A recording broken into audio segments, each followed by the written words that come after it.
Welcome to Simplilearn's Content Marketing Full Course. Hey there, in today's fast-paced digital world, content marketing is the key to connecting with audiences and driving businesses' growth. Imagine creating content that not only grabs attention but also keeps customers coming back for more. Sound exciting, right?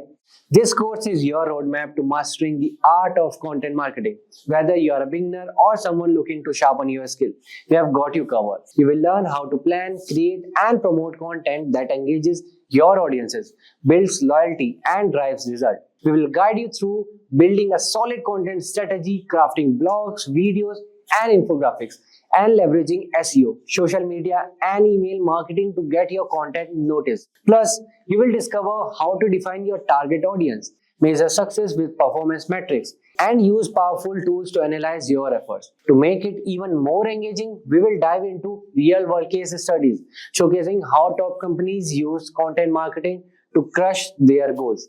So, ready to elevate your content game?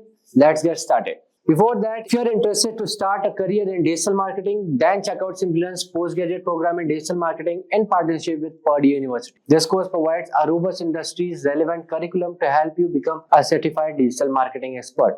The program covers essential digital marketing components like website creation, SEO, SEM, social media marketing, mobile marketing, content strategy, and advanced topics like leveraging Chatgpt and other generative AI tools. You will gain hands-on experience through live interactive learning, stuck-in digital marketing, simulations, case studies, and many more. So don't forget to check out the course link from the description box below and the pinned comment. So without any further ado, let's get started. Now, before we get into the tips and tricks, let's take a refresher on what exactly is content marketing. Content marketing is a form of marketing that involves the creation and sharing of online content to help generate audience interest in a brand's product or services.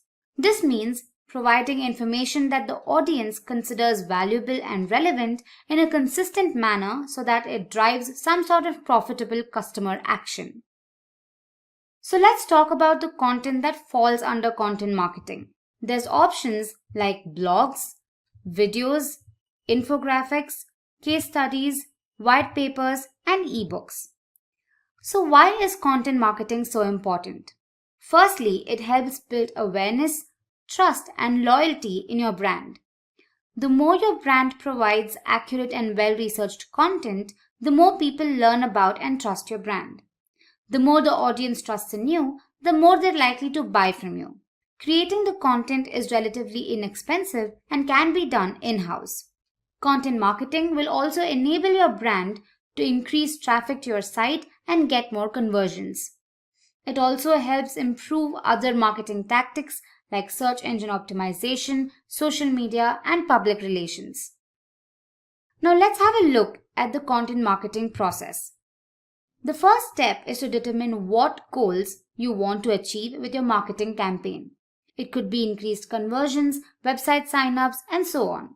Then you set up buyer personas from among your audience that can buy your content. But what exactly are buyer personas? Now, these are research-based profiles that represent your target customer. Buyer personas help you describe your brand's ideal audience, the decisions they make, the challenges they face, their interests, and so on.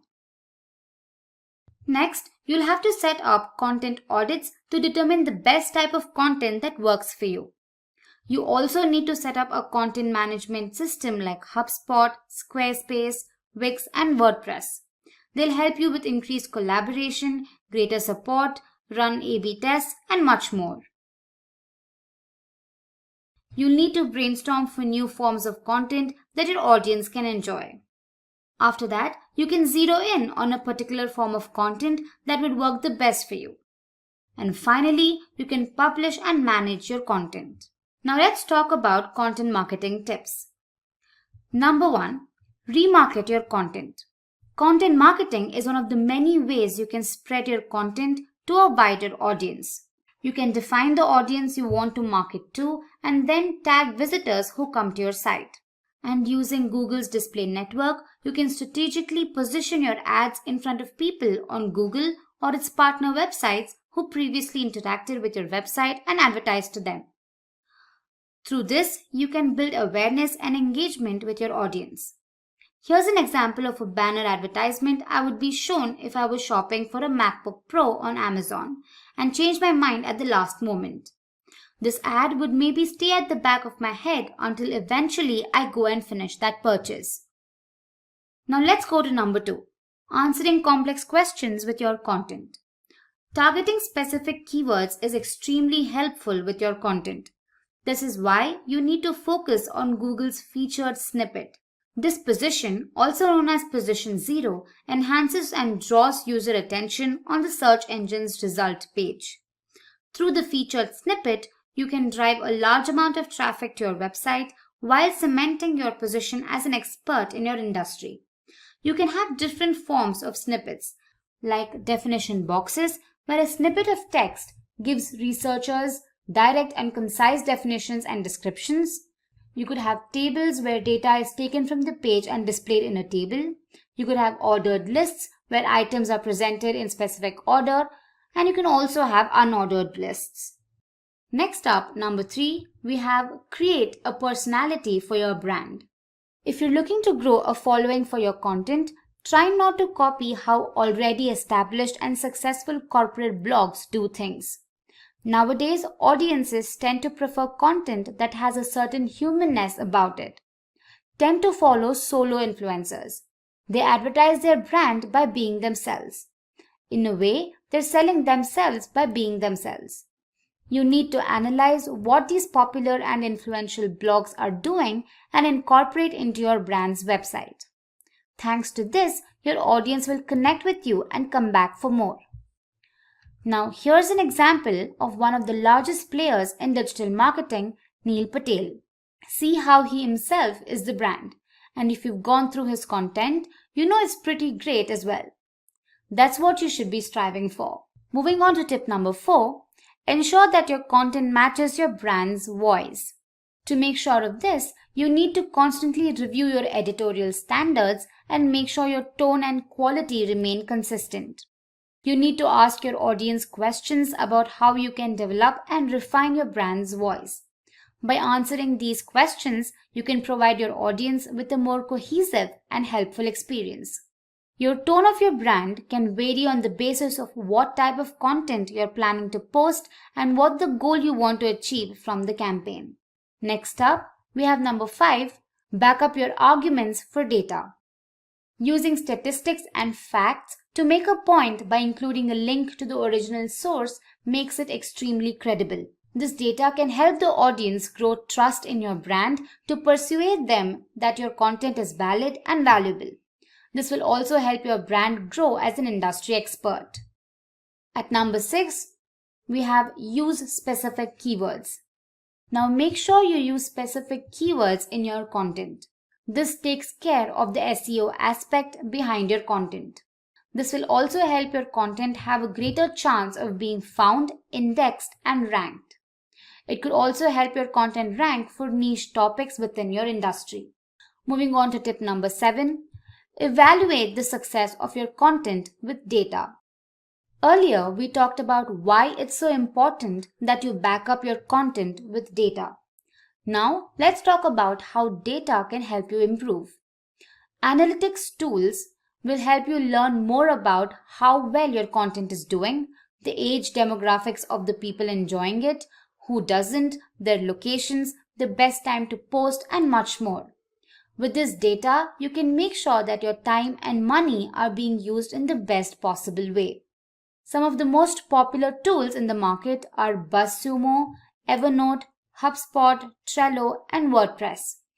These will help you find topics and influencers within your industry.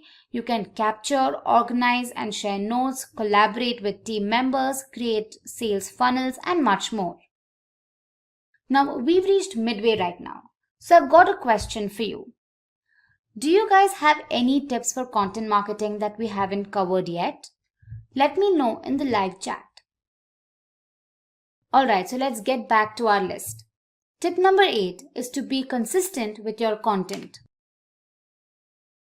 Post your best performing content and make sure they follow a consistent schedule.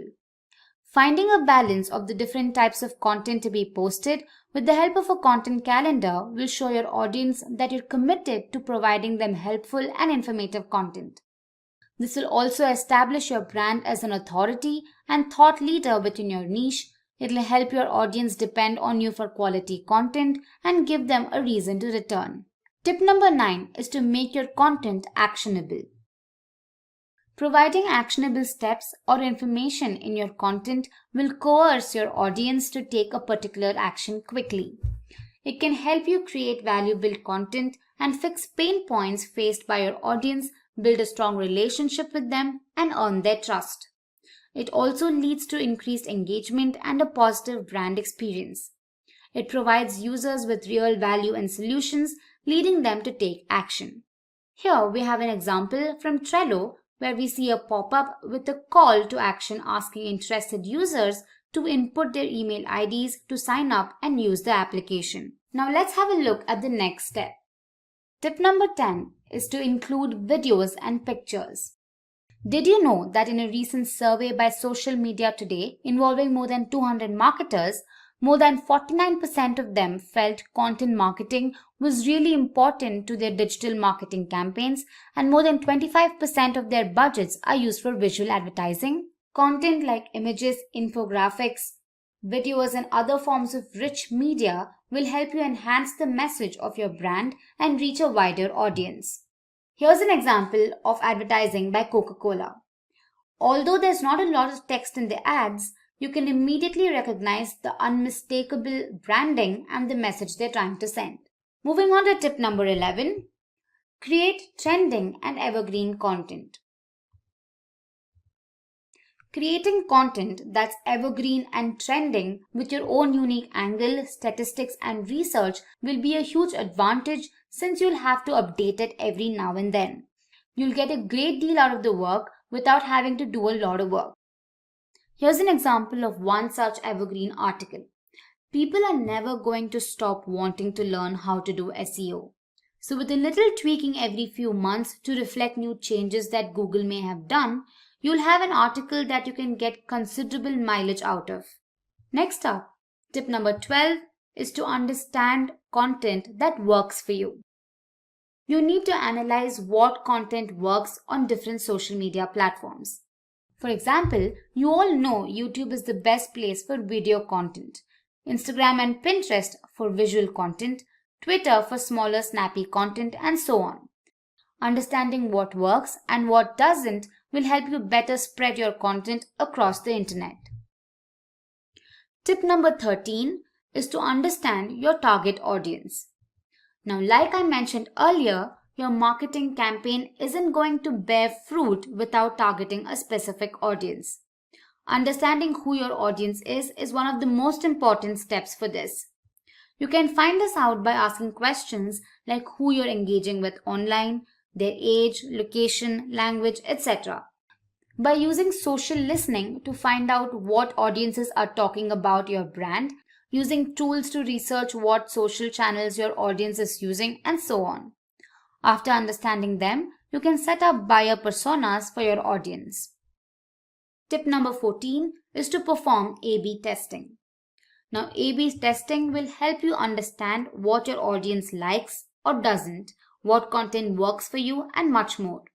You can do A/B testing on headlines and title tags, call to actions, content formats, image types, content length, and much more. It can also help you make better decisions in the future. And finally, our tip number 15 is to reach out to people sharing similar content.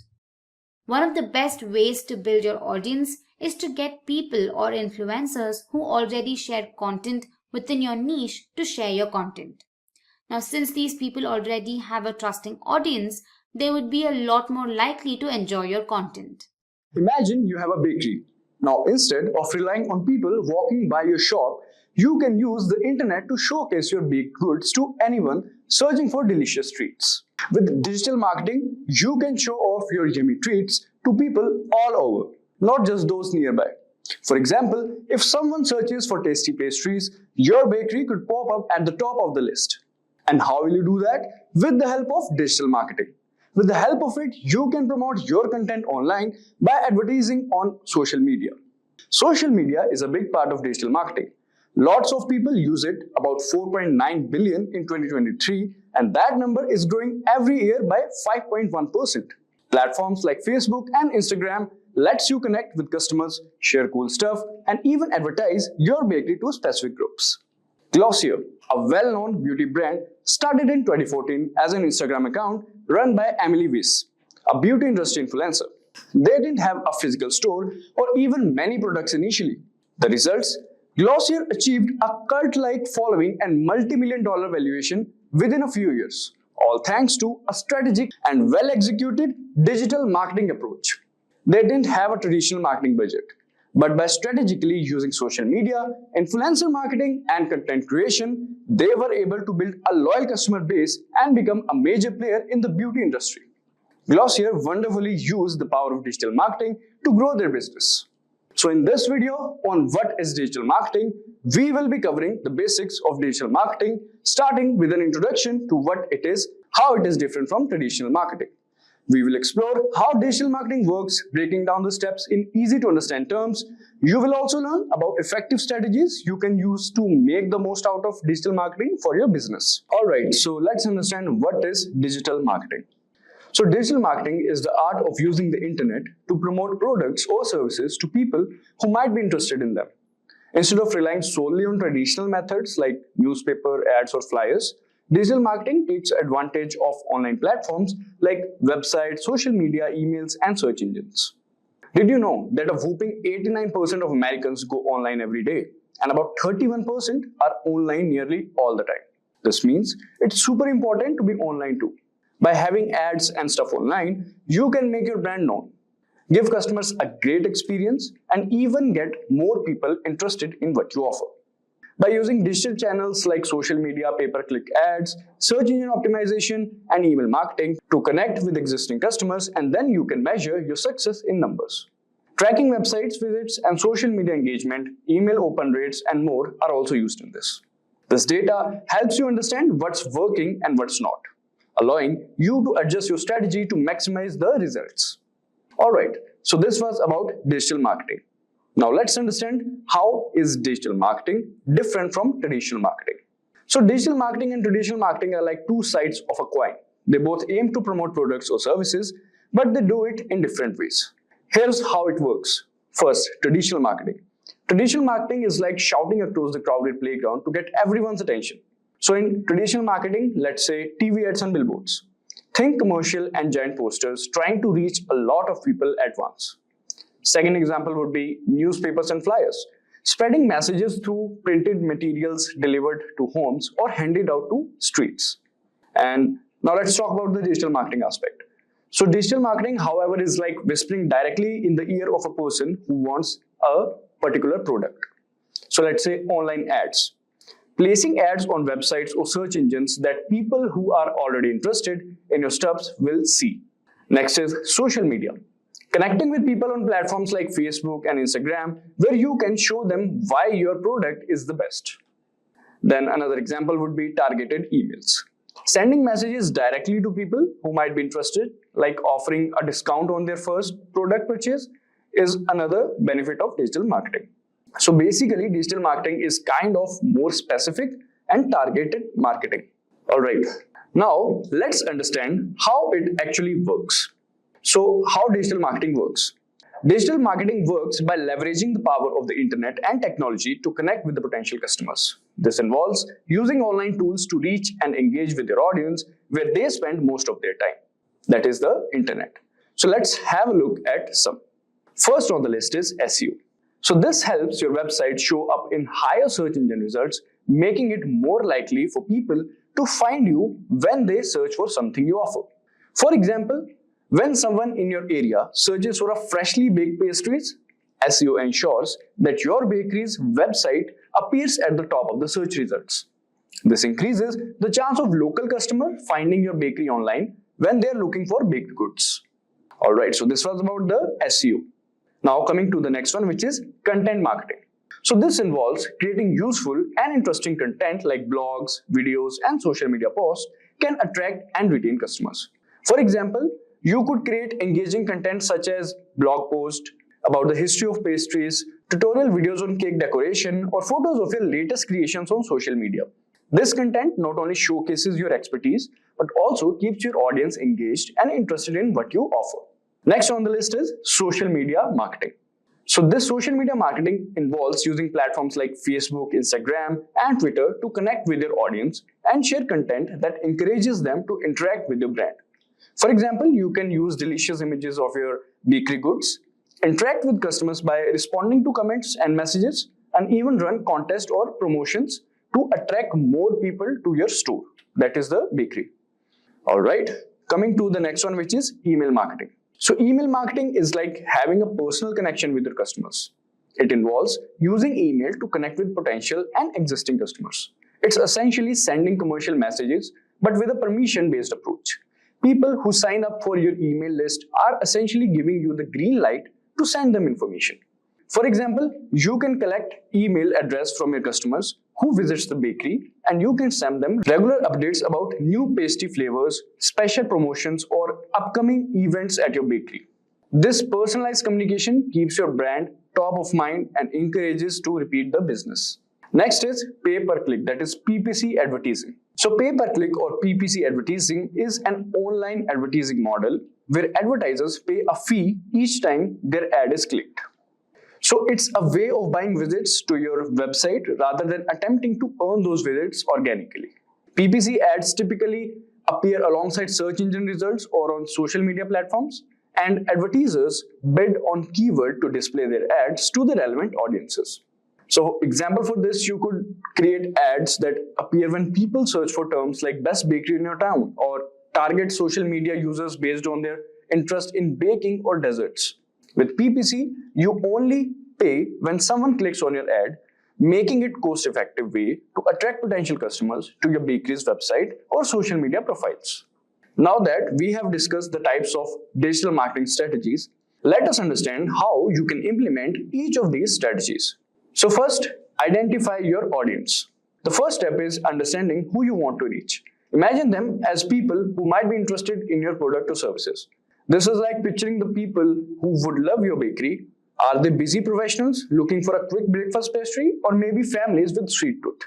Understanding your ideal customers help you tailor your marketing efforts. The next is choose your channels. Next, you pick the online platforms where your target audience hangs out. Think of these as virtual stomping grounds like social media sites or search engines. Think of online platforms as virtual neighborhoods. If your target audience is young families, Instagram might be the great place to showcase your colorful cupcake. Alright. Next one is creating engaging content. Once you know where your audience is, you can create content that will grab their attention. This could be informative blog posts, eye-catching videos, or even fun social media posts. This is like taking mouth-watering pictures of your cupcakes and bread. You can even film short videos of your frosting a cake or decorating cookies to show your skills. Similar to what all the foodie channels are doing nowadays on YouTube and Instagram. Then next is spreading the word. So now that you have a great content, you need to get it seen, right? You can use various strategies like online advertising, social media promotion, or even influencer marketing. That is partnering with people your audience trusts. For example, you can put a post like mention someone who will give you a pastry treat, and you can even run a contest or giveaways like this post and tag a friend who loves cake for a chance to win a free slice. And you can also do collaboration with some foodie channels that are famous. Next is tracking and analyzing. Digital marketing thrives on measurement. You can track how well your campaign are performing and adjust your strategy based on the data. For example, did your recent cupcake post go viral? See what works and what doesn't, so you can refine your strategy for even sweeter results. Alright, so this is how digital marketing works. And now let's understand and have a look at skills you need to excel in digital marketing. So there are valuable skills for excelling in digital marketing, and they cover different aspects of the field. Here's a breakdown of why each is important. First, mastering social media. Today's consumers are heavily influenced by social media. Understanding how different platforms works, what kind of content resonates, and how to engage with audiences is crucial for brand awareness and promotion. Next is basics of HTML and WordPress. While you don't need to be a coding expert, basics HTML knowledge helps understand how websites function and optimize content for search engines. Familiarity with WordPress, a popular content management system, allows you to manage websites, content, and make edits without needing a programmer. Then the person should be good with design. So visuals are a powerful tool in digital marketing. An eye for a design helps create eye-catching graphics, social media posts, and even email campaigns that grab attention and effectively communicate your message. Then data analytics and Google Analytics is another skill. So the ability to analyze data is essential for measuring the success of your digital marketing efforts. Tools like Google Analytics track website traffic, user behavior, and campaign performance. By understanding this data, you can refine your strategies and optimize campaigns for better results. So these skills are sufficient if you want to become a digital marketer. As we come to the end of our exploration into digital marketing, remember this, it's all about reaching people online to grow your business. Whether it's through social media, emails, or websites, digital marketing helps you connect with customers in a whole new way. Today, I'm talking about something that could seriously boost your career, the top 10 digital marketing certifications. So if you're interested in digital marketing, you probably already know how powerful this field is. It's all about helping brands reach people online, creating content that stands out, and using smart strategies to make an impact. And here's the best part. Companies need skilled digital marketers more than ever right now. Why? Because everything is going digital. And that's great news for people like you who want a career in this space. So there are so many roles you can go for, from social media manager to content creator to SEO expert. Plus, digital marketing careers offer excellent salaries and there's plenty of room to grow. But here's something important to keep in mind. If you really want to stand out and land the best jobs, getting certified is key. Certifications show that you're serious about your skills, you know the latest tools, and you're ready to hit the ground running. It's like having a badge that says, I'm ready for this. So in this video, I'm going to share the top 10 certifications that can help you build and level up your digital marketing skills. So if you're excited to kickstart or grow your digital marketing journey, stick around and let's dive into these certifications. So first on our list is a professional certification in digital marketing by SP Jain School of Global Management. So it's recognized as a top-ranked institution, SP Jain, in collaboration with Simplilearn. This course offers a professional certificate that makes you job-ready in just 8 months. So this program covers essential tools like SEO, SEM, social media, mobile marketing, marketing analytics, and even the latest generative AI tools for marketing. So here are the key features. It has got certificate from SP Jain School of Global Management as well as Simplilearn. It's a collaboration. There's masterclasses by top faculty and Meta Blueprint trainers. They provide hands-on learning with 35 plus digital marketing tools, 10 plus case studies, and 20 plus industry projects. Also, you get a free Meta Certified Digital Marketing Associate exam voucher. You can learn to leverage GenAI tools to streamline sales and marketing strategies. Also, you have access to live online classes delivered by experienced digital marketing experts. You can work on 5 capstone projects and solve 15 plus course end projects that replicate real-world scenarios. Also, you can work on case studies on renowned brands like Adidas, KFC, Nike, Intel, and more for practical insights. Also, you have a comprehensive coverage of 20 plus essential skills, including web creation, campaign management, SEO, content strategy, automation, and mobile optimization. Also, Simplilearn's Job Assess program for personalized career guidance and networking opportunities with top employers. So this program isn't just about learning theory, it's about real-world application. Now, next up is a Google Digital Marketing and E-commerce Professional Certificate from Coursera. So this program puts you on the fast track to a successful career with training directly from Google experts. You'll gain skills in digital marketing fundamentals, customer engagement through search and email, and measuring performance through analytics. And the best part is designed for beginners, so no degree or prior experience is needed. Now, the key features of this course is that it has professional level training from Google experts. Also, you can learn at your own pace with flexible scheduling and self-paced modules. You can earn a certificate recognized by top employers worldwide. You can master essential topics such as building e-commerce stores, analyzing performance metrics, and growing customer loyalty. You also get hands-on practice by working on portfolio-ready projects to showcase your skills. You'll be having access to tools and resources that teach you how to attract and engage customers effectively. Also, by doing this certification, you can qualify for roles such as marketing coordinator, e-commerce associate, paid search specialist, and more.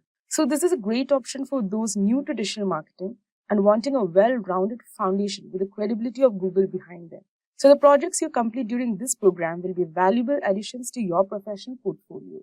Now, third on our list is a search engine optimization SEO course from Simplilearn, ranked among the top SEO certifications by SEMrush. So this course, aligned with OMCP standards, help you master SEO strategies to drive sales and boost website conversions. So you will attend live interactive sessions led by experienced SEO experts and gain hands-on experience with industry tools like SEMrush, Ahrefs, Moz, and more. So the key features of this course include access to comprehensive SEO content as per OMCP standards. You'll get a free 1-year access to the SEO ranking platform to enhance your SEO learning. Also practical learning through case studies, assessments, and hands-on projects that provide real-world experience. So it covers essential SEO skills including on-page and off-page optimization, technical SEO, competitor analysis, and link building. Also user experience and voice search optimization strategies to stay ahead of industry trends.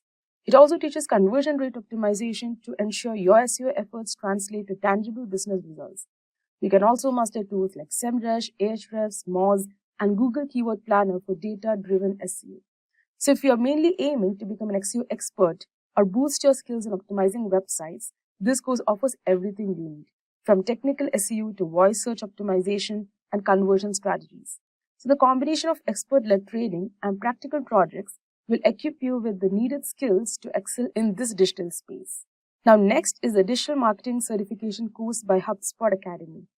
So this free course is perfect for small business owners, marketing managers, and anyone looking to break into the digital marketing space. So the course focuses on a human-centered, inbound-first approach to create a solid digital marketing strategy and compelling content that engages users and ranks well on search engines. So this course is completely free and provides unlimited access once you create a HubSpot Academy account. It also gives you personalized training recommendations tailored to your learning goals. It covers key digital marketing aspects like SEO, social media, and email marketing.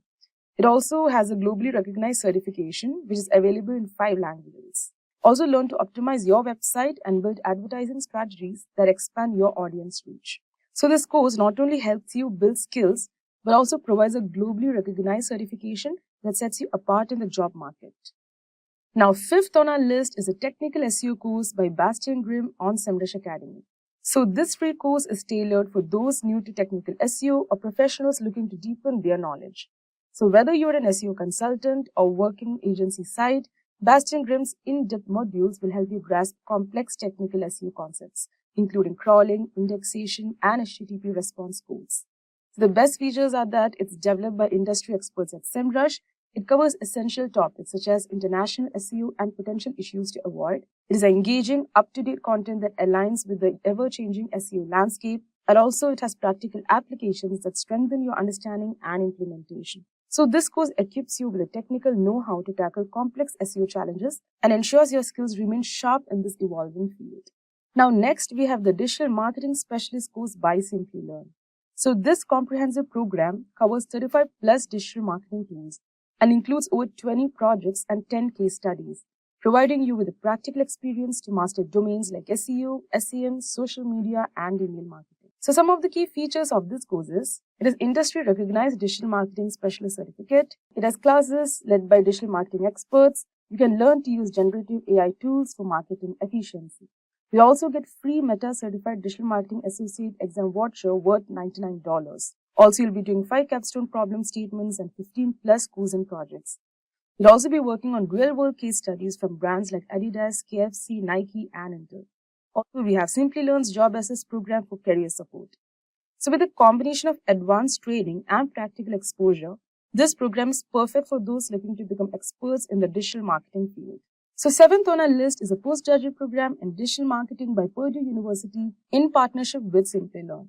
So rated the #1 digital marketing course by Search Engine Journal, this program is designed to make you a certified digital marketer with applied learning through DM simulation, 35 plus tools, Harvard case studies, and capstone projects. So this program is designed to take you from beginner to advanced digital marketer with a mix of live interactive classes and hands-on projects. So you don't just learn concepts, you actually create and promote your own website through the course, which is a rare opportunity to gain real-world experience. Now, one of the biggest highlights of this course is its focus on applied learning. We'll work with tools like Stuken's digital marketing simulation, Harvard business case studies, and more than 35 industry standard digital marketing tools. And by the end of this course, you'll have completed 10 plus brand case studies, capstone projects, and 20 plus other assignments, covering everything from SEO and content marketing to social media and analytics. And here's another major plus. This program is an official partner of Meta. So you'll have master sessions with Meta Blueprint trainers and receive a $99 Meta exam voucher. You'll even get hands-on practice with Meta's business code chatbot. Plus, if you're interested in AI, the course offers training on tools like Chatgpt, Stable Diffusion, and Blue Willow to bring generative AI power into your digital marketing. So if you're serious about building a strong foundation in digital marketing and want a program that includes both traditional strategies and the latest in Gen AI, then the postgraduate program in digital marketing from Purdue University is definitely worth a closer look. Now, 8th on our list is the lead generation course by Alex Hormozi. So this course is ideal for those looking to master lead generation and scaling strategies from a proven expert in this field. So the program covers everything from the basics of lead magnet creation to advanced content methods and cold outreach techniques. So some of the key features of this program includes comprehensive framework for attracting and converting leads, modules on creating the first 5 client frameworks in effective cold outreach, a detailed strategies for paid advertising. They have got playbooks for leveraging referrals, affiliates, and agencies, and they have got hands-on exercises that guide you through building successful lead gen strategies. So if you're an entrepreneur, marketer, or business owner, this course offers essential tools to boost your lead generation efforts and scale your business effectively. Now, 9th on our list is the Meta Social Media Marketing Professional Certificate. Designed by Meta experts, this program is perfect for those looking to build job-ready skills in social media marketing. So in under 5 months, you'll gain the expertise needed to establish an online presence, create engaging social media posts, and launch ad campaigns on Facebook and Instagram. So some of the key features of this courses are, it provides professional training from Meta and Apple, 6 course series covering major platforms like Facebook, Instagram, LinkedIn, and YouTube. And they've got portfolio-ready projects such as creating social media pages and content calendars. You also gain hands-on experience in building ad campaigns with Meta Ads Manager. Also, they have got optional learning on generative AI tools for advanced social media strategies. So by completing this course, you will earn a Meta Professional Certificate and the Digital Marketing Association Certificate, showing your skills to potential employers. Now, rounding out our list is the Complete Digital Marketing course by Udemy. 12 comprehensive courses in one, covering everything from social media marketing and SEO to email marketing and analytics.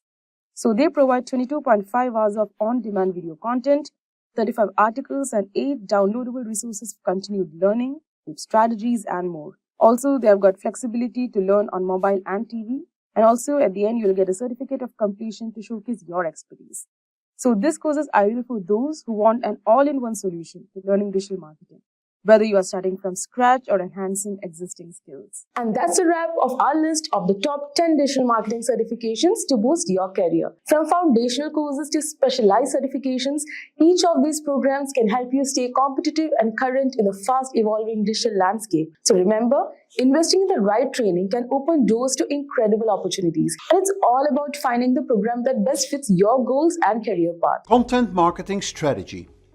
By the end of this lesson, you will be able to outline the steps needed to create a content strategy, describe the importance of various parts of a content marketing plan, including personas, brand story, listening, and measurement, choose the right channels that will complement your content, and prioritize and plan content ideas around your company's biggest opportunities.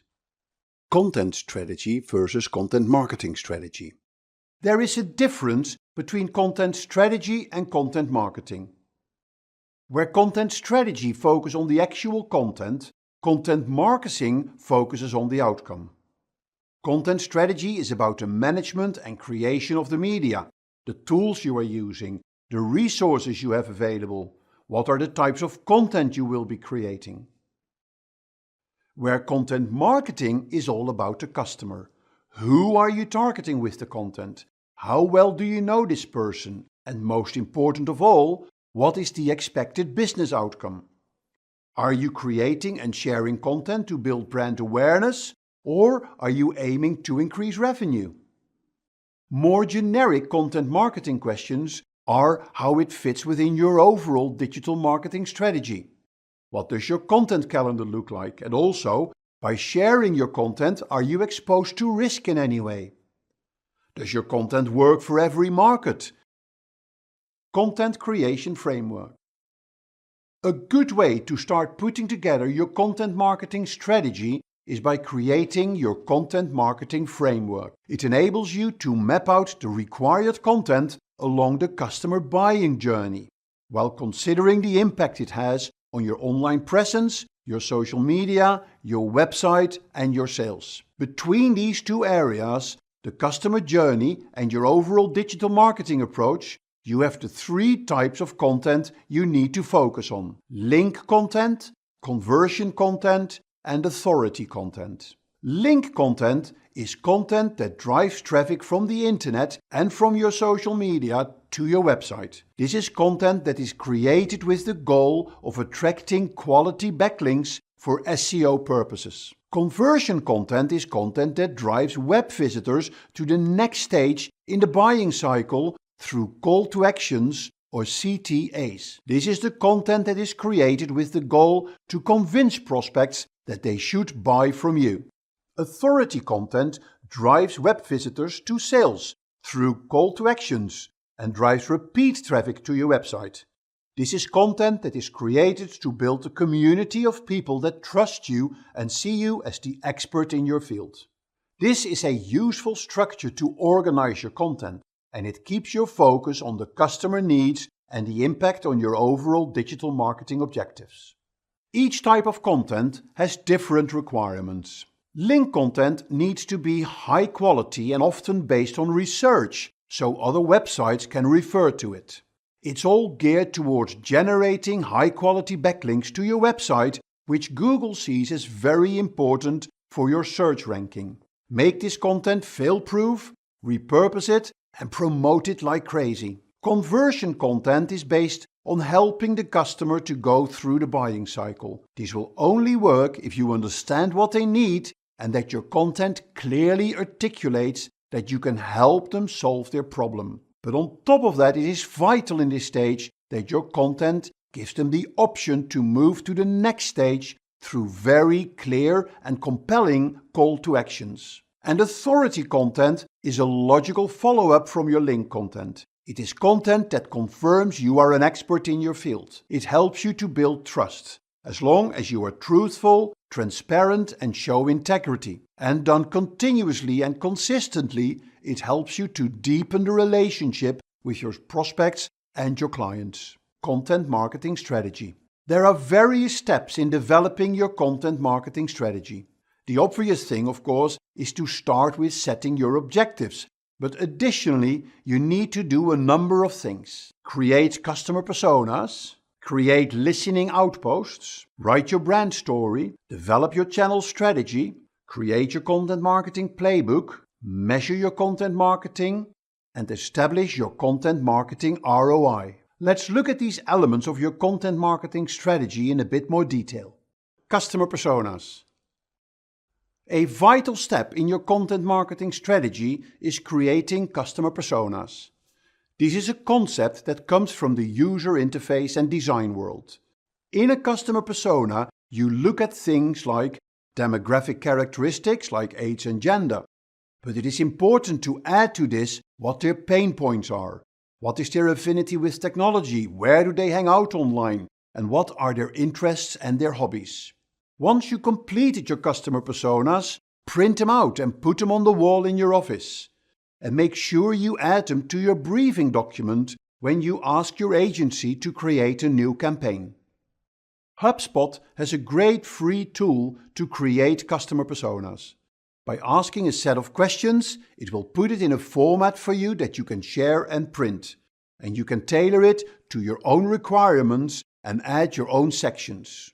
It includes things like education, social networks they use, preferred method of communication, tools they need to do their job, goals and objectives, challenges, and how they gain knowledge.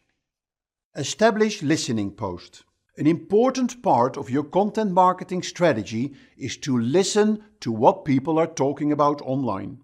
You can find out what they think about your brand, the topics they talk about, and if there are any issues. It is also great to listen online to find good content you could share.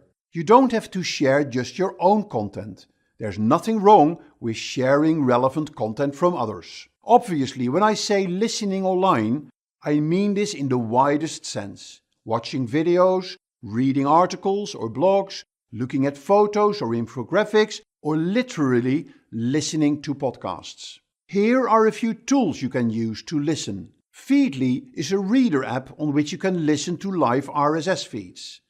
Google Alerts and TalkWalker are tools that will send you a notification for certain terms that you have set. You can use Google Trends to find out search trends for keywords. Your brand's story.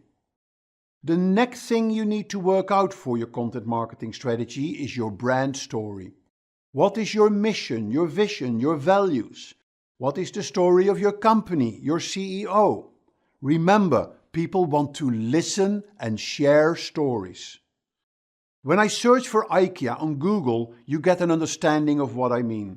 Stories about the history of the company, the founder of the company, the way they work, the employees, what makes them unique.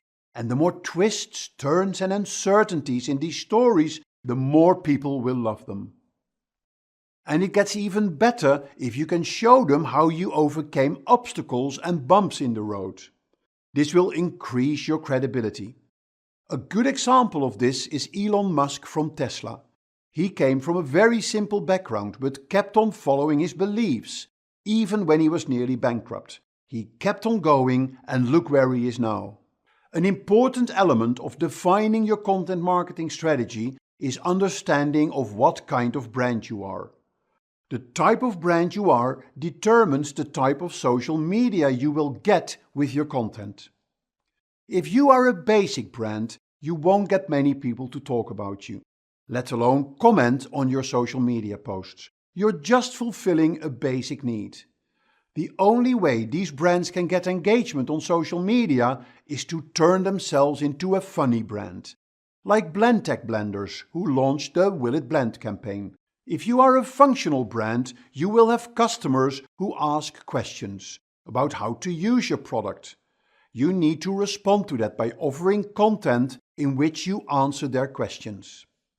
Exciting brands don't have a problem to get social media engagement with their content. They have thousands of fans who love to talk about the brand. Harley-Davidson is a classic example. These brands need to keep on posting amazing content that become almost like collector items for their fans. Finally, vital brands are for the greater benefit of mankind. Greenpeace, World Wildlife Fund, UNICEF, they have no problem in getting engagement and discussions. But they should be very alert on what people are talking about and try to find influencers that can help them spread their cause. So think about this when you start putting your content marketing strategy together. It will guide you on the type of content and campaigns you should create and the types of calls to action you should set. Social channel strategy. Before you're going to decide on the type of content you're going to create, it makes sense to agree on the social media channels you are going to use. In the listening stage, you have learned on which channels your clients hang out. So now you're going to make sure you are there as well. You're going to synchronize the branding, the key messages, and the campaigns to grow your followers on these channels. You need to make sure you understand the latest features and trends on these social channels.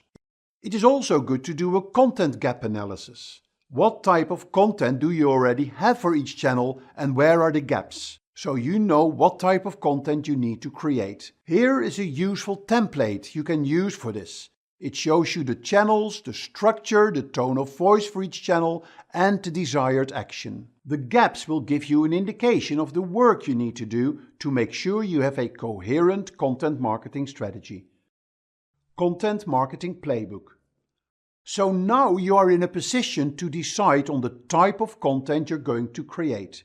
Here is a list structured by the 3 types of content we saw earlier: link, conversion and authority content. Link content and authority content can be fairly similar. It's more on the promotion side where they differ. But the conversion content needs to be organized along the customer journey, from awareness to evaluation to purchase. We call this the marketing playbook. You need to create your own by selecting the right content for the right stage. Measuring content marketing efforts. You can measure the traffic you get through your content, you can measure the engagement you get, and you can measure the sentiments. Whether you are targeting consumers or businesses, the metrics are the same, but the priorities may differ. Today, lead generation is seen as the number one KPI when it comes to measuring the success of your content marketing, closely followed by traffic generation to your website. These metrics show how your content marketing efforts are succeeding, but you need to go a level deeper to discover what specific content, campaigns, channels, and efforts are most effective in driving value. And in the end, whether you are in B2C or B2B, it comes down to measuring the ROI of your content marketing. How much money did you earn from your content marketing in relation to the cost you incurred in creating and distributing it? The things that can improve your ROI are quality of your leads, sales, web traffic, engagement, SEO success, and brand exposure. And remember, improved ROI is not just based on more sales. It can also be based on lowering costs.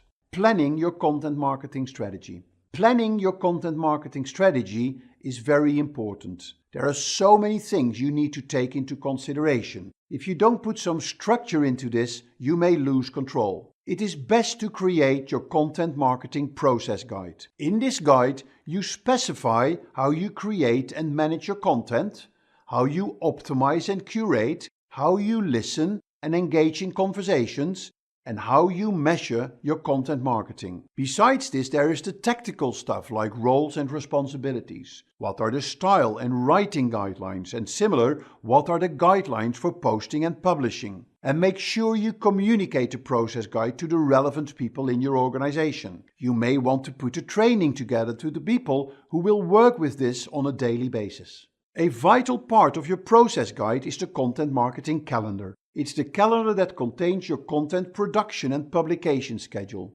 There are many templates and tools for this on the internet. My favorite ones are Trello.com and Google Calendar. The most important part of it is that it is a collaborative tool, so you can schedule the calendar with your colleagues or with your client. You can give people viewing or editing access. You can use color codes for the different types of content or for the different channels. Becoming a content marketing company. To give you a framework on how to organize your content marketing strategy in your company, you can look at the Content Marketing Institute 4 business models for content marketing. They can be mapped in a quadrant with strategic importance on one axis and internal, external focus on the other.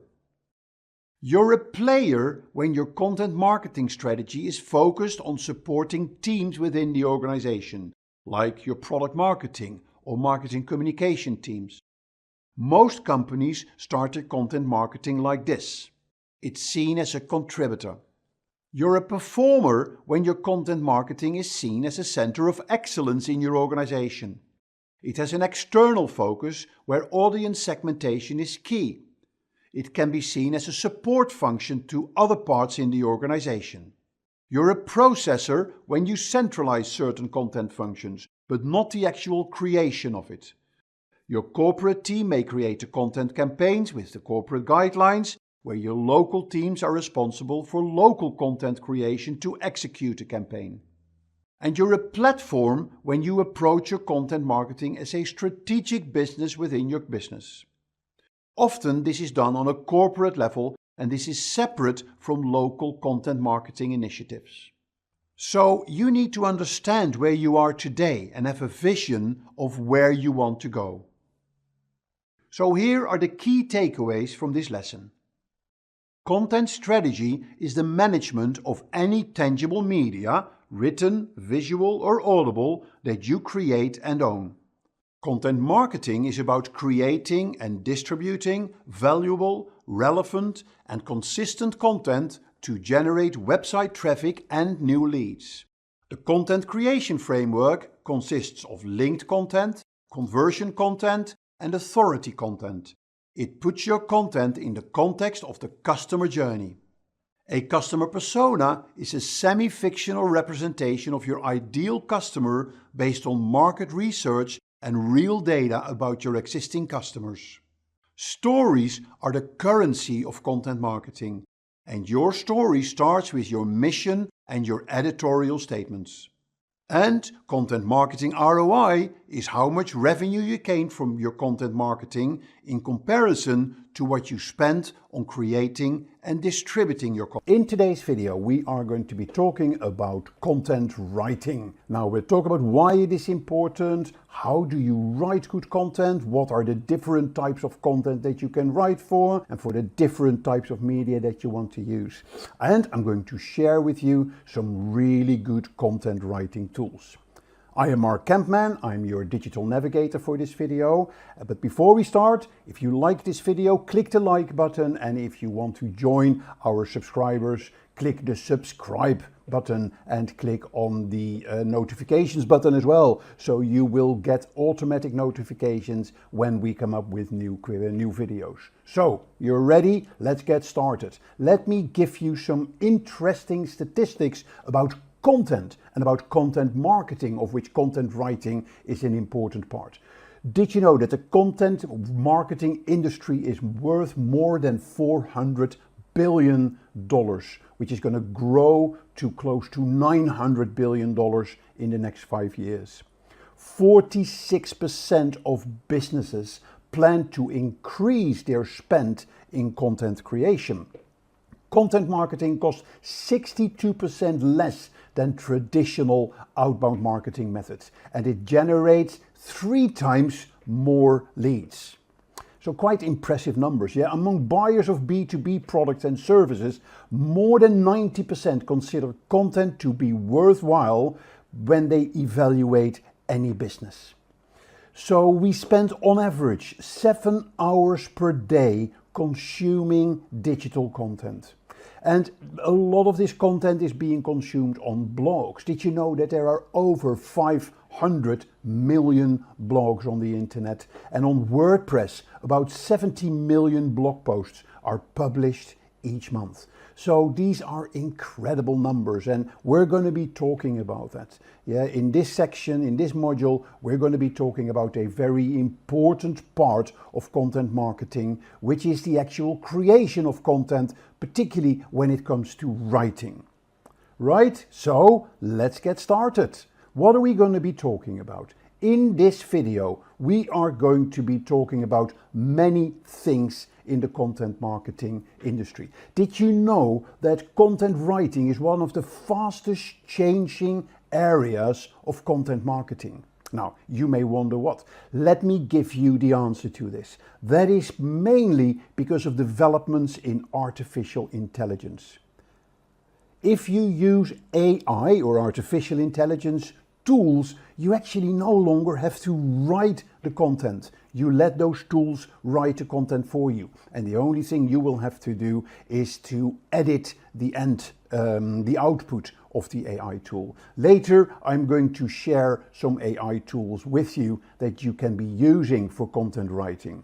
But to understand these new tools, it is important that you understand the basics of content writing. So in this video, we will look at what is content writing, why proper content writing is important. We'll look at the different types of content that you can write for. We'll look at how to write proper content, and that is a skill in itself. And I'm going to close with giving you some content writing tips. And in the process of going through these topics, I will be sharing with you some interesting content writing tools as well. So let's start at the beginning. What is content writing? Many people, when they think about content writing, they think about writing an article. However, writing content isn't just for a blog.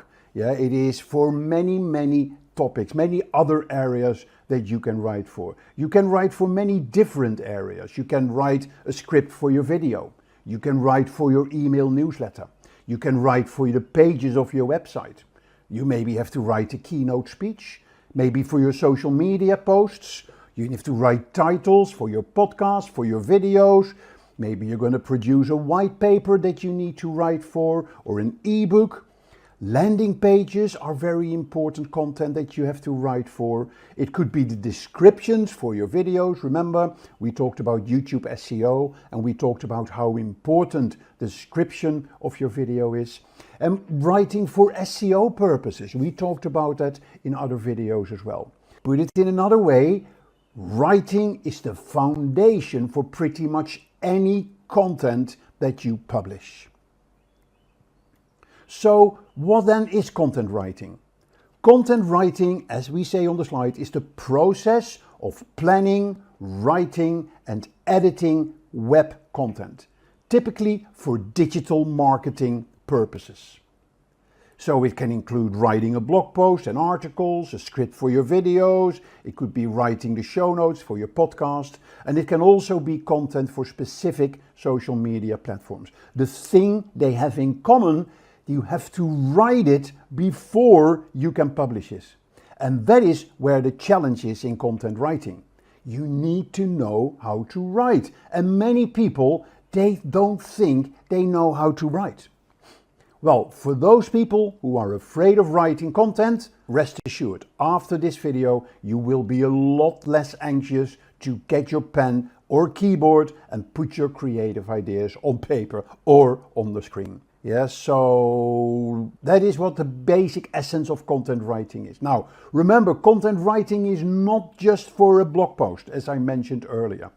Content writing touches every aspect of your digital marketing. Without good written content, your digital marketing strategy will fail because it's the content that will connect your readers with you. And that content that features everywhere in your digital marketing. And I can't emphasize this enough. I mentioned that before. It is on your blog post, it's on your video script, it's in your email newsletters, it's in your podcast title, it's in your landing pages, in your YouTube video descriptions. There are so many places where your content will feature. And you can replicate the content across those different platforms. So written once for one medium doesn't mean you can't use it on other medium.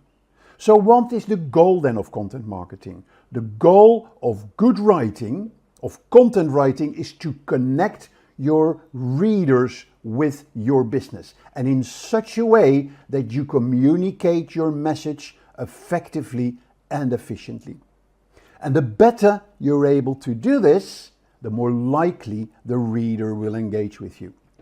So it's that engagement that turns into trust and into loyalty. So let me give you an example. You know the Michelin tires. In the early 1900s, the Michelin brothers, they started supplying pneumatic tires to automobiles in France. Now, automobiles were mainly used in Paris. And of course, the Michelin brothers, they wanted to sell their tires to more automobile users, to more car users across the country. Cars weren't that popular yet, but they wanted to give it a push so people would take their cars to the countryside. So Michelin knew that to grow their business, they had to get people to drive their cars outside Paris. And that's when the Michelin Guide was born. Yeah, a book that contained the rating systems for restaurants all over France and also included information about roads across France, where to find gas stations, about hotels, and of course information about how to replace flat tires or how to repair them and other important facts about using a car.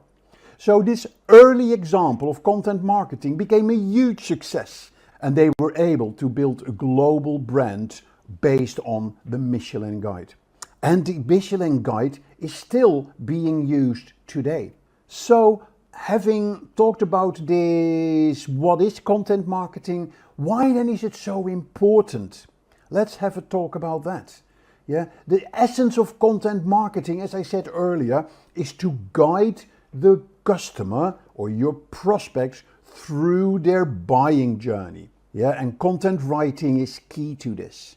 Remember, your content that you give to people or share with people when they don't even know that they want to, where they want to go on a vacation, for instance, is different than when they have already made up their mind of going on a beach vacation in Barcelona. Yeah, if I don't know what vacation I want to find content about what are beach holidays, what are city breaks, what are adventure holidays. Yeah, if I know what I want to do, where I want to go, then I want to know informative content. I want to see content about Barcelona, about hotels in Barcelona, about what you can do during beach vacations. Yeah, so it's very important that your content drives your customer or your prospect through that buying journey.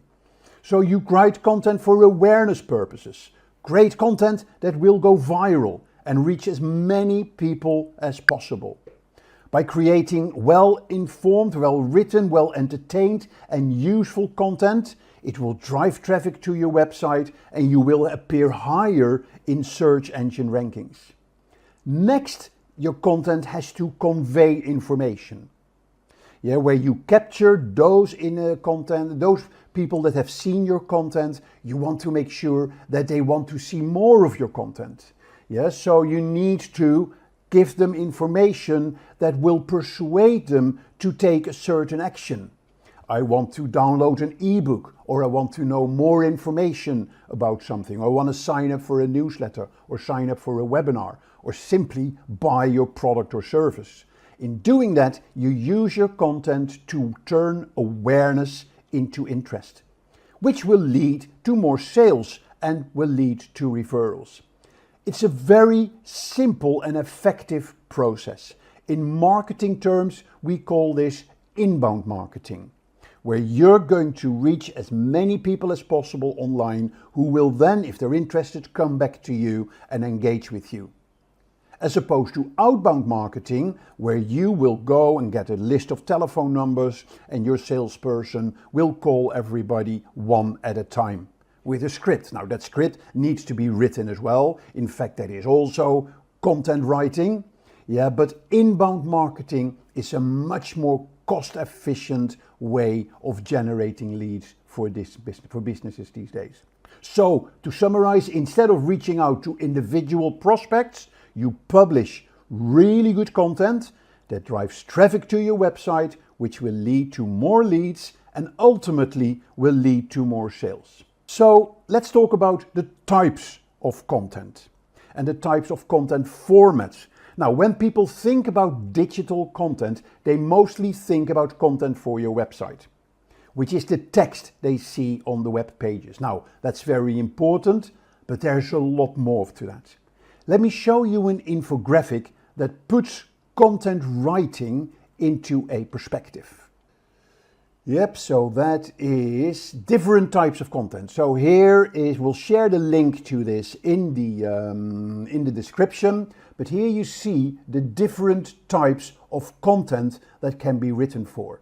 You have technical writing, you have press release writing, report writing and research writing, SEO content writing, marketing and communication writing, instructional design writing, CSR writing for social causes, editorial and publication writing, feature writing, ghostwriting is a form of content writing as well, where you write for somebody else, business writing, copywriting. That is an interesting form of writing, yeah, where you look at really competitive creativity that you need to get to have very strong headlines, for instance. So a lot of different types of content that you can be writing for. So let's focus on the different types that we can use, particularly for marketing. Yeah, let me go back to the slides. Yeah, so here is a summary of the different types when it comes to e-marketing. We're looking at articles. Yeah, these are pieces that can be published in a newspaper, in a magazine, or in an online publication. Yep, and that is a very common type of content that can be written for and that you will use for your marketing purposes. There can be the traditional content like brochure or product descriptions. Yes, so a brochure is like an advertising piece that includes a template, a booklet, or a leaflet. And they have information about your products, about your services, of course, as your differentiators and how people can reach out to you. So that is an important part of content as well. Then a very important part of content is content for your website. Yeah, the pages on your website, the content in your website needs to be written. Each page needs to be written. Yeah, there needs to be written what you see, but also kind of needs to be written what you don't see, but what the search engine spiders will see. And that's, of course, when we talk about search engine optimization, very important. You write content for emails, like email newsletters.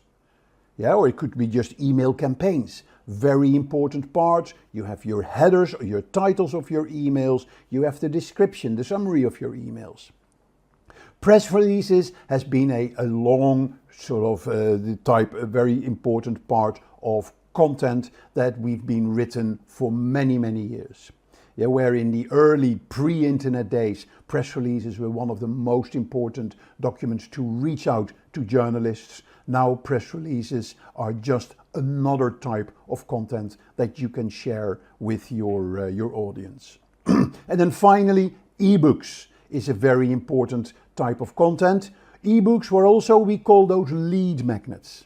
Yeah, they are fantastic for adding to your website where people, when they're interested, can download them. So that's where the magnet comes in. People are interested, they click on download the ebook, but before they download, they have to enter their email address and or their telephone number. So very important, different types of content that you can be focusing on. So here is the big question. Can everybody write good content? Yeah, so a lot of people think, oh no, I'm not good in writing, so I need to get a copywriter in.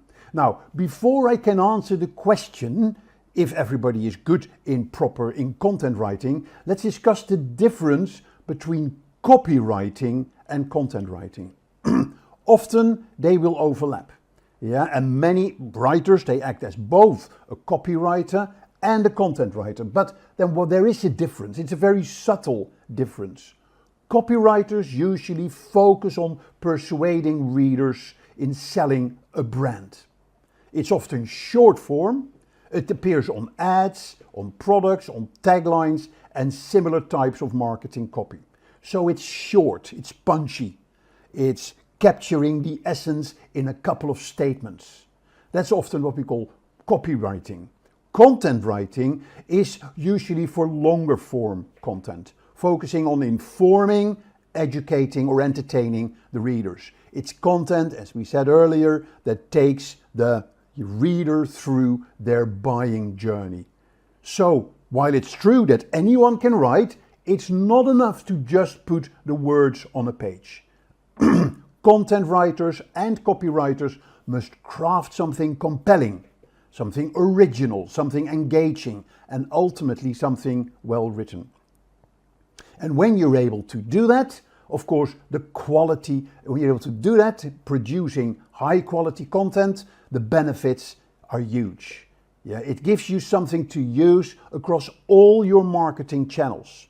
Yeah, so you can turn a blog post into an Instagram post, into a Facebook post, into a tweet, into a blog post on LinkedIn.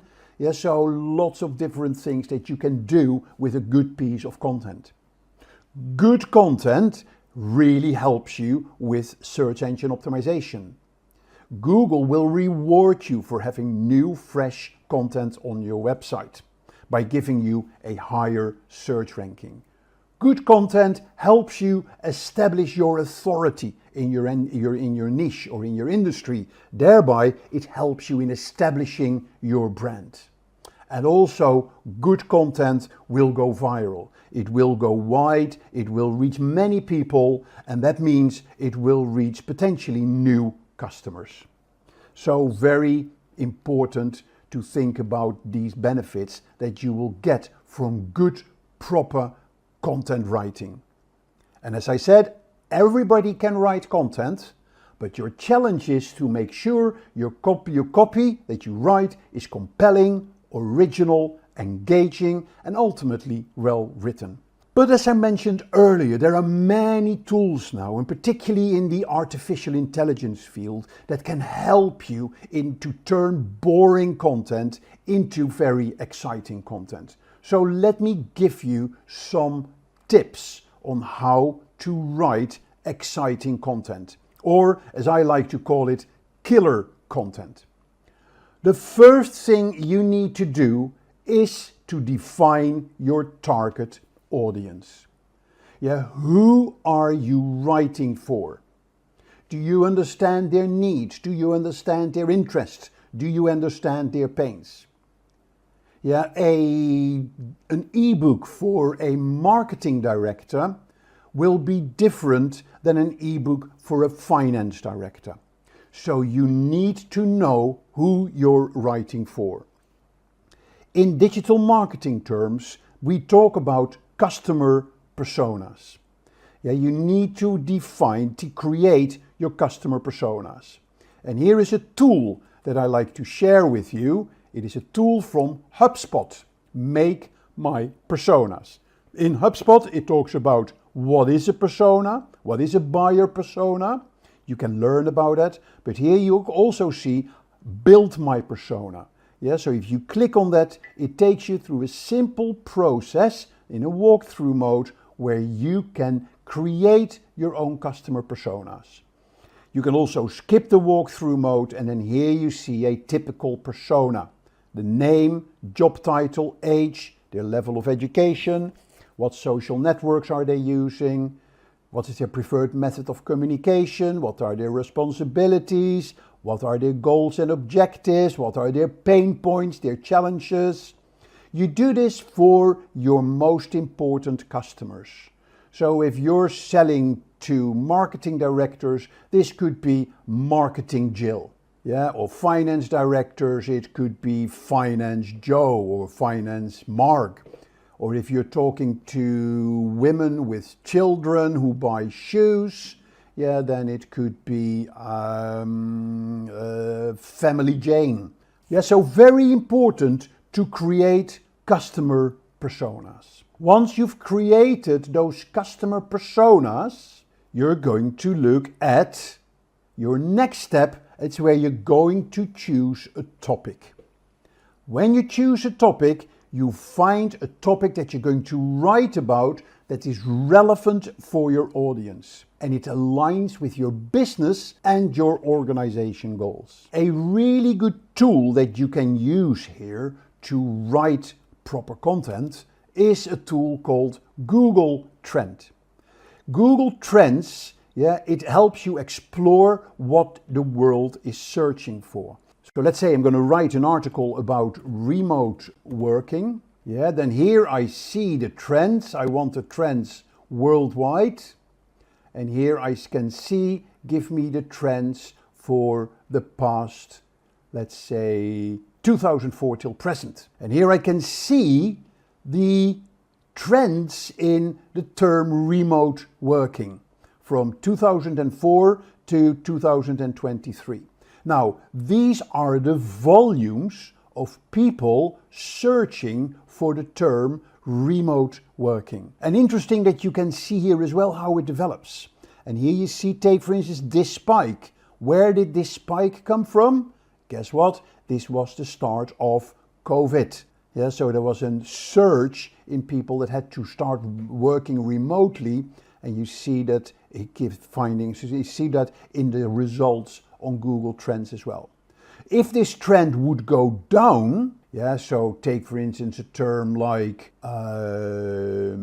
video recorder. Yep, and we're going back to global, worldwide, and we're going to do from 2004 till present.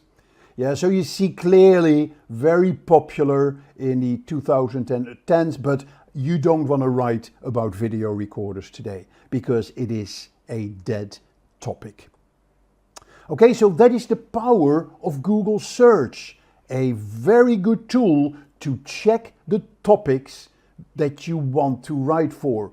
Are they popular? Are they gaining in popularity, or are they going down in popularity? Once you've decided on your topic, you're going to do the next thing and you're going to research the topic. Yeah, so you're going to gather information about your topic from reliable sources. Yeah, you're going to check if there is other people writing about the topic. Can you learn from that? Can you get some ideas from that so you can form your own opinion before you start writing the content? A really good tool that you can use for this is a tool called BuzzSumo. In BuzzSumo, you can just analyze content that has been published on the internet. Yeah, so let's look at working or remote working. Yeah, when I'm going to search for that, then BuzzSumo is going to give me an analysis of the most popular articles on the internet at this moment about the topic remote working. Yeah, you see how much engagement the topic gets, how many shares on Facebook, how much engagement on Reddit, number of links, and here you see the total engagement of that article.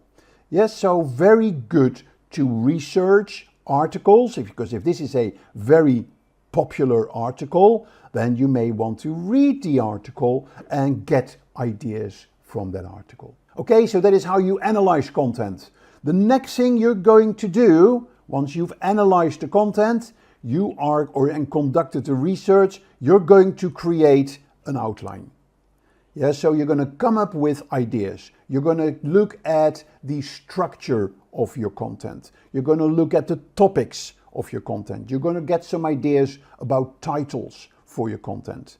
Once you have that outline, like say 5 or 6 bullets, it helps you to stay focused and make sure that your content flows logically.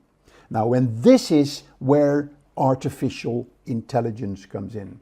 Yeah, this is where you can use tools to help you in creating that outline.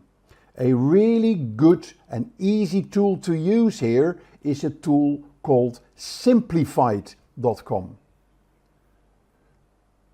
Yeah, in Simplified.com, it helps you to write for AI purposes. If I go home, you can see you can write content, you can write a YouTube script, you can expand sentences, you can make them shorter, and there's a lot more that you can do. There's a full blog wizard. It can write a full blog post for you.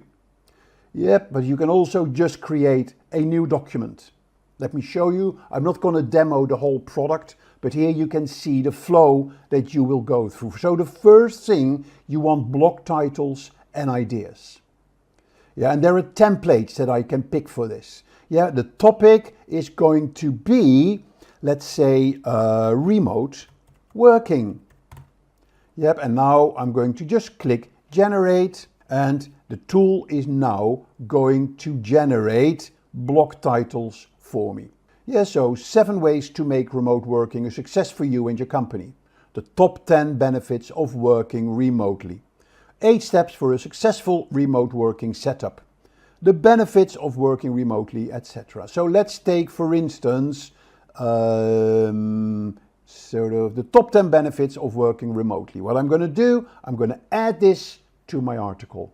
There we have it, number 1. Yeah, and if you look at the topics here, it can also create your blog introduction, the section completer, a conclusion paragraph. It can even put it into the customer buying journey framework. So it is unbelievable what these type of AI tools can do for you.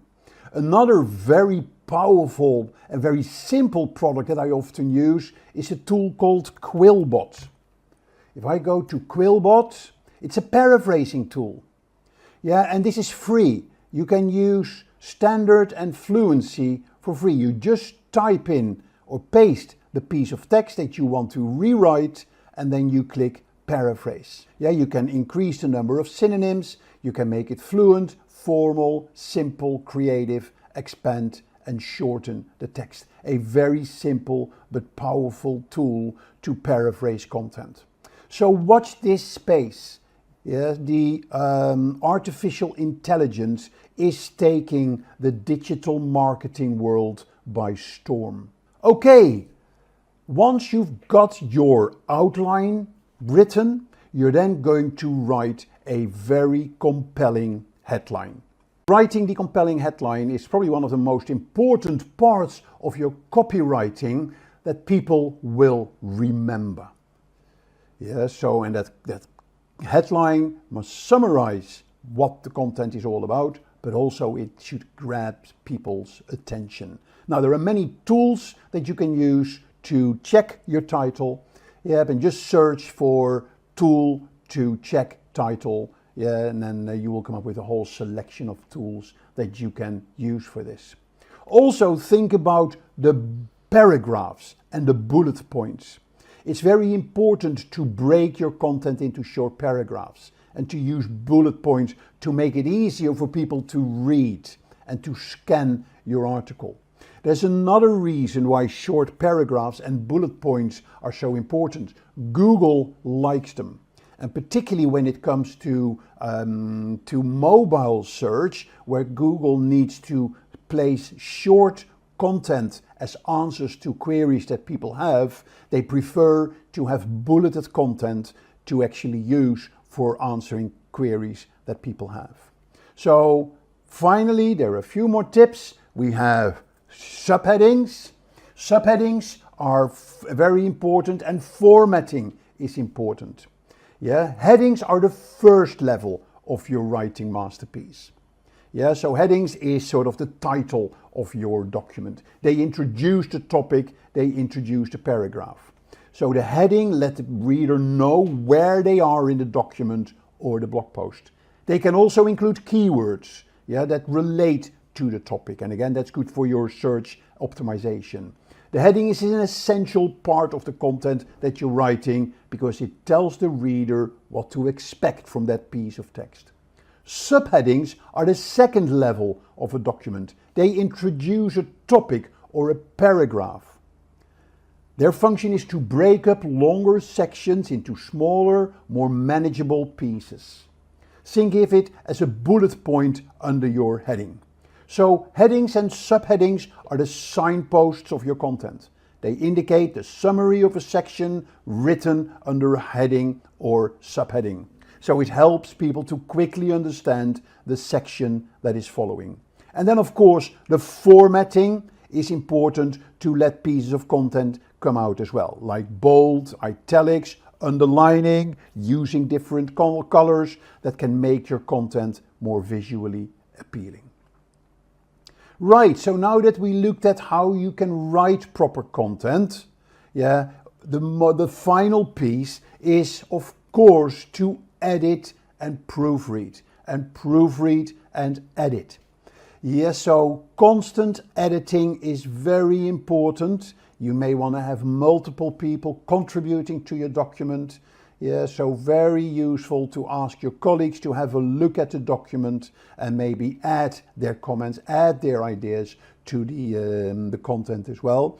And then when your final piece is ready, make sure that before you publish it, you proofread it for spelling and grammar errors. Yeah, and that's where word processors these days, of course, they all have spelling checkers. So that's the minimum you should do, is to have a spelling checker go through your document. Now, typos are very easy to miss when you check it on your screen. So my advice is to print your document, yep, and then read it on paper. That will give you a different view of your document, and you will see that you often take out typos. If it is a shorter document, a very powerful way to proofread is to read it backwards. Yeah, because when you're reading it backwards, you're not thinking ahead of what the sentence actually will be, but you're just analyzing each word by itself. Good, so that is all about writing proper content. Let me close today's session with some particular content writing tips.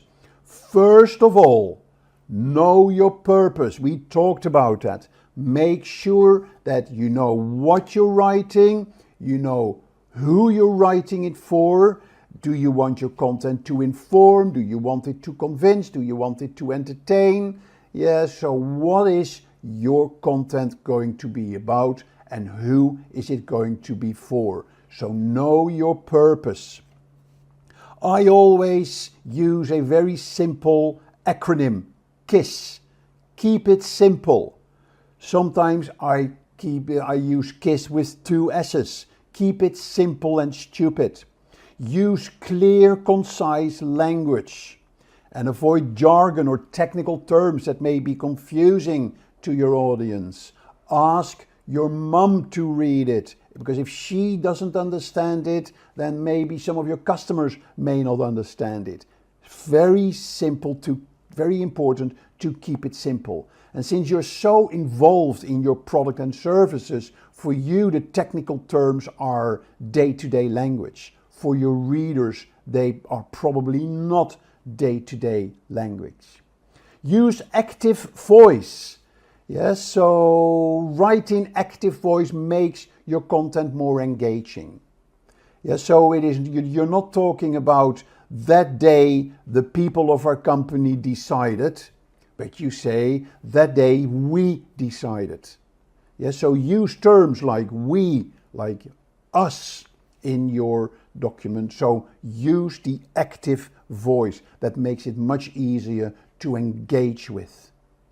Use images and media. Of course, text is the core element of your content writing, but you can spice up your document with images and media. Or videos and other forms of media. Make it visually appealing. People read, but people will remember what they see, and people will remember what they hear. So yes, your content writing is important, but spice it up with good video, good images and other forms of media. Yeah, now when you use images or photos, make sure that you're using royalty-free videos or photos, or that you pay royalties on the photos that you want to use. There's no better images to use than your own images. Yeah, so use your own photos. Do a photo shoot for your products and create your own library of photos. If you want to use royalty-free photos, one of my favorite tools for that is a tool called Gratisography. In Gratisography, there's truly unique, usually whimsy photos. So they are slightly different than the photos you would get from the traditional photo libraries. Yep, so be aware, make sure that you use photos of the best content in your content that you're creating.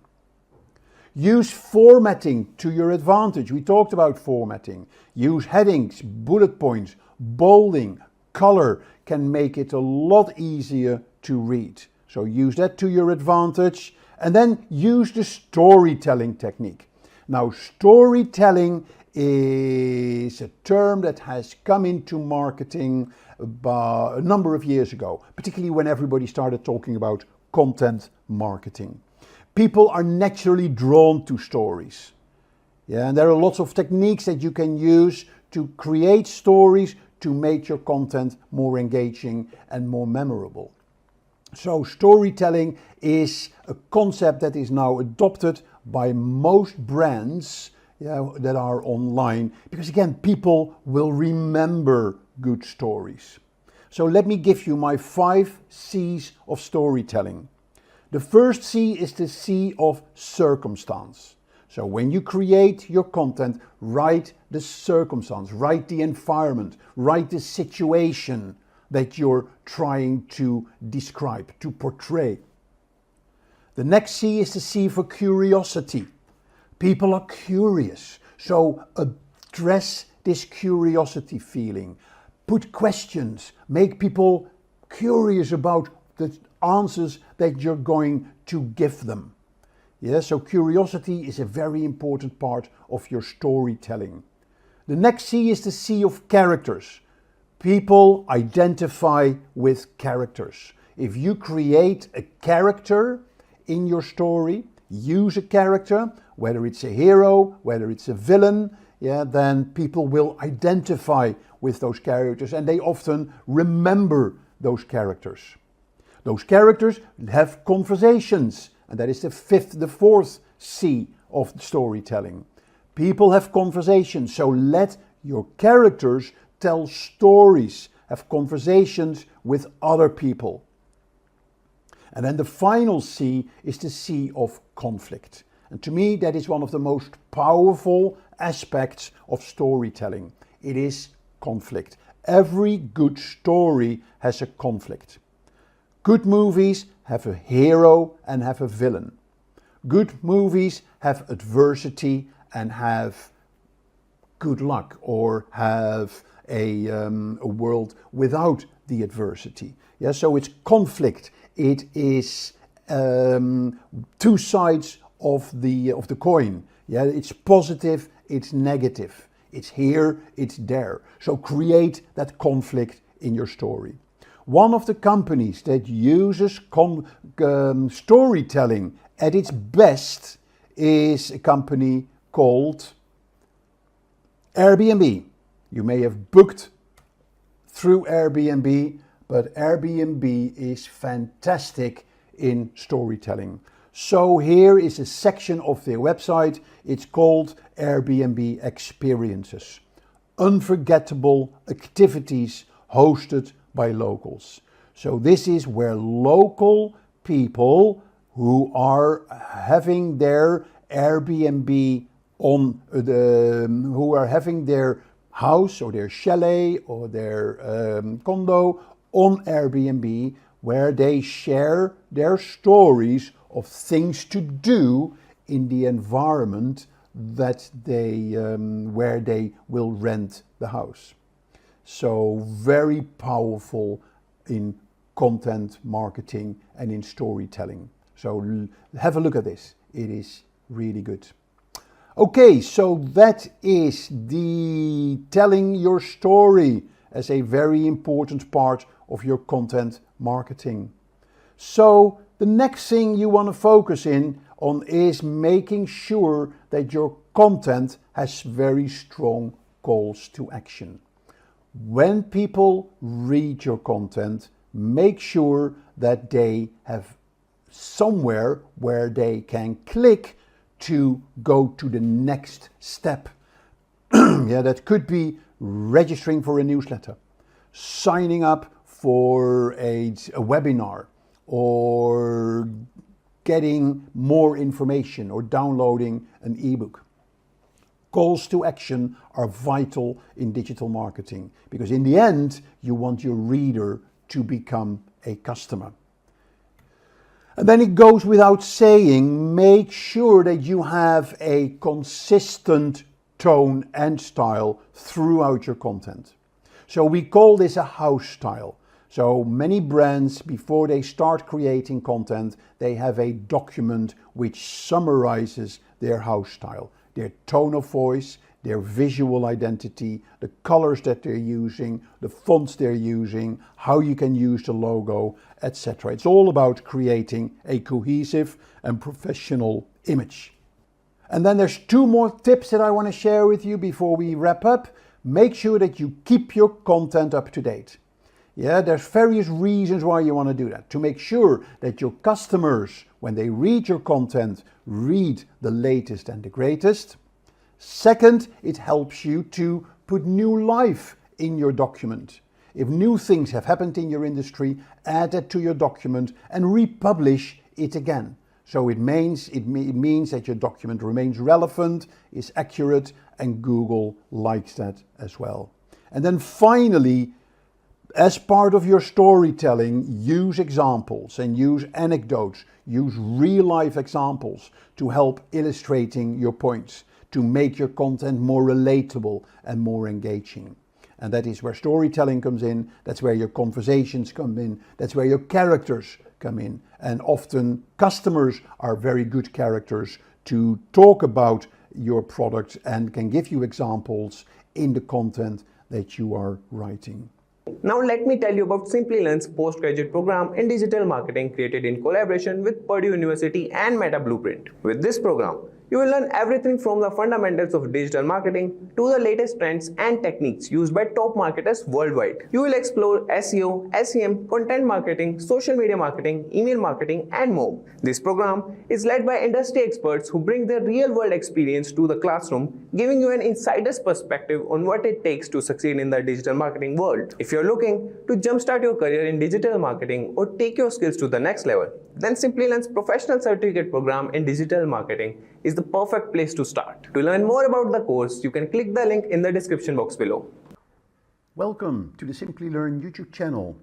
In today's video, we are going to be talking about the Google Keyword Planner, a tool that will help you putting together your Google Ads campaign, or it can also help you in deciding for your keywords for your search engine optimization. We will talk about what is Google Keyword Planner, how do you use it, and what are the benefits of it, and how can you sort of bypass some of its shortcomings. I am Mark Kempman, I'm your digital navigator for this video. And before we start, if you like the video, click the like button. And of course, if you want to subscribe to our YouTube channel, then click below on the subscribe button. Right, so let me start by giving you some interesting stats about Google advertising. Google is the undisputed market leader when it comes to digital advertising. Their market share is over 80%, followed by Bing, Yahoo and Yandex. Now 63% of people who are online, they do click on Google Ads. And you may hear that people always say, I never click on ads, but people actually do. And a lot of those ads are actually on mobile. 33% of mobile ad spending goes actually to Google. So Google's ad revenue in the third quarter in 2022 was 54 billion US dollars. Yeah, that is an annual revenue of over $200 billion, which is a staggering amount. The beauty about advertising on mobile or on desktop is that it gives you an immediate sort of payback. Yeah, therefore the PPC generates twice as many visitors than, for instance, search engine optimization does. But PPC costs money compared to SEO does not cost money other than your own time and resources. So Google advertising is there, it's there to stay, and it is one of the major channels that you should be using for reaching out to your audiences. So let's then have a look at one of the most important tools that Google makes available to help you with putting together your advertising campaigns, which is the Google Keyword Planner. Yep, so, and by the way, if you want to know, Google Keyword Planner is a free tool.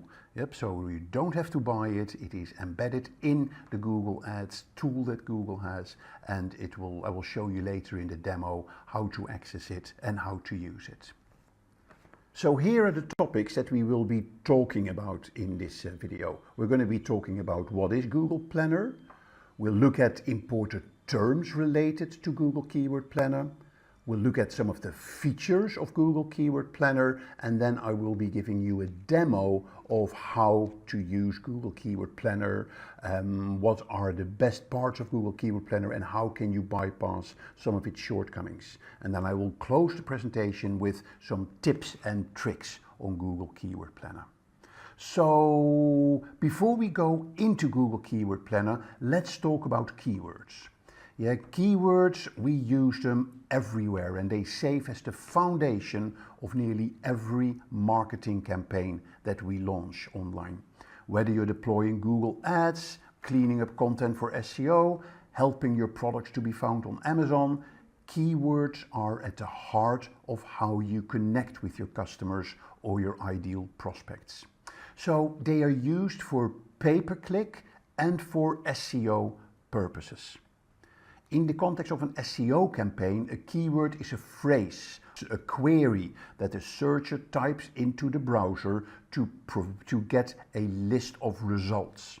Examples of SEO keywords could include words like accounting software, QuickBooks for self-employed workers, or online bookkeeping solutions. Now, PPC keywords are used for your advertising like Google Ads. You add the keywords to your Google Ads setup to help determine when and where your ad should appear.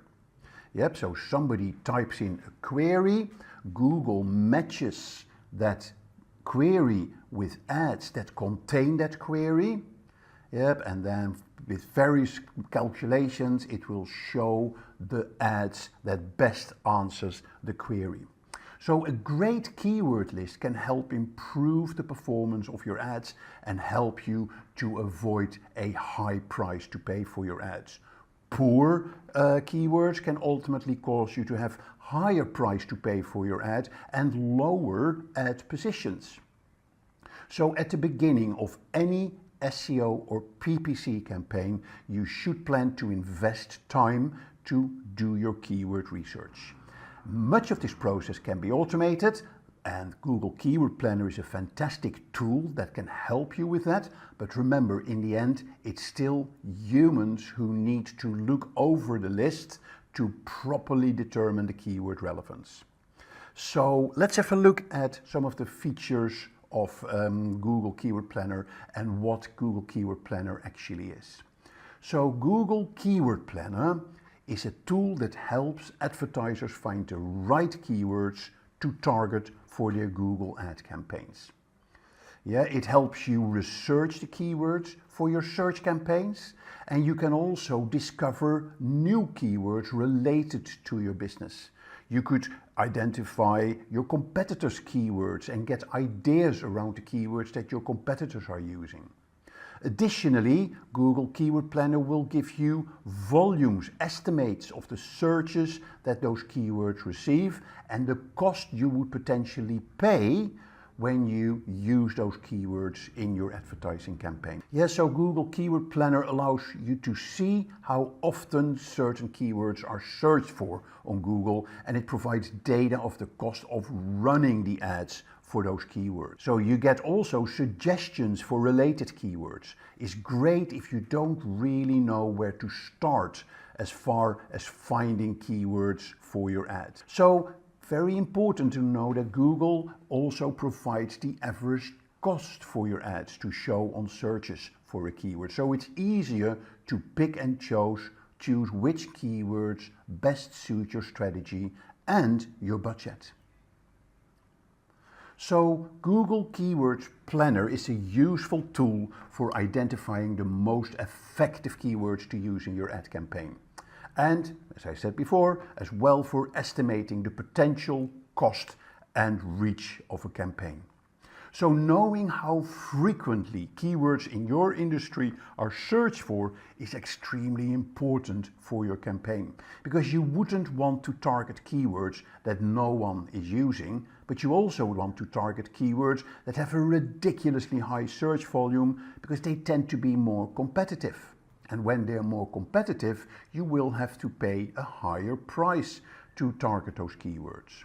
So to summarize, Google Keyword Planner helps you discover new search keywords. It shows you average monthly search numbers for those keywords. It helps you to determine the cost, and it helps you to create new search ad campaigns. So all in all, a very powerful tool that you can use for your Google ad campaigns, which is also completely integrated with Google Ads. So the keyword list that you create in Google Keyword Planner, you can then bring directly into your Google ad campaign setup. So here are some important terms related to Google Keyword Planner. So there is keywords, of course. Keywords, now what is a keyword? A keyword is a word or a phrase that users type into a search engine to find information on a particular topic. From an end user perspective, you could say it's a query. Yeah, and advertisers use those keywords to target their ads to users who are searching for specific products or services, or have questions around problems that they have. Now, search volume is the number of times a particular keyword is searched for on Google over a certain period of time. So Keyword Planner provides you data on search volume to help you understand how popular certain keywords are. Match type refers to the way in which a keyword will trigger an ad. Google offers several different match types, like broad match, phrase match, and exact match. It goes from exact match, where Google will actually only look at the exact word or phrase that you specified as a keyword, compared to broad match, where it will look at a much broader sort of range of keywords in relation to the search term that you defined in your Google Ads setup. An ad group is the container for your keywords. Yeah, it's a set of keywords that are related to a specific theme or topic. So ad groups are used to organize and structure your ad campaign, and each ad group can have its own sets of ads and targeting options in relation to the keywords that you specify. Keywords can be negative, as we say. Yeah, so negative keywords is a word or phrase that Google will not show an ad for when it comes to certain search queries. Yes, so it helps you to avoid wasting impressions on irrelevant searches, and thereby it improves the relevance of your ads. So if your keyword is accounting, because you're selling accounting software, you don't want people who search for accounting jobs to see your ad, because they will not be interested in buying your accounting software. So you can specify jobs as a negative keyword. As I said earlier, Google Keyword Planner will also give you traffic estimates. Traffic estimates are estimates of the potential reach and cost of an ad campaign based on the selected keywords. And Keyword Planner provides those traffic estimates to help you with your budget setting and targeting options for your campaigns. There are important metrics as well that are related to Google Keyword Planner, and therefore of course also related to Google Ads. A cost per click is the amount that you will pay each time a user clicks on your ad. Yeah, that's why we call Google Ads pay-per-click advertising. You're not paying, by default, you're not paying on when people see your ad. You will pay when people click on your ad. And of course, what you want to know for your campaign, what is the average cost per click? You also want to know what the click-through rate for your campaign is. That is a ratio of the number of times an ad was clicked in comparison to the number of times it was shown, and that expressed as a percentage. So two important indicators, cost per click and click-through rate. Finally, there is a very important term, is what we call long-tail keywords. Yeah, they are more specific keyword phrases that visitors are more likely to use when they're closer to a point of purchase. Yeah, so a normal keyword can be dog food. Yeah, and you see it has a very high search volume, which means the higher the search volume, the more likely you will pay a higher cost per click, because the competition is very high for those keywords. Yeah, so what brands do, what the companies do, is actually they step away from the intense competition on the long-term keyword or the short-term keywords like dog food, and they move to longer-term keywords like how to make dog food at home. It gives you a lower search volume, but the chance that people will engage with you on your ad is bigger because they are closer to that point of purchase. Okay, so those are long-tail keywords. Right, so let's have a look at some of the Keyword Planner features. So to summarize, Google Keyword Planner gives you search volume data for keywords, Once you put the keyword in, you get that volume data, but it will also give you ideas for keywords. Yep, and it will actually automatically group those ideas for you in potential ad groups that you can use. It will then give you traffic estimates, and you can use filters as well to make your keyword list more specific. Right, so let's have a look at how Google Keyword Planner works. Yeah, and it's important to understand that before you can use Google Keyword Planner, you will need to have a Google Ad account. Yep, and you can create that by going to Google Ad. You will have to put in your credit card or debit card. Yeah, but as long as you're not publishing any campaigns, you won't get charged by Google. So there's no risk for you when you enter your credit card details. Okay, and then when you're in, I'll show you in a minute where you can find it, then you just start entering your keywords, and then Google Keyword Planner will do the rest for you. So let's have a look at how Google Keyword Planner works. First of all, we need to go to Google Ads. So let's type in Google Ads, and I assume, or the fact is you will need a Google Ads account to be able to access Google Keyword Planner. So when I sign into my Google Ads account, I click here on the account that I want to use for this demo, and this takes me to the Google Ads interface.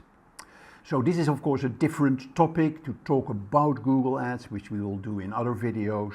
For now, it is important to find out where do I find Google Keyword Planner and how do I access it. So when you click here on the top on Tools and Settings, you will here see all the tools that you have available for planning, for your shared library, for bulk actions, for measurements, setting up your Google Ads, billing for your Google Ads. But here under the planning, you see Keyword Planner, and that takes you straight to the Google Keyword Planner. So here is the interface. So here you see plans that you've created for keywords. Yeah, so you can save your keywords into ad groups. You can save those ad groups into plans. And what you can then do is import those plans, as it were, in your Google Ads campaign. But what we're particularly interested in for now is how do I discover new keywords and how do I get search volumes and forecasts. Those are the two areas where you can get data about your keywords. So let's start with looking at discover the keywords. So here you go. And there's two ways to find keywords. You can start with keywords. You can also start with a website. So what you do here, you put in the keywords that you want to look for. So I can here put, for instance, SEO. I can put in link building, and I can put in a keyword research. And click on that. Yep, so I can unfiltered, unrelated keywords, I can put that in and entering a site, so I can make it as specific as possible, but let's go for these three keywords. Get the results. Yeah, and here you see my three keywords, and here you see a whole range of keyword ideas. Yeah, and that is of course, very powerful, very useful information. These are all words in relation to my three words that I specified: SEO, link building, and keyword research. Now, what is the data it will give you? The average monthly searches, you see that here in bands from 10K to 100K, from 1K to 10K. It will give you the competition level for the keywords. Now bear in mind, this is competition level for Google pay-per-click advertising. It is not a competition level for the actual keywords. So, yep, and then here you see the top of page bid, the low range, and here you see the top of bid high range. Yes, so that is kind of the interface. Here you have your keyword view, you can specify your columns, you can exclude ideas, so in this case adult suggestions, and here you can add filters, and here you can refine your keywords, and we're going to have a look at that in a minute. Yep, here you can specify the country.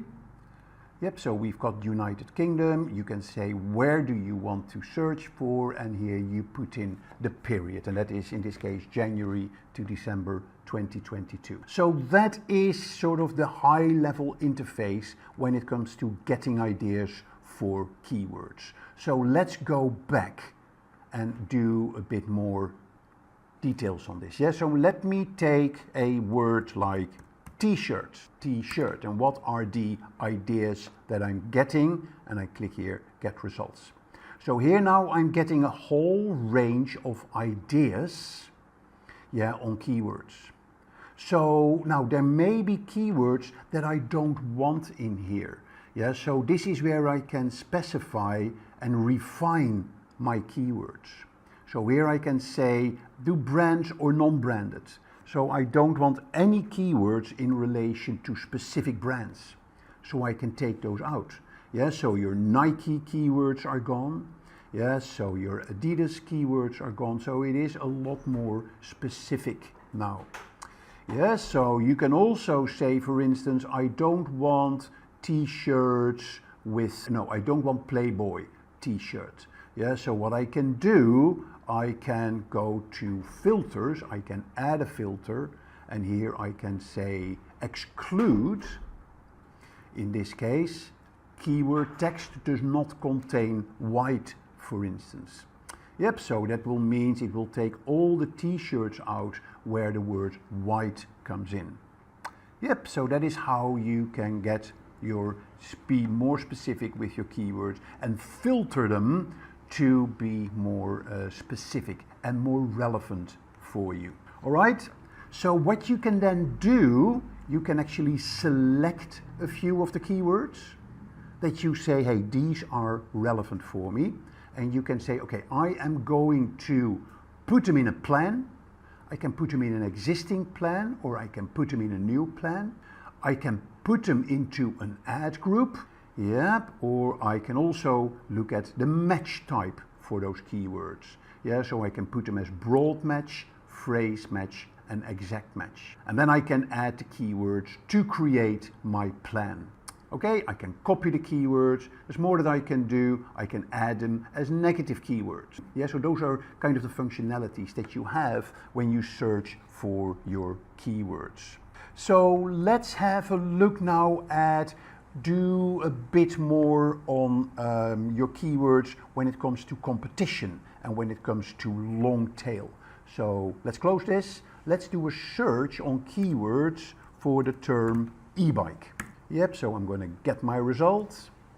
And what I want to do, I want to look for the keywords with a low competition.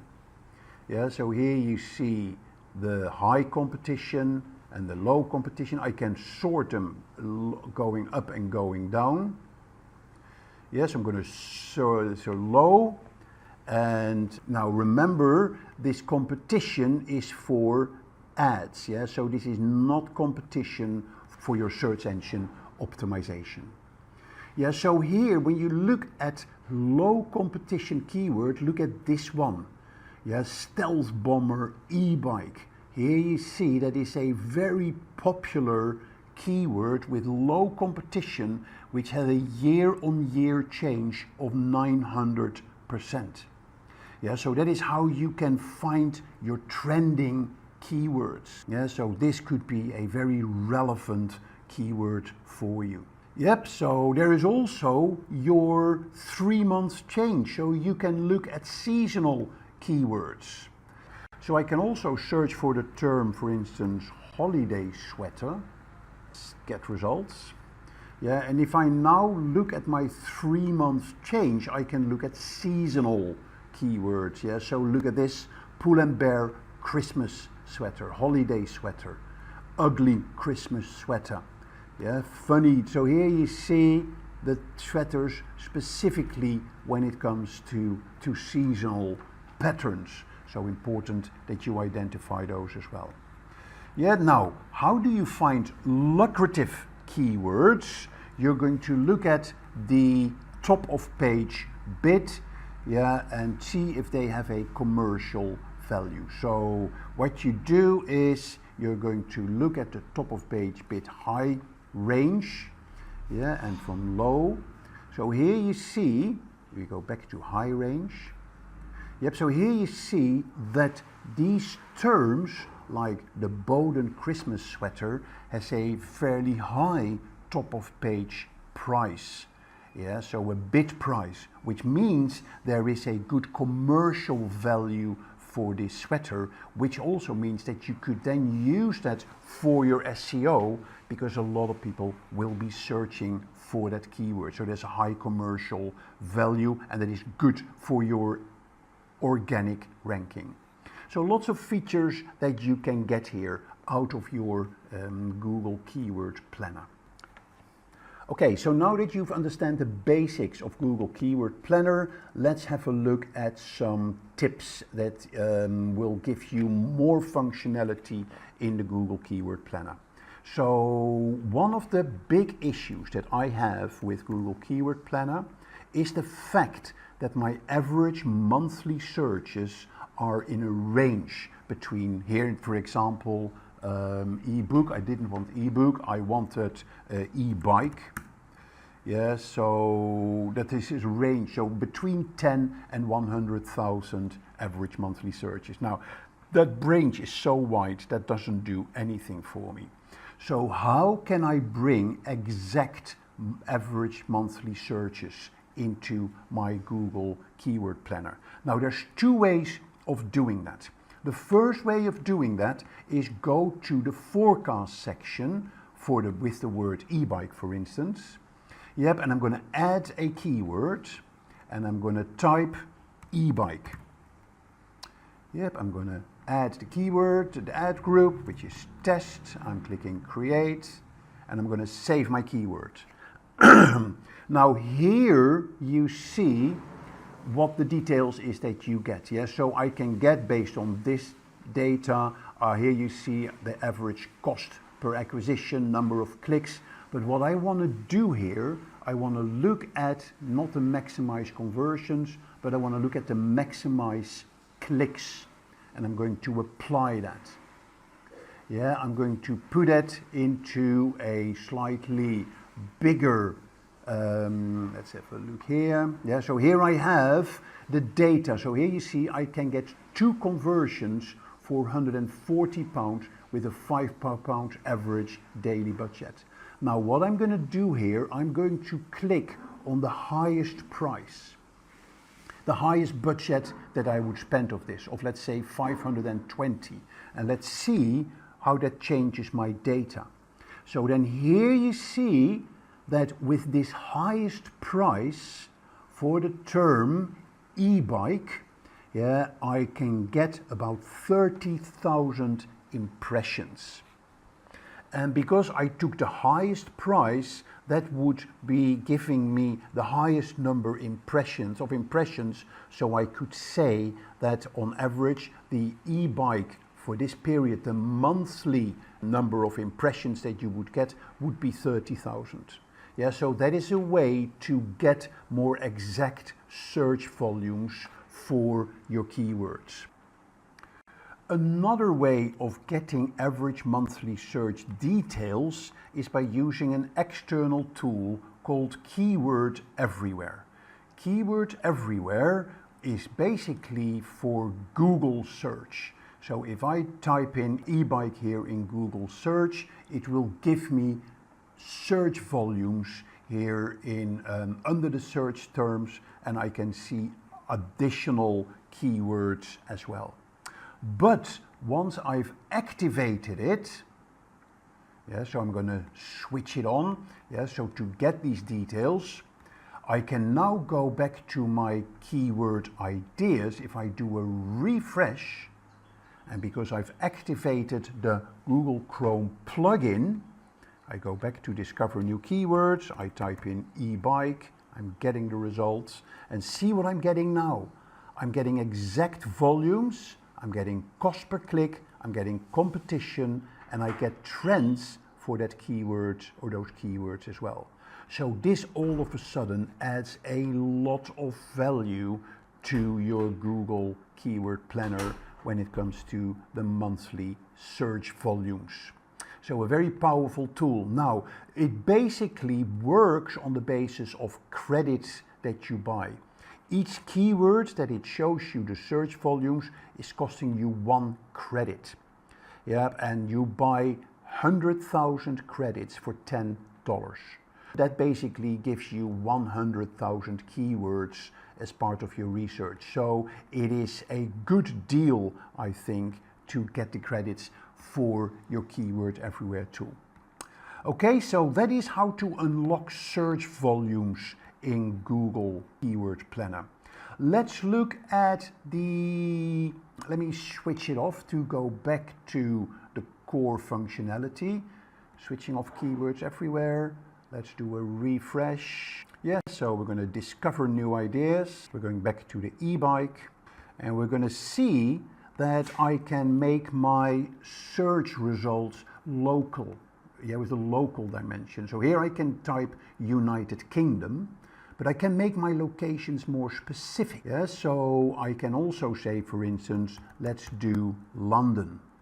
Yes, so I now have United Kingdom and London, so I'm going to take United Kingdom out and I now have London-based search volumes. Yep, so that's what you can get by changing the location. I'm going to look at the popularity of search locations. So I'm going to look at forecasts. I'm going to, let's say, ad test is the keyword, the ad group. Here I'm going to type in Super Bowl. Okay, I'm going to click Save. And I'm going to change the location to the United States. Okay, I don't need the United Kingdom, so I'm going to click Save. Yeah, so here I'm getting my conversion data, but if I scroll down, then here you can see what are the top states when it comes to using that keyword. Yep, so that is a really powerful way to look at locations. You could also be even more specific. I can here say, okay, give me zip codes, for instance. So you can search by zip codes as well, and you can see how the popularity is around zip codes. So finally, what you can do here as well is to look at the various devices that people are using for those search terms. Okay, so that is it what I want to share with you on Google Keyword Planner. You've seen the basic operation, and I also gave you some ways to get additional functionality and particularly ways to get more detailed search volumes. So now that you've seen all the ins and outs of Google Keyword Planner, its functionality and how to overcome some of its shortcomings, let's close with giving you some tips and tricks on using Google Keyword Planner. First of all, make sure you use broad and specific match types when you enter your keywords to get as wide a range of keywords possible in your keyword lists. Also, make sure that you research your competition. Just go to enter the website of your competition and see what keywords come up with that your competitors may be using that you have forgotten.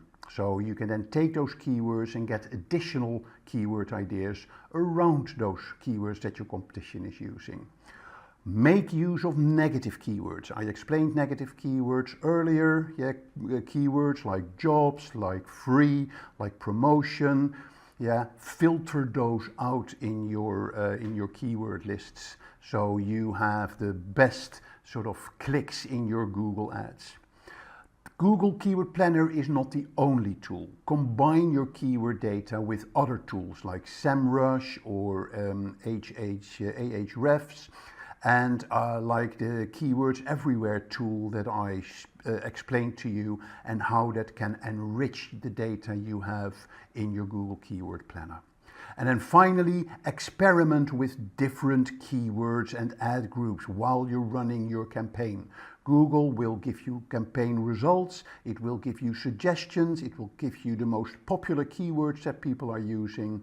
So every time check your campaign settings and your ad groups and your keywords, and you may want to fine-tune those. In today's video, we are going to be talking about how to start a blog. And we'll be discussing what is a blog post, should you start a blog, how do you start a blog, and what are the pros and the cons of blogging. In the process of presenting all this to you, I will share some interesting blogs with you, and I will also share some cool tools that you can use in developing your blog, setting up your blog, and writing your blog post. But before all this, I am Mark Kempman. I'm your digital navigator for this video. And if you like the video, press the like button. And of course, if you want to subscribe to our channel, click on the subscribe button below. So, are you ready? Let me start with giving you a few facts about blogs. Did you know that there are over more than 600 million blogs on the internet? Over 2 million blog posts are published every day. 77% of internet users, they regularly read blogs. And articles that include visuals like photos or graphics or videos, they in general get over 90% more views than those articles without visuals. When it comes to blogging platforms, one of the most popular blogging platforms is Tumblr, over 495 million blogs. But for businesses, it is not used that much. There are the more popular platforms for businesses, and WordPress is one of them. There are 60 million blogs powered by WordPress.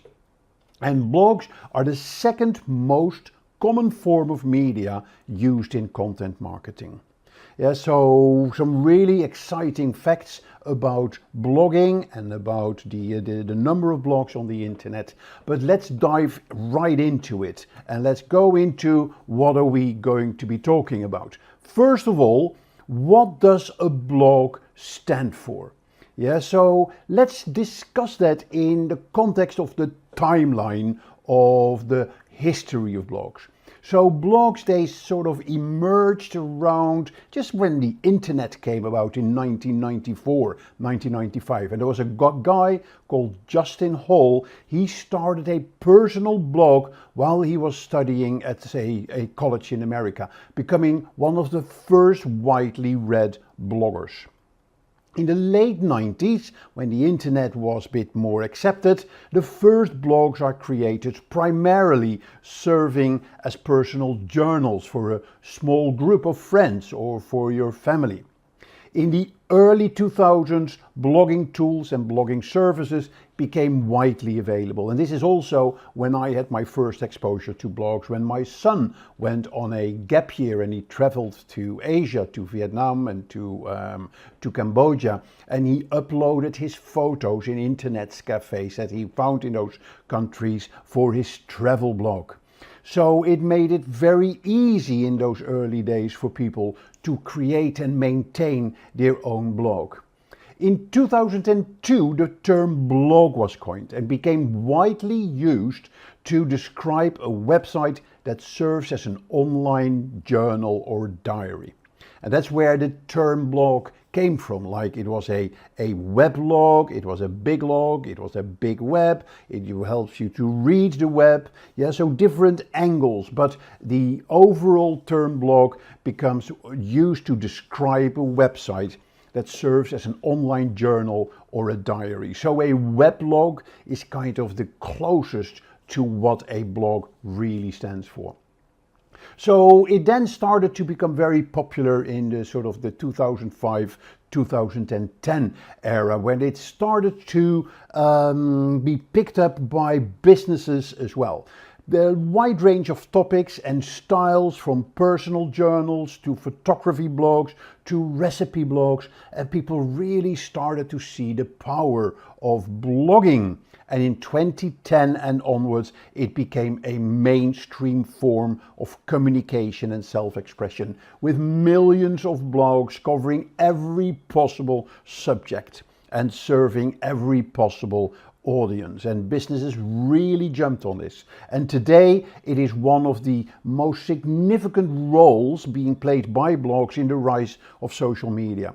And it has a profound impact on the way people communicate and consume information online. Yeah, so that is a short introduction of blogging. Let's have a quick look at what we're going to be talking about. First, I'm going to be digging into a blog. What is a blog? And then what is a blog post? And what are the characteristics of blog posts? Because clearly a blog and a blog post is different than a default or a standard web page. Next question is that we're going to answer, should you start a blog? Yeah, some people, they are excited about blogging and they go straight into it, where other people, they're not quite sure. Yeah, so let me give you some tips and guidelines if you want to start a blog, and when you want to start it, how do you start a blog? So that's what we'll be looking at as well. And then we'll close today's session with a look at the pros and cons of starting a blog. And in the meantime, in the process of presenting all this, I will share with you lots of tools, lots of suggestions, and lots of ideas on starting your own blog. So let's talk about the features of a blog. What is a blog? Now, a blog is a type of website serving as an online journal or a diary. And a blog consists of a number of posts on a particular topic or a theme. Okay, so it's a blog post is kind of the container for a range of articles around a particular theme. Now, it can be created by individuals, it can be created by companies, by businesses, organizations, serving various purposes. It could be for personal expression of ideas, it could be for marketing, it could be for journalism, or even for activism. The beauty about a blog is that it is so easily created and managed using blogging software or blogging services. And all that software and all those services are available online. Some are for free, some are premium, but it is very easy to get started with your blog. And those blogging software platforms, they include features such as commenting systems, so that allows you to get your engagement with your readers.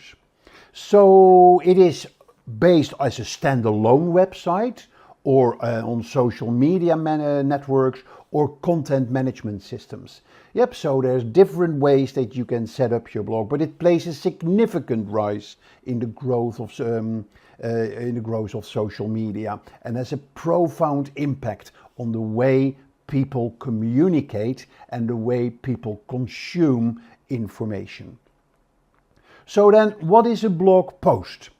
A blog post is any article, any news piece or guide that is published in the blog section of a website. Okay, so it typically covers a specific topic or a query and is educational in nature. And it ranges from 600 to 2,000, 2,500 words. The typical blog includes the title.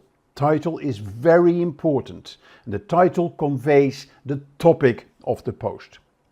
It then has a body of text with in-depth information and commentary on the topic. It then has images or multimedia elements like video or infographics to illustrate the content. And it's very important to visualize what you're trying to say in your blog post.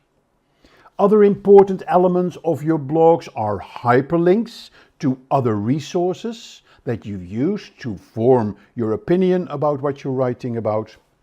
And very important, because when you have a blog, you will have many articles. So you want to give people access to all those articles as well, and easy access. So in blogs, they use categories or tags to categorize and organize all the blog posts. And you can search in those categories, search in those tags to access other blog posts. Good blogs also contain a commenting system for reader feedback. There are sharing buttons for social media sharing. There's a publication date. And there is also a short byline of the author with a biography or a description. Yeah, so those are the typical characteristics of a blog post that you will find in any blog. So, as I said earlier, a blog post incorporates visual elements like photos, videos, infographics, even interactive charts to make the topic that is being written about come to life, to explain a topic or answer a question. And they are very important because, first of all, they grab your attention. Yeah, because visuals are more eye-catching than text and can quickly grab the reader's attention, making them more likely to continue to read the post. Visuals also help you to break up the text. Large block of text can be quite overwhelming for readers. So when you add visuals in between those large blocks, it becomes more visually appealing. It also helps in explaining the topic, so people have a better understanding of what you're trying to talk about. Visuals can help you illustrate complex concepts and ideas, so it's easier to understand, but also easier to retain. Another important aspect of visuals is that you can evoke emotions, particularly when you are using video in your blog post as well. So it makes the reading experience more engaging, more memorable. Google likes it as well when you have visuals or videos in your blog post. It really helps you with your search engine optimization. Yes, so it's easier for readers to find the post then in search engines like Google or Bing or Yahoo. And then finally, visuals, they play a crucial role in enhancing the reader's experience and make the blog post more effective in presenting and explaining and conveying the information and ideas. A really good blog that uses visuals in a very good way is socialmediaexaminer.com. Yeah, I really like Social Media Examiner. It's a typical blog. It is almost like not recognizable as a blog website, but it is based on a huge collection of articles covering all topics around social media. And to access their library of visual posts, you go to the About Us, and here you have the range of articles on Web3, on Instagram marketing, Facebook marketing, YouTube marketing. So let's go to Instagram marketing, and immediately you see all the content around Instagram. Yep, and if I go to one of their blog posts, how to use Instagram for business, then here you see immediately there is a visual that explains the overall blog post and what it is all about.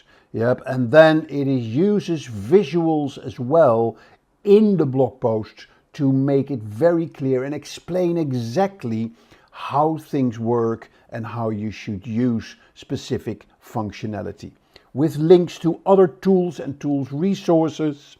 Yeah, so it has a really good visual appeal, making it very easy for subscribers to consume the content. Okay, so that is what a blog post in general is about. Yep, so let's look at a few more details here. Yeah, another very important aspect of a blog is the writing style. Yeah, blog posts are typically written in conversational style or in personal style or in informal style. Yeah, so blog posts, they should have a conversational or an informal tone, as if the writer is speaking directly to the reader, because that makes it more relatable and more engaging. It's also personal, so includes personal anecdotes, personal experience, personal opinions, and add a unique human touch to the blog posts. You therefore use an active voice.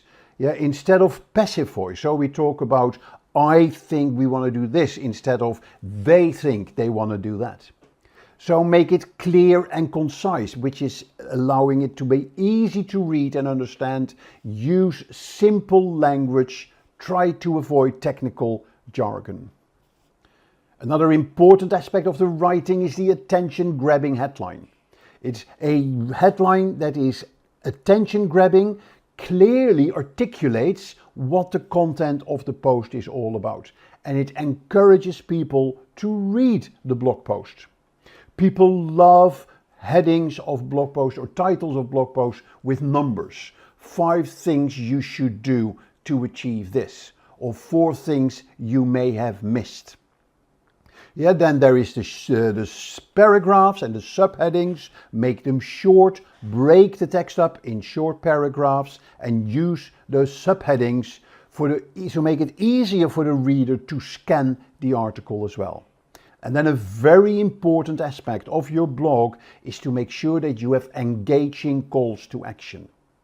Yeah, a strong and compelling call to action can encourage readers to engage with your content. And you can ask for those call to actions. Ask people to comment, ask people to share, or ask people to take some other action like signing up for the blog or signing up for a newsletter. Yes, so now, of course, there's no fixed method of writing your blog. Make sure that you write your blog to the style of your audience. Yeah, so be flexible. Meet the specific needs of your target audience. Now, a key question, of course, should you start a blog? Yeah, some people are natural writers and it makes sense for them to start a blog. Some people haven't got a clue, but they're very passionate about something. Yeah, and the more passionate you are about something, the easier it will be for you to share your thoughts and ideas. But before I go into more detail in this question, let's have a look at some of the most popular blog categories, and let's have look at some example blogs that really stand out. So there are many popular blog titles, but here are some of the most popular topics. First of all, there are lifestyle blogs. Yeah, topics such as fashion, beauty, health, wellness, travel and food are very popular. They range for a wide appeal and that makes it very personal and very relevant for readers. Second is technology blogs. People love technology blogs and there's always stuff to write about technology because it changes so fast. There's always news, there's always something exciting to write, whether it's smartphones, whether it's laptops, whether it's artificial intelligence, or whether it's virtual reality. Another category that's very popular is blogs about personal finance, helping people to better understand and manage their finances, with topics ranging from savings and investing to debt management and budgeting. Business and entrepreneurship blogs, they are really cool, they're really hot on the internet. Whether you want to start a new business, when you want to grow an existing business, there's a huge demand for information and advice on topics around business and entrepreneurship. A very obvious topic to blog about is news and current affairs. Blogs that cover the latest news and current affairs, they are always popular, whether they focus on a particular area of interest like politics or technology, or cover a broad range of topics. Then there is creative writing, there's literature. Those are blogs for writers, for readers, blogs about creative writing and literature where you can get a great source of inspiration and connection. And then finally, there's personal development and self-improvement blogs. Topics like personal growth, self-care, self-improvement, health, they're very popular for their relevance to many people's lives. So these are some of the most popular blog topics. Now there are many, many more. The possibilities are endless, but the best topics are often those topics that align with the blogger's passion and expertise.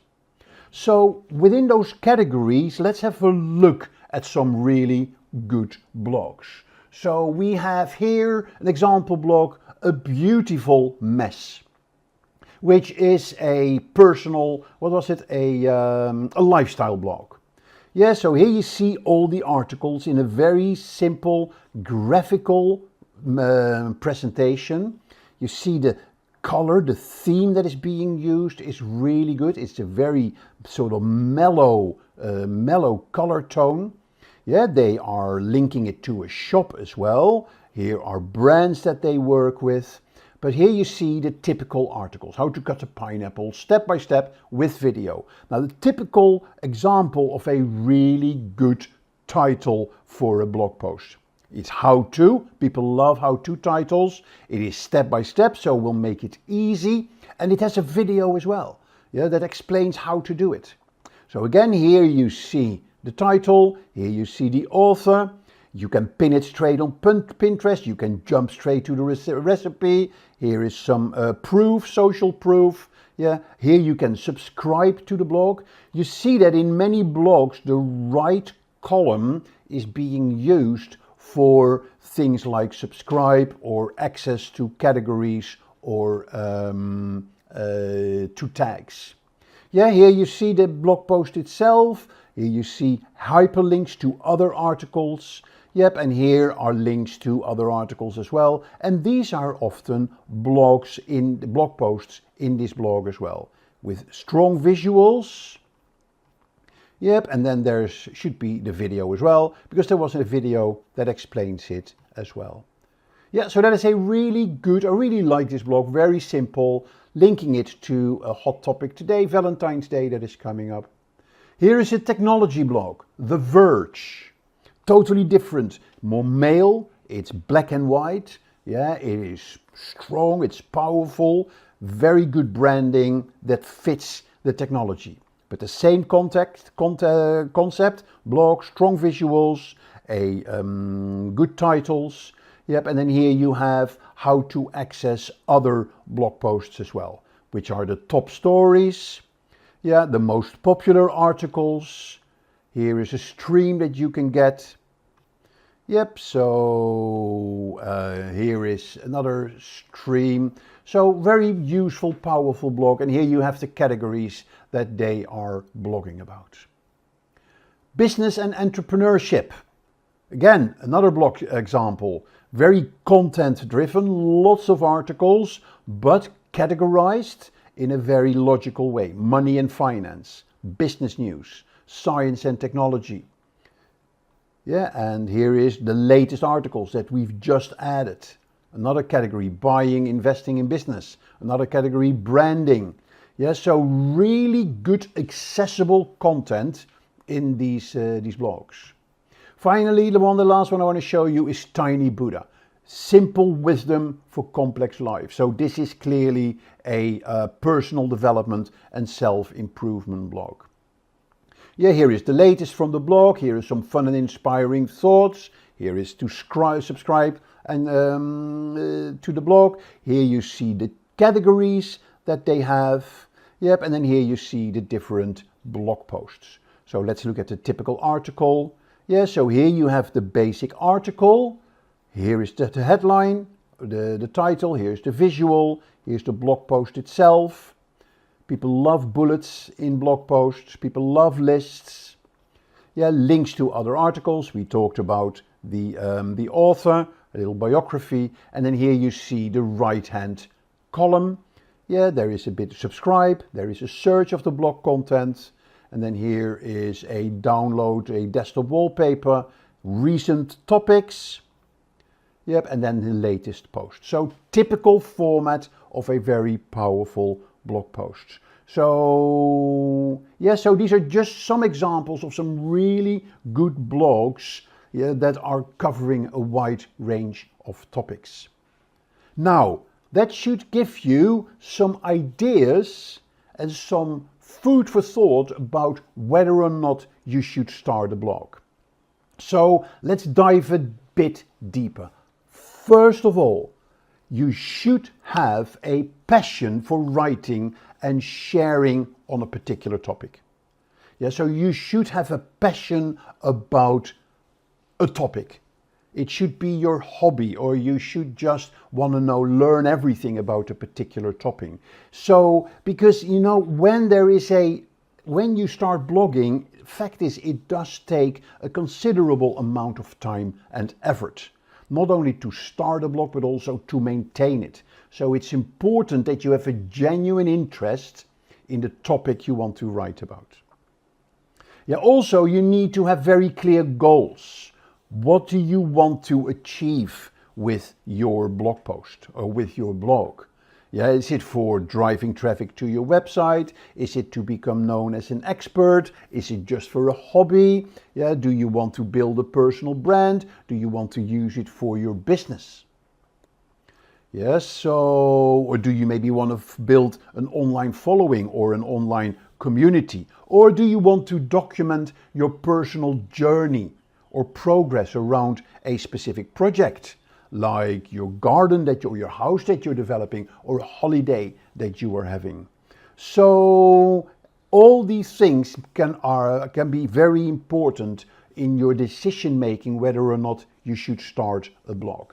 But if these are all positive, and if you are very convinced and dedicated from, yes, I'm going to start a blog, then blogging is a fantastic opportunity for you. And when you are a business, there are so many advantages, so many benefits that you can get from having a blog on your website. It can help you in driving traffic to your website.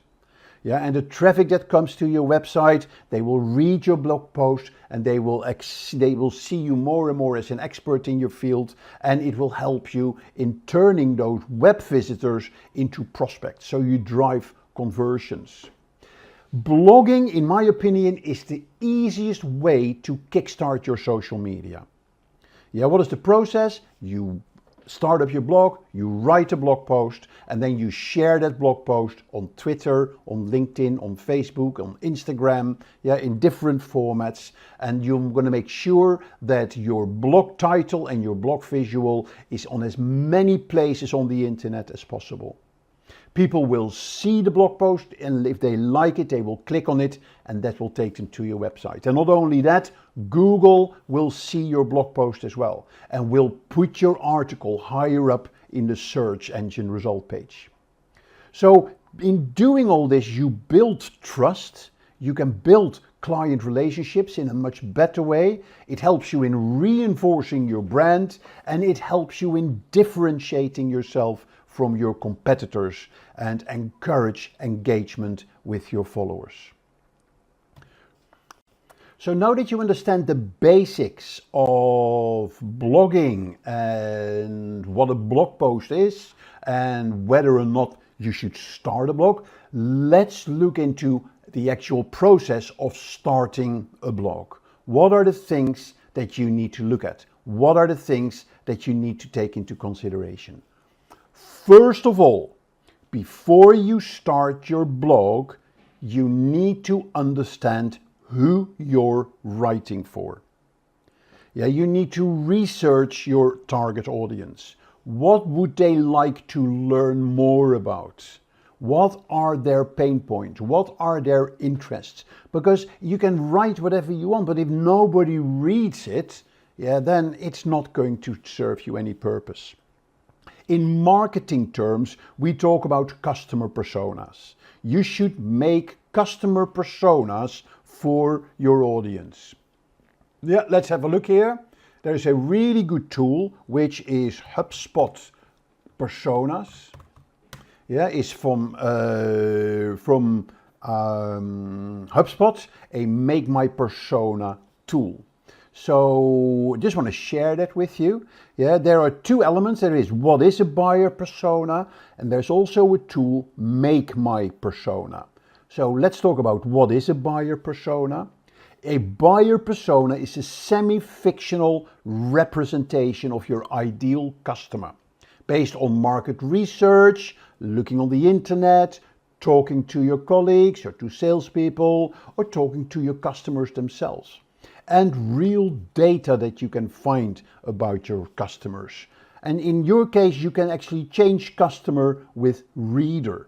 Who is your ideal reader, and what do you know about the reader? You're then going to look at, why do I need this? Yeah, they provide structure, a persona. They provide structure and context for you as the blogger, making it easier for you to map out the content. Yeah, and align your topics with the requirements, the reading needs of your audience. Yeah, and how do you use them? Yeah, so by learning about your ideal customer or your ideal reader, their challenges, their goals, their demographic traits, it helps you set up a content strategy. Yeah, which will increase the chance that people will read your blog. So how do you create a persona? There's lots of tools on the internet. You can download a guide here. Yeah, you can also go back to the tool here, Make My Persona, and that is on HubSpot. There is actually a tool where they can help you build a persona. Yeah, it will ask you a set of questions. Yeah, so create an avatar, name your persona, and then it looks at some demographic characteristics. It looks at some characterizations. It looks at what are their challenges, how do they consume information. You can do that in a walkthrough mode, or you can also skip the walkthrough mode, and then you go actually into the final version of the persona that you can fill in here as well. Yep, so they want to know the name, the title, the age, level of education, the social networks that they're using or reading, what is their preferred method of communication, what are their responsibilities, what are their goals and objectives, what is their biggest challenge. And you can tailor this completely to your own sort of reader profile. Very useful tool on creating customer personas. A very important part on starting your blog. Once you've started and created your persona, you're then going to check out your competition. What are your competitors posting about? Yeah, how do they approach their target audience? What are the typical topics that they are looking for? Yeah, so now there's different ways of finding blogs from your competitors. Yeah, the traditional way, I would go to Google. Yep, and I would just search. For instance, if I'm in CRM, yeah, I would just search on the top 10 blogs on CRM. Yep, and then here you get lists in Google of the top CRM blogs. Yes, so, and then you're just going to have a look at those blogs. You're going to analyze their content. You're going to look at the topics, the formats, the tone and the style. You're going to check if you can get some information about traffic, their social media following, their engagement, and maybe you can find gaps in the content that they are using. Yep, so those gaps in the content, they are opportunities for you. And maybe you can look at their promotions that they're running to gather ideas for your own blog. Now, you may have heard recently of a new tool that is out there, and that is getting a lot of traction in the industry. Yeah, it is a tool called Chatgpt, and I had it open somewhere. Let me have a look here. I don't think I have. Let's just go to chatopenai.com, which is a new tool, which is what we call conversational artificial intelligence. And the whole industry is talking about it. It basically has the potential to replace Google, but time will tell. Yes, so we don't need that. Yeah, so it is basically conversational artificial intelligence. Instead of going to Google and search for give me the top 10 blogs, here I'm just going to ask, give me the top 5 CRM blogs, yeah, and reasons why they are so popular. Let's see what it comes up with. Yeah, so you see I'm asking two questions here.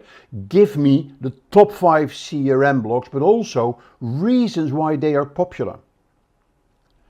Yeah, so this is a whole new way of exploring content on the internet. And I'm sure in the future we're going to be using and running a video where we're explaining Chatgpt in more detail and how you can use it as a marketer. But in the meantime, make sure you have a look at this and start using it for some of the topics that you are looking at the moment.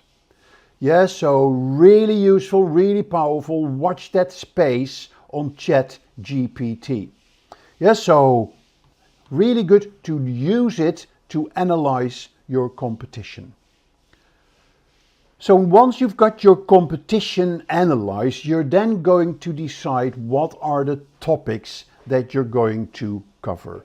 You're going to look at the focus area of your blog. It's very important if you want to be successful with your blog.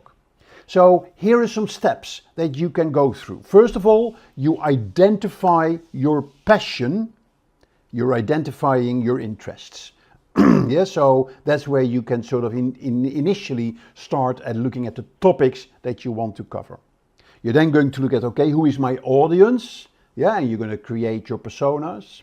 And then you've looked at your competition as well. But then very important, once you've looked and identified a topic, you then need to check is it popular? Is it trending? Because yeah, you can write a topic about a fantastic subject, but if nobody is reading about it, if nobody is talking about it, yeah, then hey, what's it going to do for you? So a really good tool to look at what is trending in the world at the moment is a tool called Google Trends. So you just saw Chatgpt, which is conversational AI. So let's have a look at, is conversational AI a hot topic on the internet? Google Trends is a tool that will give you trends about how many people are searching for those terms. And the more people are searching for it, of course, the more people are interested about it, the more exciting it is. And if I look at this term from 2004 till today, yeah, then you see immediately how hot conversational artificial intelligence is becoming. And then particularly here in the last couple of months, this was the November 2022 was when Chatgpt launched its product. And here you see the stellar growth on the topic. Yes, so use Google Trends to find out if your topic is hot, if your topic is trending. Good. So once you've looked at the trending of your topic, is it popular? You're then going to find your angle. Yeah, so that is a key factor because there's so many ways you can write about conversational AI. But what are the topics? What are the subtopics? What is the angle that you're going to take? So basically, to find out about the angles on your topics, then you of course need to understand your niche. You need to have a good understanding of your niche and the topics within your niche. Again, you're looking at your competitors. Yeah, so if there is a certain sub-niche, yeah, or a subtopic, but everybody has been writing about this, then that is not going to help you. So you want to find those areas within your niche that have not been explored yet. Again, look at your readers. What do they want to hear about? You can then adapt your writing to your readers' requirements and do simple things. Use your own experiences and perspectives in analyzing what you're going to write about. That can really help you in finding a unique angle that sets you apart from your competitors. And challenge yourself. Challenge the status quo. Ask yourself questions that other bloggers may not be asking. Be critical, but make sure that you found that unique angle that you want to go for. Right, so now that we know the topic, now that we know the angle, we're going to start the blog. So the first thing we need to do is to come up with a name for the blog. Yeah, when you start thinking about naming your blog, you make sure that it is descriptive. So make sure that the name of your blog accurately describes the focus content of your blog, because that makes it easier for the reader to understand what your blog is all about. Keep it simple. Don't use underscores or hyphens. Keep the name simple. Avoid overly complicated names that are difficult to spell or remember. Try to make your name unique. Yeah, so make sure that your name sets you apart from others in your niche. Think about SEO. If there's keywords that you can put in your name of your blog, yeah, that can really help. Also very important to check if there is if the URL is available for the name of your blog, because it's a fantastic name, but if there's no URL available, and I'll come back to that in a minute. And then of course ask people, ask friends, ask customers, what do you think about the name of this blog? And use tools. There's lots of naming tools for your blogs, yeah, for websites. But again, if I go to Chatgpt and I'll just say, give me 10 names for my new CRM blog, Chatgpt is going to give you fantastic answers. Yeah, it just gives you ideas. So guys, this Chatgpt is going to revolutionize the marketing profession in the next few years. And there's so much more to come in this space. Okay, so that's where you go and have your name for your blog, and then check the URL for the blog as well. Yeah, so once you've created your blog name, you need to create your blog domain. And the first thing you're going to do is the name available? Yes, so here is a simple tool, Name Checker, and you can just type in the name. So go here to the name that we had. Yes, so let's say CRM Frontier. And then we're going to go to Name Checker. Here we're typing CRM Frontier. Yep, and we're just going to check, is it available as a .com? Is it available on Facebook? No. Is it available on Twitter, on Tumblr? Here you see all the social channels and the .com, if it is available. Yeah, and once it is available, you know that you're then going to a URL sort of place where you can buy URLs, and then you can go to your check if the name is available there, and you can go and buy it. So, but we'll come back to that in a minute. So this is choose your name, yeah, and make sure that your name is available. So then you're going to your domain registrar. So let's go to, for instance, GoDaddy.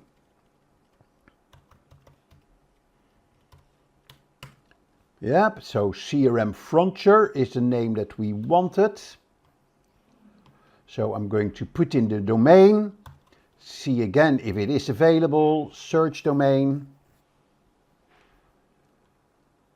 Yeah, and here you see CRM Frontier is available for 714, and it's also available as .co.uk, but you also may want to look at, am I going to use .info or .online or .inc or .tv, so all decisions that you need to make. The guideline here is that if you are targeting a global market, try to go for the .com domain. If you're targeting a local market, go for the domain of that country, like .co.uk for the UK, yeah, or .ca for Canada. Yeah, so different ways of doing that, but that is the golden rule. So we've checked availability, you can now register your domain, and then of course, once you've set up your blog, you need to connect your domain to your blog. Good. So that is the domain and the domain registration. So if we go on, the next thing you need to do is choose a content management system for your blog, which is a very important step in setting up your online presence, because with your CMS, you actually create your blog. Gone are the days where you need to program in HTML. Yeah, you now have very simple blogging platforms like WordPress or Wix, that can help you in creating your website. Very important in the decision for your CMS, consider the features that you need, like blog post creation, blog post management, user management, integration with other tools, and look at the important, the popular CMS systems like WordPress or Blogger or Wix or Squarespace. Research them, and then ask Chatgpt maybe which one that you want to use. Look at ease of use. There are free versions, there are premium versions. Check for support is very important. Make sure that the support has a chat availability. That is so much better when it comes to productivity. Look at scalability and look at cost as well. A lot of web CMS systems, they may offer you a free version to start with, but then it will have some basic advertising or you can't use your own URL. So very important that you choose a CMS that works for you. Now, one of the most popular CMSs that you can use is WordPress. WordPress, be aware, there are two versions of WordPress. There is WordPress.com, which is a web development platform which is hosted by WordPress. So you don't have to go to a provider like GoDaddy and set up your website. This is all being done on WordPress. WordPress.com is the easiest platform to get started with your own blog. And literally, you can have your blog up and running within 10 minutes. If you want to have a more professional setup, a more long-lasting, a more powerful setup, you would go to WordPress.org. And WordPress.org you can only use through a web internet service provider like GoDaddy, where you basically rent a specific set of storage. And that is where you can install your own WordPress installation. So that is WordPress.com and WordPress.org. So very important decisions on starting your own WordPress or your own development platform. And then finally, you need to look at the look and feel of your blog. How are you going to customize this?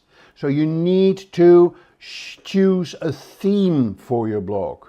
Yes, so because that can make or break your blog. And many blogging platforms, one of the first questions they will ask you, what theme would you like to use for your blog? And let me show you.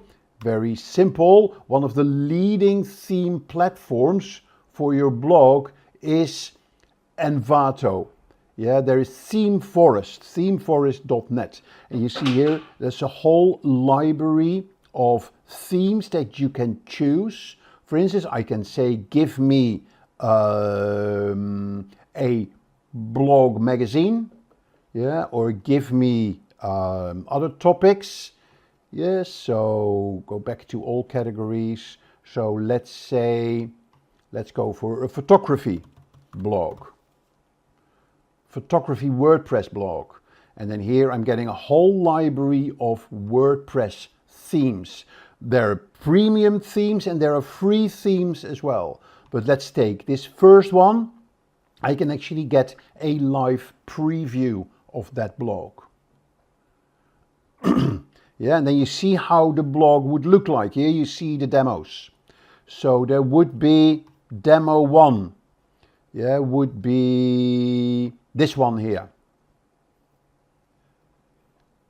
Yeah, so now it's actually loading this theme, and this is how your blog will look like.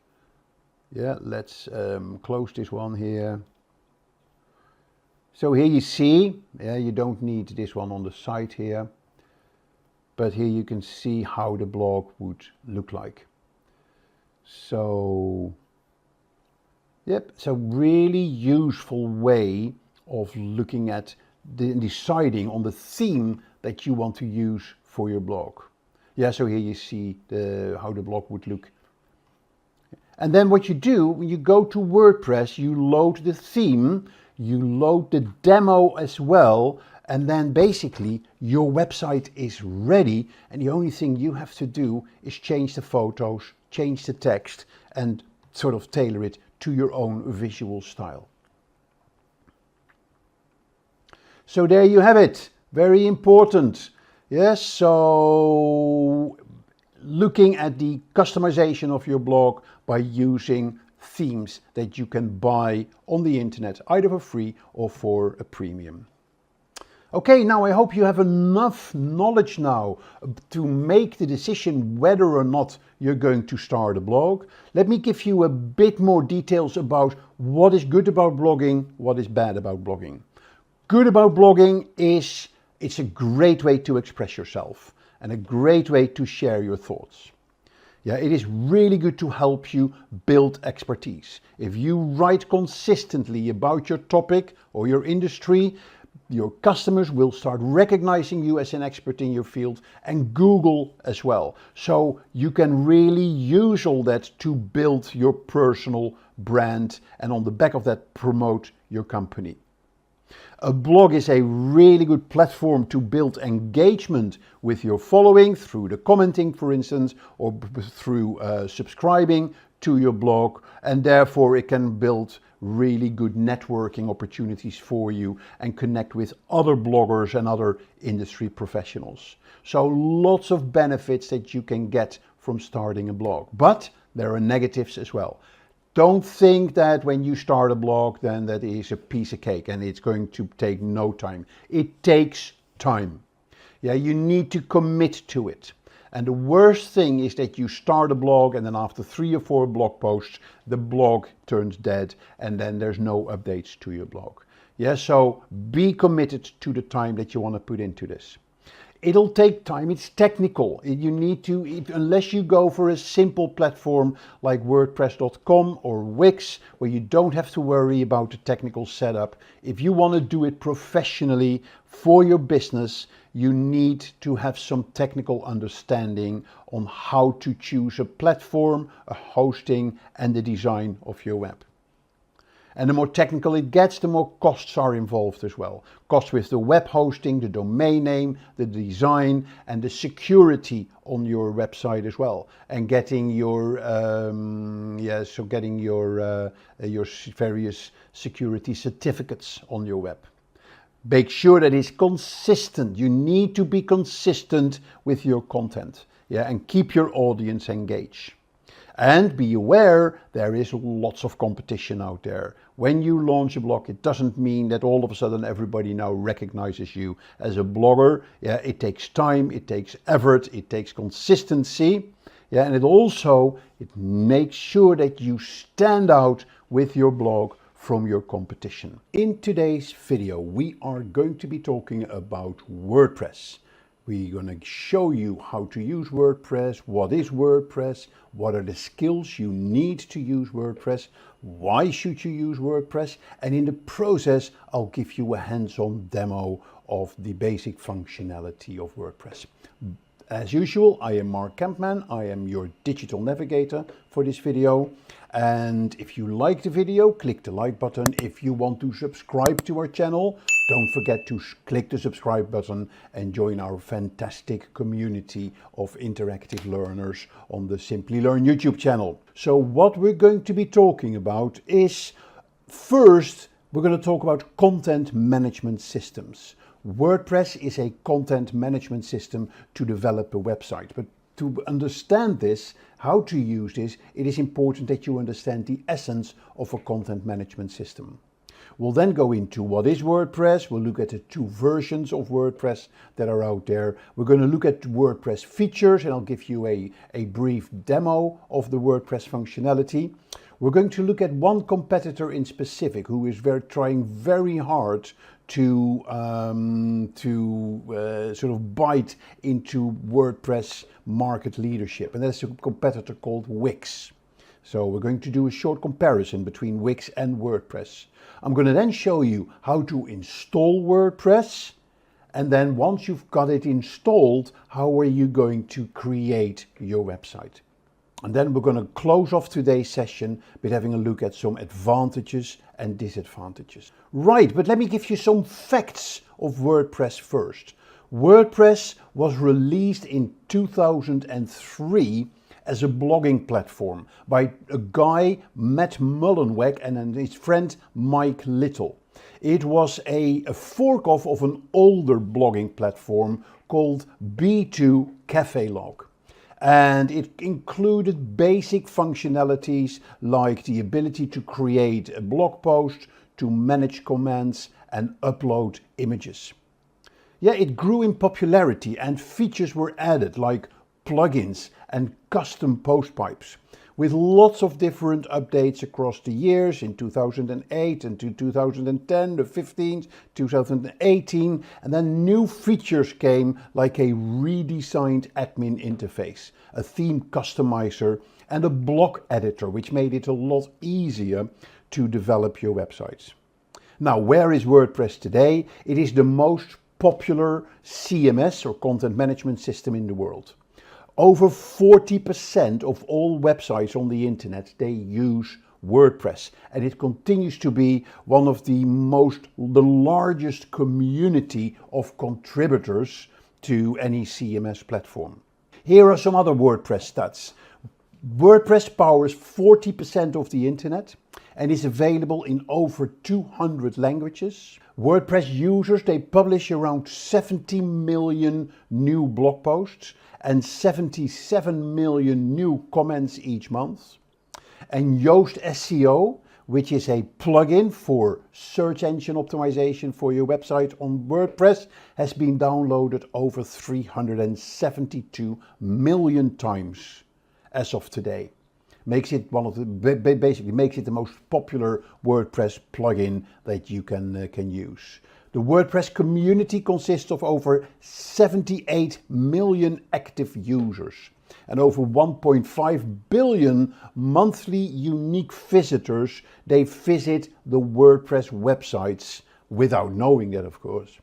WordPress.com, which is a separate version of WordPress, and I'll come back to that in a minute, they host over 5.5 million active websites.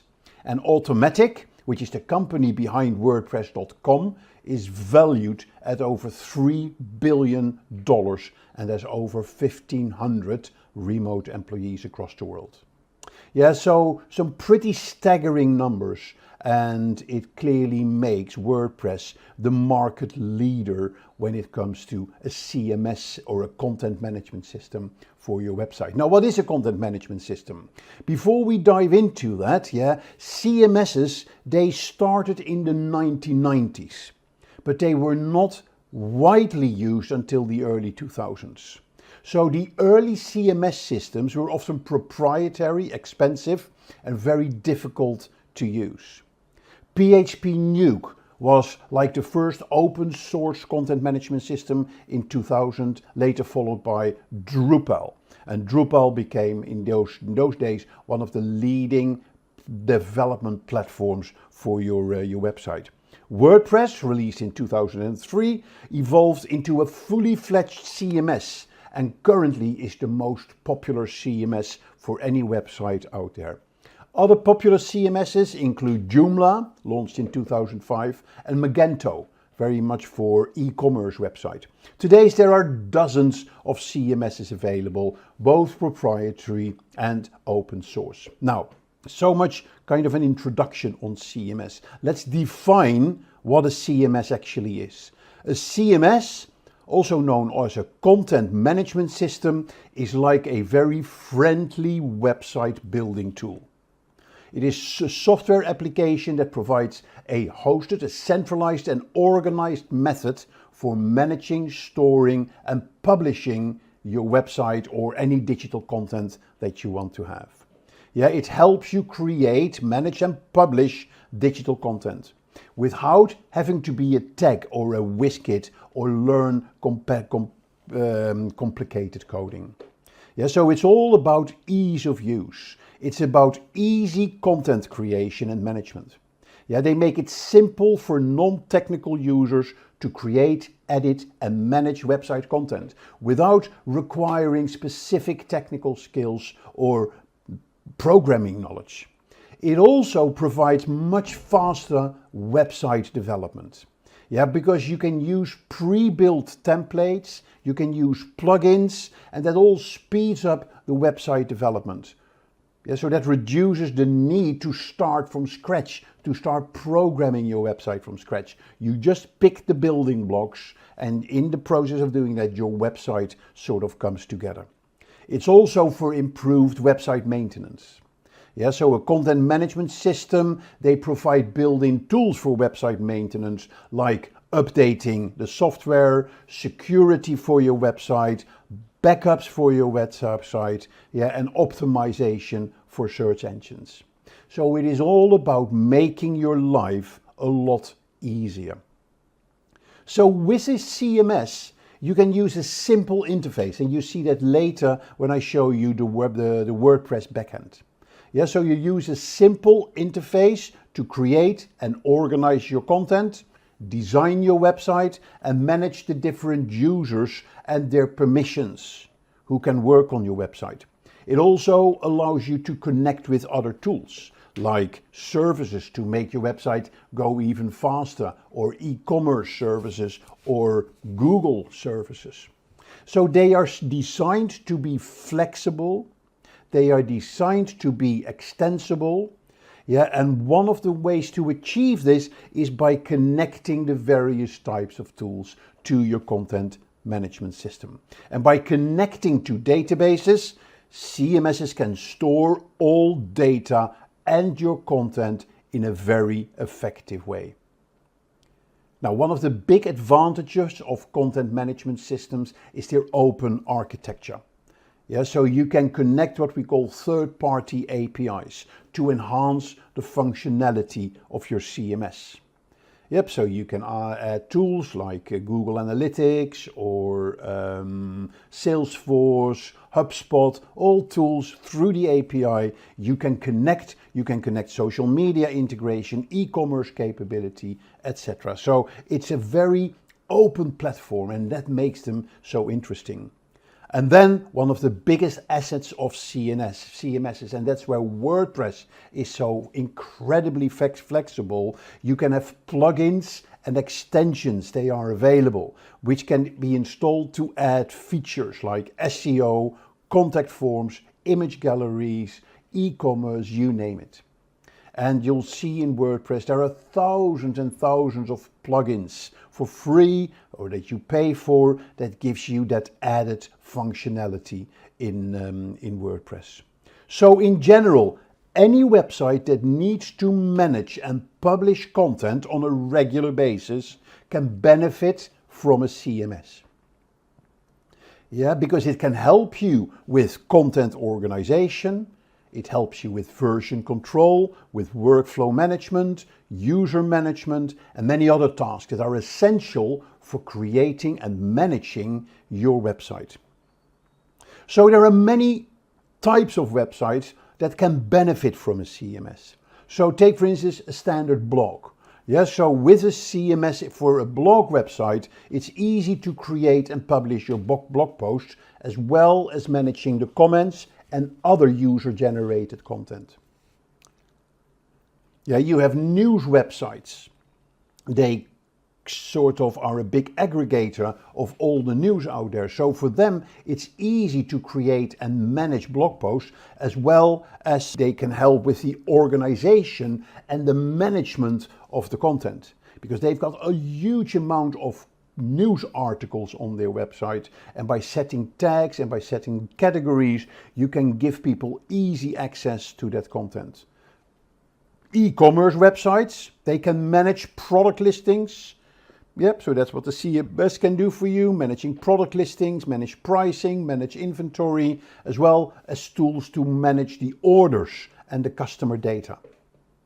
And corporate websites, they can use a CMS as well. They can benefit from it. So it can include product and service information, news and events, career opportunities. So basically every website, every type of website can benefit from a CMS system.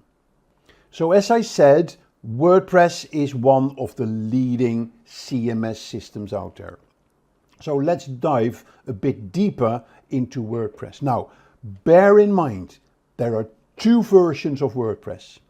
There is WordPress.com and there is WordPress.org. Yeah, WordPress.com is a hosted service provider, that provides a simplified version of the WordPress software. So you don't have to worry about hosting it. WordPress.com will host it for you. The only thing you do is to create an account, select a theme, put in your content, press publish, and your website is live. But it offers a limited set of features, themes, and plugins. So users have limited control over the technical aspects of their website. But it is really good for those people who want to create a website quickly without the hassle of any technical complications or technical knowledge. It is literally go to WordPress.com, create an account, select a theme, add your content, press publish, and your website is live. You don't need any knowledge for that. The basic version is free of WordPress.com. But as soon as you're going to add additional functionality, like your own URL or specific search engine optimization features, then you're going to pay a premium fee. But they're still not that expensive. WordPress.org is a CMS platform. It's an open source software that can be downloaded and installed on your own web hosting server. And usually you go to a web hosting server provider like GoDaddy or Amazon or wherever have you, and you install WordPress. You basically hire a little space on their server, and then you install WordPress, and then you have to develop your website within that CMS. So it's a self-hosted solution, and it gives you complete control over the website's design, the website's functionality, and the customization options. Through WordPress.org, you have access to thousands of themes, thousands of plugins, and you can even modify the code of your website if you would like that. But you are responsible for installing and maintaining the WordPress software, as well as managing other things like backup, security, hosting, etc. But it gives you flexibility, it gives you customization, and if you're comfortable with that, if you have your basic technical skills and you're comfortable with managing your own hosting and server configurations, then WordPress is definitely the place for you, WordPress.org. Right, so when we're going to talk about WordPress going forward in this presentation, I'm going to be talking about WordPress.org. Yeah, so keep that in mind. I'm not talking about WordPress.com, but WordPress.org. I'm going to talk to you about how to set up your own WordPress on your own hosted server provider, as it were. Okay, and we're going to go through that process. So WordPress.org, again, is free software for creating your website and your blog. So it's a self-hosted solution, which means you need to find a web hosting company and you need to install it on their servers. Again, you have complete control over your design, your functionality, your customization, and you can choose from thousands of themes and plugins. But again, you are responsible for the hosting and the security, right? So keep that in mind. So let's have a look at basic features of WordPress. There are three basic features. It's the themes, the plugins, and the widgets. Yeah, so the themes, they control the appearance of the website. Plugins add new features and functionality. And widgets display extra content or functionality in specific areas on the website. Yeah, so they are used to customize the appearance and the functionality of your website. So let's dive a little bit deeper. Themes, they are pre-designed templates that change the look and the layout of your WordPress website. Yeah, they control the overall design, the color scheme, the fonts that are being used, and style of the website. And there are literally thousands, tens of thousands themes available on the website. You can select them through WordPress. You can also go to websites, and I'll show you later, Theme Forest, for instance, where you can just look at other themes, and you can just they're sometimes are for free, others they're premium. So you just click on the theme and you click install, and it will activate on your WordPress website. Plugins are add-ons that extend the functionality of a WordPress website. So they can be used for features like SEO, contact forms, social media sharing buttons, e-commerce functionality. They're very useful. And there are, as we saw with the themes, there are thousands and thousands of free and premium plugins available in the WordPress directory. You can also use your own theme, or your own plugins. But you have to be careful with your plugins, because WordPress updates regularly to a new version. Yep, and you need to make sure that your plugins are compliant with the new updates. So from WordPress. And sometimes if your plugin provider is not updating the plugin in line with the WordPress updates, then your plugin may stop working, and that may dysfunction your website. Widgets are small modules that can be added to a sidebar of a website, or a header or a footer. So it gives you extra functionality or extra content in that particular section. So you can have a search bar, recent posts, categories, tags, social media icons, or ads that you can have. Most themes, bear in mind, they come pre-built widgets included. And users can also create your own custom widgets. So let's look at 3 examples of popular websites built on WordPress, so you get a bit of an idea. Yes, so the first website that people may be surprised about is the Walt Disney Company. Yeah, so this is you see a huge company, a global corporation. They use a WordPress CMS to sort of build their entire website. Yeah, so it's all, that's the beauty about about WordPress.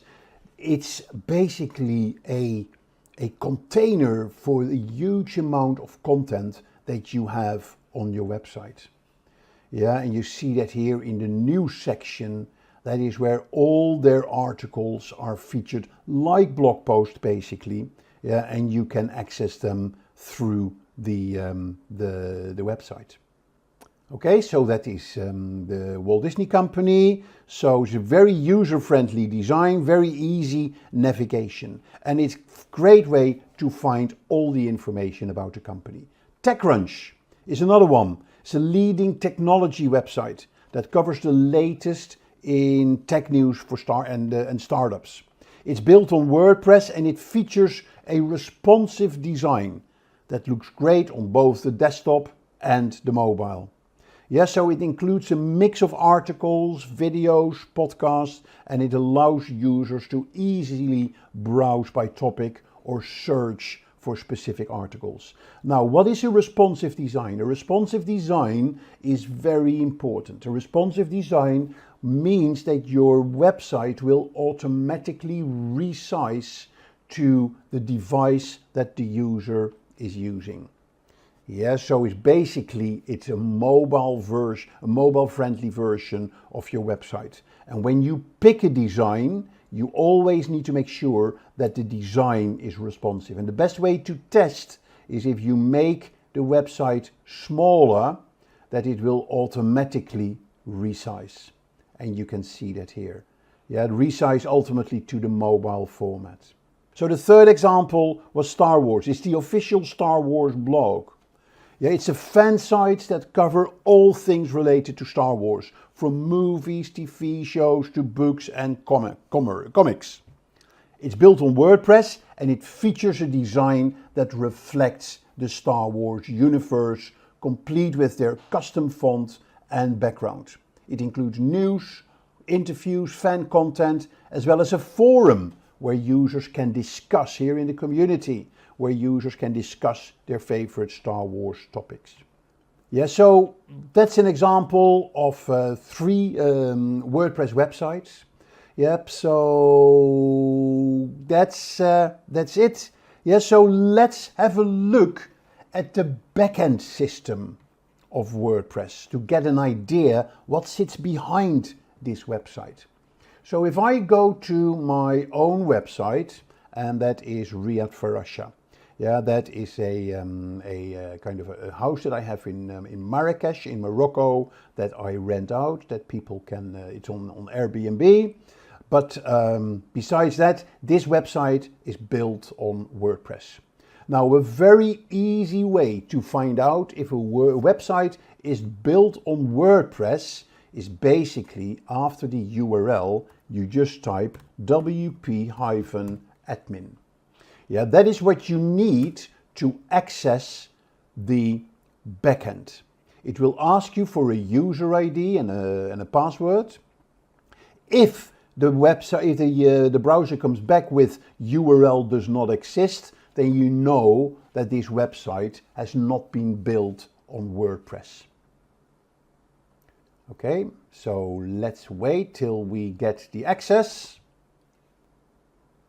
Oh, I've already logged in, yeah, so that's why we don't see the login screen, but that's okay. Yeah, you'll get first a login screen, you sign in, and then you get to your dashboard. So here you see your WordPress dashboard, you see the theme that I used, yep, and then here is some updates that are required, at a glance, how many posts, how many pages, I can add a quick article, etc. But here you see on the left, you see the menu.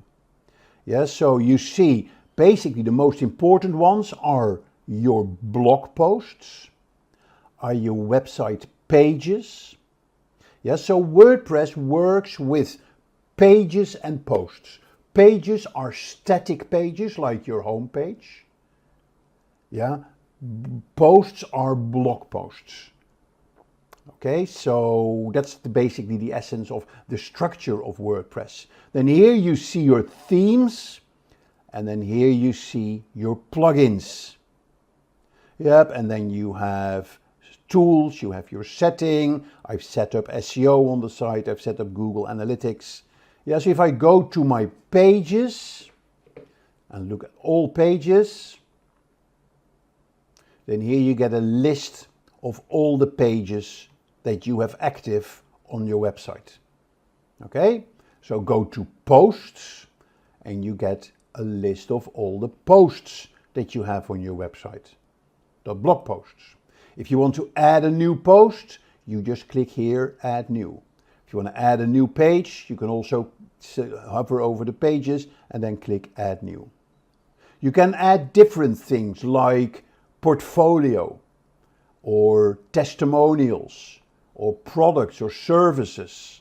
Yeah, and here is your media library. This is where you have all the photos and videos that you use on your website. Okay, and here you have your theme options. So I selected a specific theme, and then here you see all the things that you can change on your theme. So nothing to program. Yeah, you can just go through all these items and select the specific options for that section. So you have the site layout, the header style, etc. Yes, so that's the theme options. So these are all the options that you can specify. And then here you have your appearance. So here you see the themes. And you also see the widgets, and you can also specify the menus. So when you start your website, the first thing WordPress will ask you, go to the themes. And then it will come default with 2 or 3 themes. But you can search for themes as well. So you see there are Virtue, there are probably a handful of themes that I've got here. Yeah, but these are sort of available. I can also search for new themes. Okay, so I can search here in WordPress. I can also search on outside WordPress in Theme Forest, for instance, and then bring in the theme into WordPress. Okay, so those are the themes. Here are your widgets. You see a list of widgets that you have available. Yeah, so here you see the widgets that I've installed and where they are in the sidebar, the home widget, the footer column. Yeah, we have 4 footer columns, and here is the available widgets that I can add. Okay, and then very important, here is your page with plugins. I can see my installed plugins, or I can add new plugins. So go to the installed plugins, and then you see what plugins are you have installed. Yep, and then you can add new plugins as well. So that is a very high level overview of the WordPress functionality. I just want to leave it at this. It's important to understand, yeah, if we go back to this, the features, if you want to sort of summarize them. The one big benefit of WordPress in the features, it is a very user-friendly interface. It's a very intuitive interface. Yeah, and it makes it easy for users to create and manage content on the website. The second big advantage is the wide range of customizable themes and templates that you can select from. That's where WordPress is second to none, the availability of the themes. Now, there is a bit of a drawback here. I just want you to be aware of that.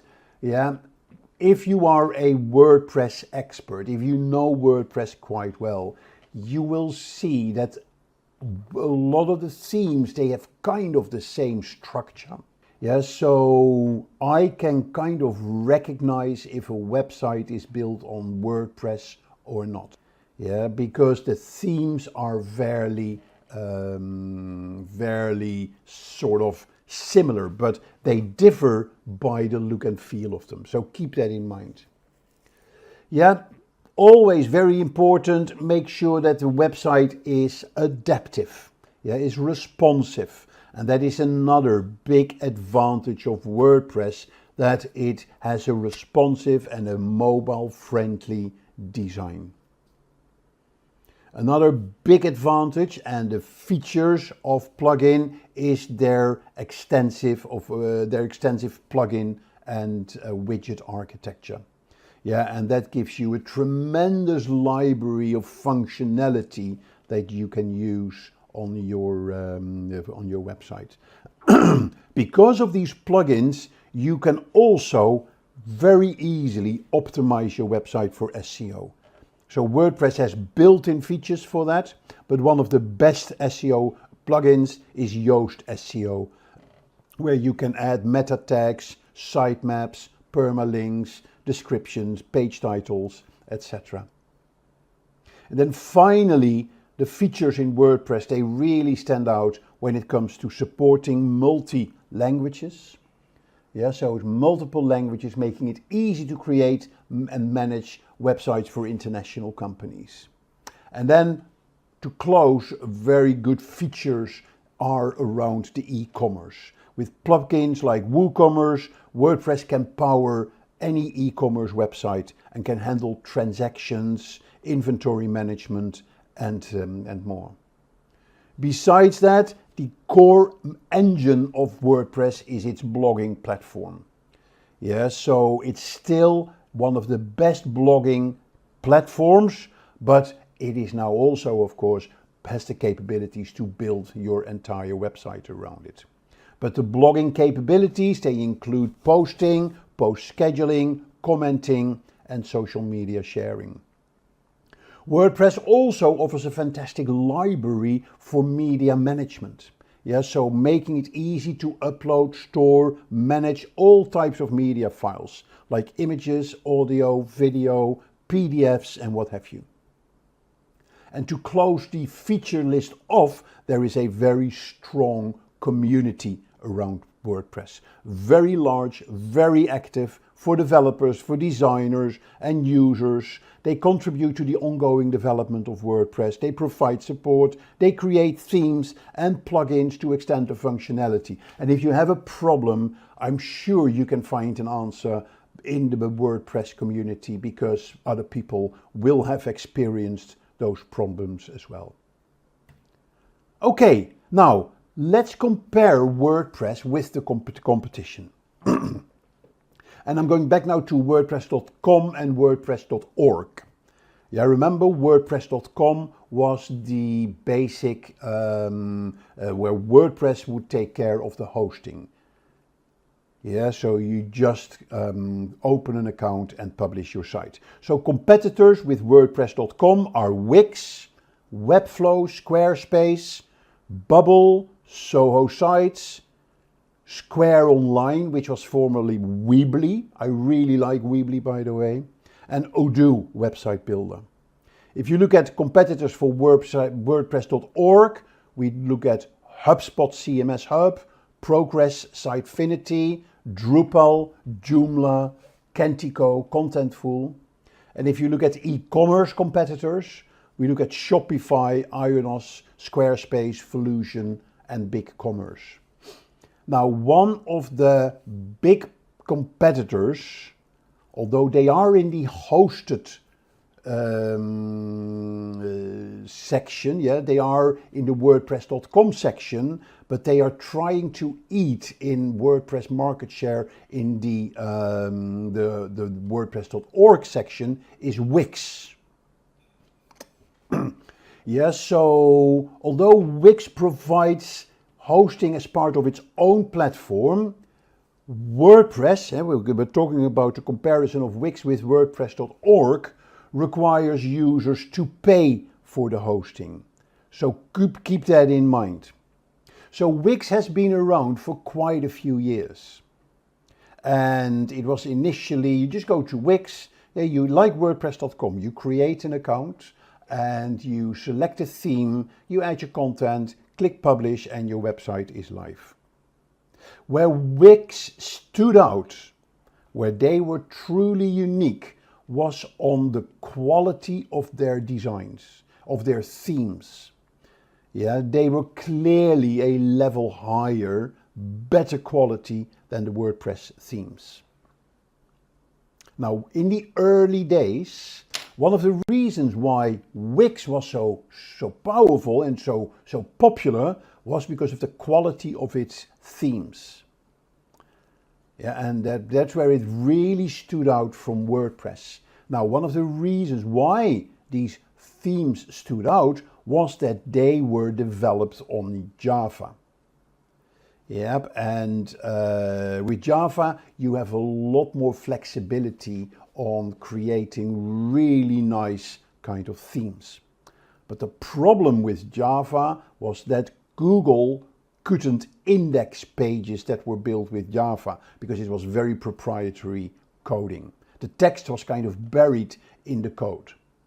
So In the early days, Wix had a very poor reputation when it came to search engine optimization. Over the years, that has changed. Wix is now no longer using Java because Java is gone, yeah, but still there is this sort of negative connotation with Wix is not good for search engine optimization.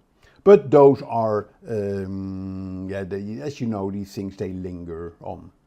So Wix, because it is hosted, so Wix has a more limited set of templates and designs available because they are coming from Wix, as it were.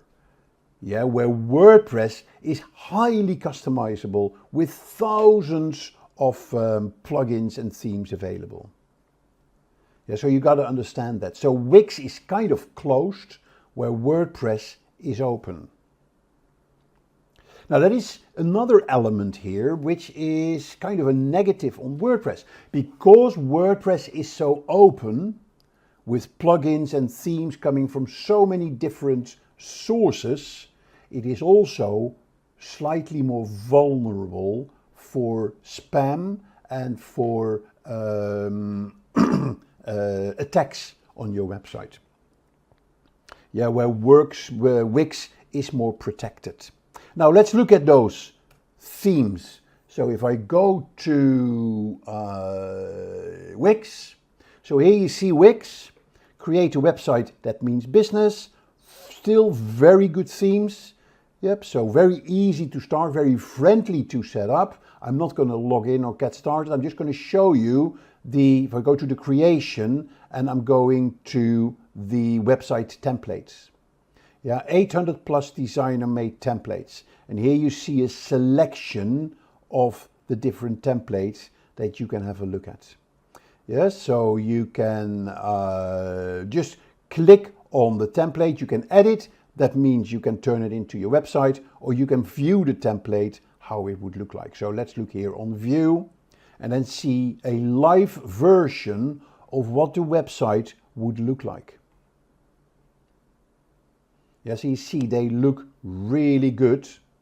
Use it as a starting point, click straight onto edit the site. So you see how easy it is to make. If I go to WordPress themes, I showed you how to find the themes on WordPress. Yeah, I can also go to a site like Theme Forest.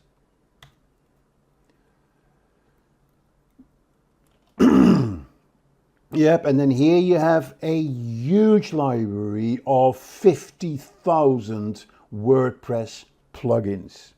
Yeah, at various prices. You can get them for free, you can get them for premium. You just look at the theme. So take for instance Total WordPress Responsive. Yeah, so here you see, look at the live preview. And then here you can see the different demos that they have. Yeah, so you click here on the demo and then you see how the demo would look like. And then you can buy the demo and then install it on your WordPress installation. Okay, so those are the themes that are very important, and that is where Wix has a more limited set but very creative. WordPress highly customizable with thousands of plugins and thousands of themes. So Wix is known for its ease of use.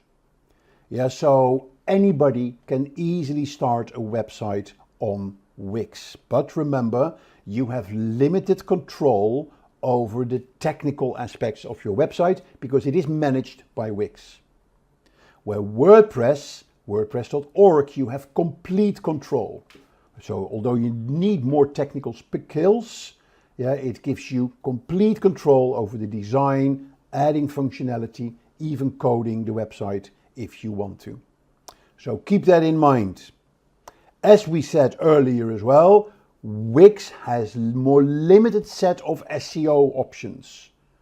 Historically, remember with the Java format that they had, you may need to upgrade your plan on Wix to get more SEO features. Where on WordPress, you have the most fantastic SEO plugins like Yoast SEO, all-in-one SEO, which gives full SEO functionality on your website. And we all know how important SEO is. Right, now let's look at how we're going to install WordPress. Yes, so there's two options. You can do it through a hosting provider. Yeah, there are two options. There are two options. You can be guided by your hosting provider, or you can do it all yourself. So let me show you first how to do it through your hosting provider. So here is my hosting provider, which is GoDaddy. Yeah, on GoDaddy, I have multiple products, and one of my products is hosting. Okay, and I'll show you later the details around that. But when you go to your hosting section in your service provider, yeah, then here you have a list of the websites that you are having installed on the provider's server. If you want to add a new website, which is guided by the hosting provider, the only thing you have to do is to go to your admin panel. And in your admin panel, you have all the apps that you have access to. Yeah, it could be email, it could be file manager, it could be the images, but there's also apps that you can install, like WordPress or Magento or Joomla. So the only thing you need to do if you want to install WordPress on your hosting provider's server, you just click here on WordPress.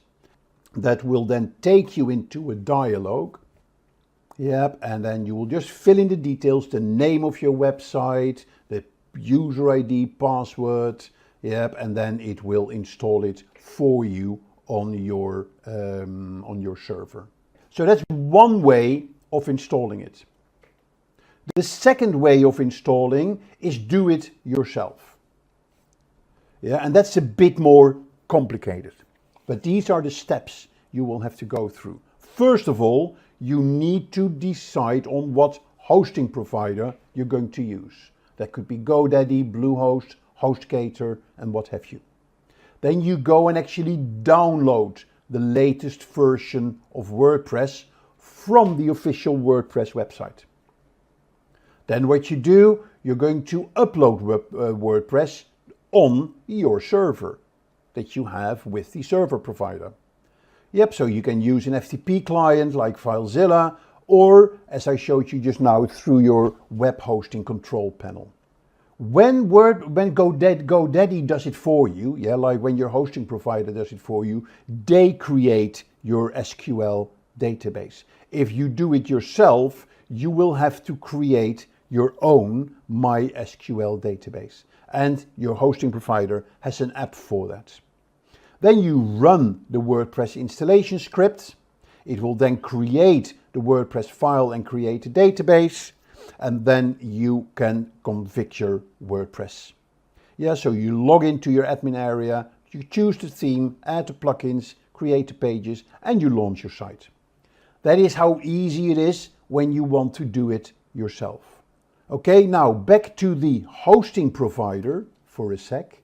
Yeah, it's important that you understand. If I go to GoDaddy, yeah, then here you see the different type of products that you have.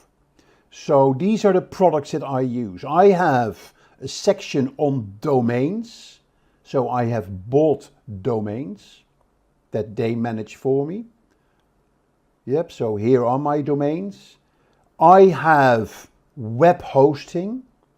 Yeah, so that is where I buy my slice of their web server. Yeah, always make sure it has a cPanel, which is an admin, the admin section. Okay, then very important, make sure that you buy web hosting and that you add SSL certificates. You may have heard of SSL certificates. They are the S behind HTTP. Yeah, so HTTPS, which is basically a required security feature that Google wants to see on your website. And then additionally, you can buy website security, which is important, and backups. And there's many other products, but these are the core products that you need from your hosting provider. Okay, so we are all set up. We have WordPress ready. Let's now look again at the website creation. So once you've chosen your hosting provider, and we talked about that, you're then going to install WordPress, either do it yourself or through your hosting provider. And then the first thing you're going to do is choose a theme. And I've shown you the library of themes. Yeah, so there are free themes, there are paid themes that you can choose from. And you can also install custom themes directly from a third-party developer website. And then you're going to customize your theme. What I like about many of the themes, they come with demos. And you can actually download the demo. So you see the full website completely ready, completely installed with the demo. And the only thing you have to do is to change the content of the demo with your own content. Then you're going to add your logo, etc. You're going to add your own blog post. You're going to change your pages, upload the text in your pages. Yep, and then you're going to add plugins like SEO, like social media sharing and what have you, like forms. And then you're going to publish your website. Yes, so you can then publish it for the world to see and share it on social media and start promoting your website. Once your website is ready, what you basically do, you link your website to your URL. Yep, and that's the hosting provider can do that all for you. One important aspect on the hosting provider, make sure that you check the service options from your hosting provider. If you have a technical problem, how good are they at responding? And the minimum you should look for is that they have a chat capability. Because there's nothing worse than having to wait for a call. When you call them, wait for half an hour or an hour on the phone before you get an answer. I always prefer to do that through chat. Right, so what are the advantages and the disadvantages of WordPress? The big pros on WordPress are open source, customization, large community, very SEO friendly, and content management. Yeah, so it's the easiest CMS out there. And because it's open, there are literally tons of options to customize it. If you have problems, there is a huge WordPress community that can help you find the answers. If you want to do your SEO for your website, yeah, WordPress has fantastic plugins like Yoast SEO, all-in-one SEO, to actually make the SEO as easy and as smooth as possible for your website. So the large community is really helpful in WordPress if you have any problems with your website and with your WordPress installation. And of course, the content management is very important. As you can see, as you saw on the demo, is you can really access the blog posts, the pages, the media in a very friendly way. So there's lots of benefits in using WordPress, but there are some negatives as well. Yeah, and I think a big negative is its open source positive. Yeah, because it's open source, the security is slightly more at risk, as it were. Yeah, so you're more prone to attacks and to spam than on closed platforms. Yep, and as well, of course, you do need some technical skills. Yeah, maintenance is an issue as well. Yeah, so, and I mentioned that earlier. If you have an update on the WordPress, CMS, then your plugins need to be upgraded as well. And some plugin providers, they're later with upgrading, and it may happen that plugins stop working after a WordPress CMS upgrade. So you need to be very alert to those things. And one final issue that may come up with WordPress is that they tend to be slightly slower in performance, which basically means it takes longer to load a page. So you need to be aware of that, you need to track that, you need to measure that, and you can get tools in WordPress as a plugin that can help you with improving the speed of your website. Now let me tell you about Simplilearn's postgraduate program in digital marketing created in collaboration with Purdue University and Meta Blueprint. With this program, you will learn everything from the fundamentals of digital marketing to the latest trends and techniques used by top marketers worldwide. You will explore SEO, SEM, content marketing, social media marketing, email marketing, and more. This program is led by industry experts who bring their real-world experience to the classroom, giving you an insider's perspective on what it takes to succeed in the digital marketing world. If you're looking to jumpstart your career in digital marketing or take your skills to the next level, then Simplilearn's professional certificate program in digital marketing is the perfect place to start. To learn more about the course, you can click the link in the description box below. ROMI. This may not be the term that is bandied about inside your organization. It's certainly not a term that is bandied about in the industry, but it's actually the one that you want to use. So let me explain. What is in it for you to measure this? This actually begins to position you not as the company's next CMO, it may position you as the company's next CEO. Because guess what? The CFO is not the top of the food chain. And the CFO has generally been asking for the wrong thing for years.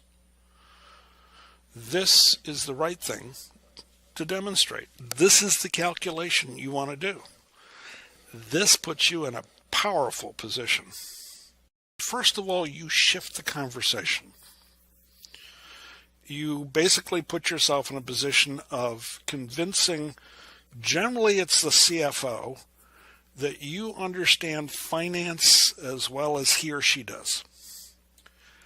And, most CFOs aren't expecting that from somebody in marketing. They tend to look down on us. We're merely the expense, that they have to deduct somewhere along the way in their financial calculations. Okay, fine. But here's the deal. ROI is the wrong metric. The CFO may ask for it because the CFO is used to asking for it for other kinds of things, like capital expenditures. If you're going to do a capital expenditure, like building a new factory or a plant, or you're going to stock a lot of inventory someplace, that's a capital expenditure, or what is known as CapEx. And trust me, if you are a publicly traded company, some investor out there, some industry analyst is going to want to know about your CapEx. It's something you're going to have to report on a quarterly basis. So trust me, the CFO is focused on it. But that kind of money is tied up. When you make that kind of investment, it's generally a long-term one, and you may depreciate it, but you know what? That's why everyone's sort of focused on it. It turns out marketing is not a capital expenditure. Marketing is an expense. You generally expense it over the course of a quarter. We spent some money this month on, who knows, advertising, content marketing, you fill in the blank. And if it is an operational expenditure, then it is called OpEx. And if you want to measure the impact of what you're doing in marketing, you end up using a very different formula than your CFO has been asking for years. But here's the deal. When you look across the table and say, actually, you're asking for the wrong thing, what you really want is ROMI, not ROI. And yeah, I do know how to calculate that. A return on marketing investment is basically the incremental revenue that you can attribute to your marketing So, we've been measuring goals or micro goals, and you can measure those in revenue because you know what the lead is that you brought in and what it's worth, and you know what the sales you brought in and what they're worth, or you certainly know what percentage of those leads tend to convert to sales, and therefore you've got a figure that what your sales pipeline may be valued at. Guess what? You can calculate that. And then here's the magic. You go beyond revenue. A lot of people would stop there and say, wow, that's an impressive thing. I've never reported revenue before. Aren't I a hero now? But if you take the next step and you say, and also I know what our contribution margin is. A lot of people will call that your profit margin. In other words, when you raise revenue, there's still a cost of goods sold. It takes some money to manufacture your product, or it takes some money, that for the people you have to pay to deliver your service. And when you're all done paying, the cost of goods sold, what's left is your profit. And that is a percentage of your revenue. And if you multiply the revenue that you brought in times the profit margin, so some percentage of that is going to turn into profit, and then you subtract what you spent on your content marketing campaign and divide by what you spent on your content marketing campaign, you come up with a number. It's your ROMI. And let me give you an example just to sort of bring this home. Let's say, for example, that you spent $100,000 on a content marketing program, and it delivered $500,000 in incremental revenue that you have been able to track and say, didn't come in from outer space. Here's the campaign we ran. We generated this. And oh, by the way, the contribution margin for that $500,000 in revenue was, let's say, 60%. In other words, it took about 40% to cover the cost of goods sold, but the profits on top of that were 60%. Where does that number come from? It's a mythical number, but it's going to vary in different organizations. So I'm just using it here to teach you the math. But I'm going to measure my results by taking that 500,000, multiplying by 60% because I want to get to the profit number. And then I'm going to subtract the 100,000 that I spent and divide by the 100,000, and I get the number 2. And you're going to say, I've never heard this number before. And the answer is neither has your CFO. But here's what it means. For every dollar that you spent on content marketing, you generated $2 in profit. Not revenue. You generated $5 in revenue. You generated $2 in profit. Now, do you want to do a little more content marketing next quarter? Let me tell you, anything that is a positive number is a good result. If you can get anything north of 1, you're breaking even. Imagine giving your website a boost with the power of AI, helping it climb higher in search results and attract more visitors. Exciting, right? That's exactly what an SEO audit does. It's like a health check for your site where AI tools can quickly find the little things that might be showing you down, from page speed to broken links, and such as smart ways to fix them. By using AI to optimize your site, you not only improve how it looks to search engines like Google, but also give users a smooth, faster experience. It's a simple but powerful way to get more eyes on your content, stay ahead of the competition, and make sure your site is always in the tip-top shape. Regular SEO audits powered by AI are your secret weapon to keep growing and succeeding online. Now you must be wondering what an SEO audit is. Is it necessary? How to even perform it? No worries. In this video, I will let you know everything you need to know about SEO audit and how to perform it as a complete beginner. Without making any delay, let's understand what is an SEO. SEO, or search engine optimization, is the process of making a website easier to find on search engines. It involves using the right keywords, creating helpful content, and ensuring the site loads quickly and works well on mobile devices. SEO also includes improving individual pages and building links from other sites. The goal is to help the website rank higher in search results so more people can discover it. After we have a basic understanding of what SEO actually is, let us know what is an SEO audit. An SEO audit is a detailed check of a website to see how well it can be found on search engines. It looks at factors like how fast the site loads, if it works well on mobile devices, and if the content uses the right keywords or not. AI tool plays a crucial role in the process by analyzing data more efficiently, identifying keyword trends, and accessing user behavior to provide insights. The audit also checks how other website links to it and whether the content is useful for visitors. It examines how easy it is for users to navigate the site and compares it to the competitors. After the audit, you receive a report with suggestions, often enhanced by AI recommendations, on how to improve the site's SEO, helping it rank higher in the search results and attract more visitors. So, by now, you must be wondering why it is important to conduct an SEO audit. So here's why. Conducting an SEO audit is crucial for improving a website's search engine rankings and overall performance.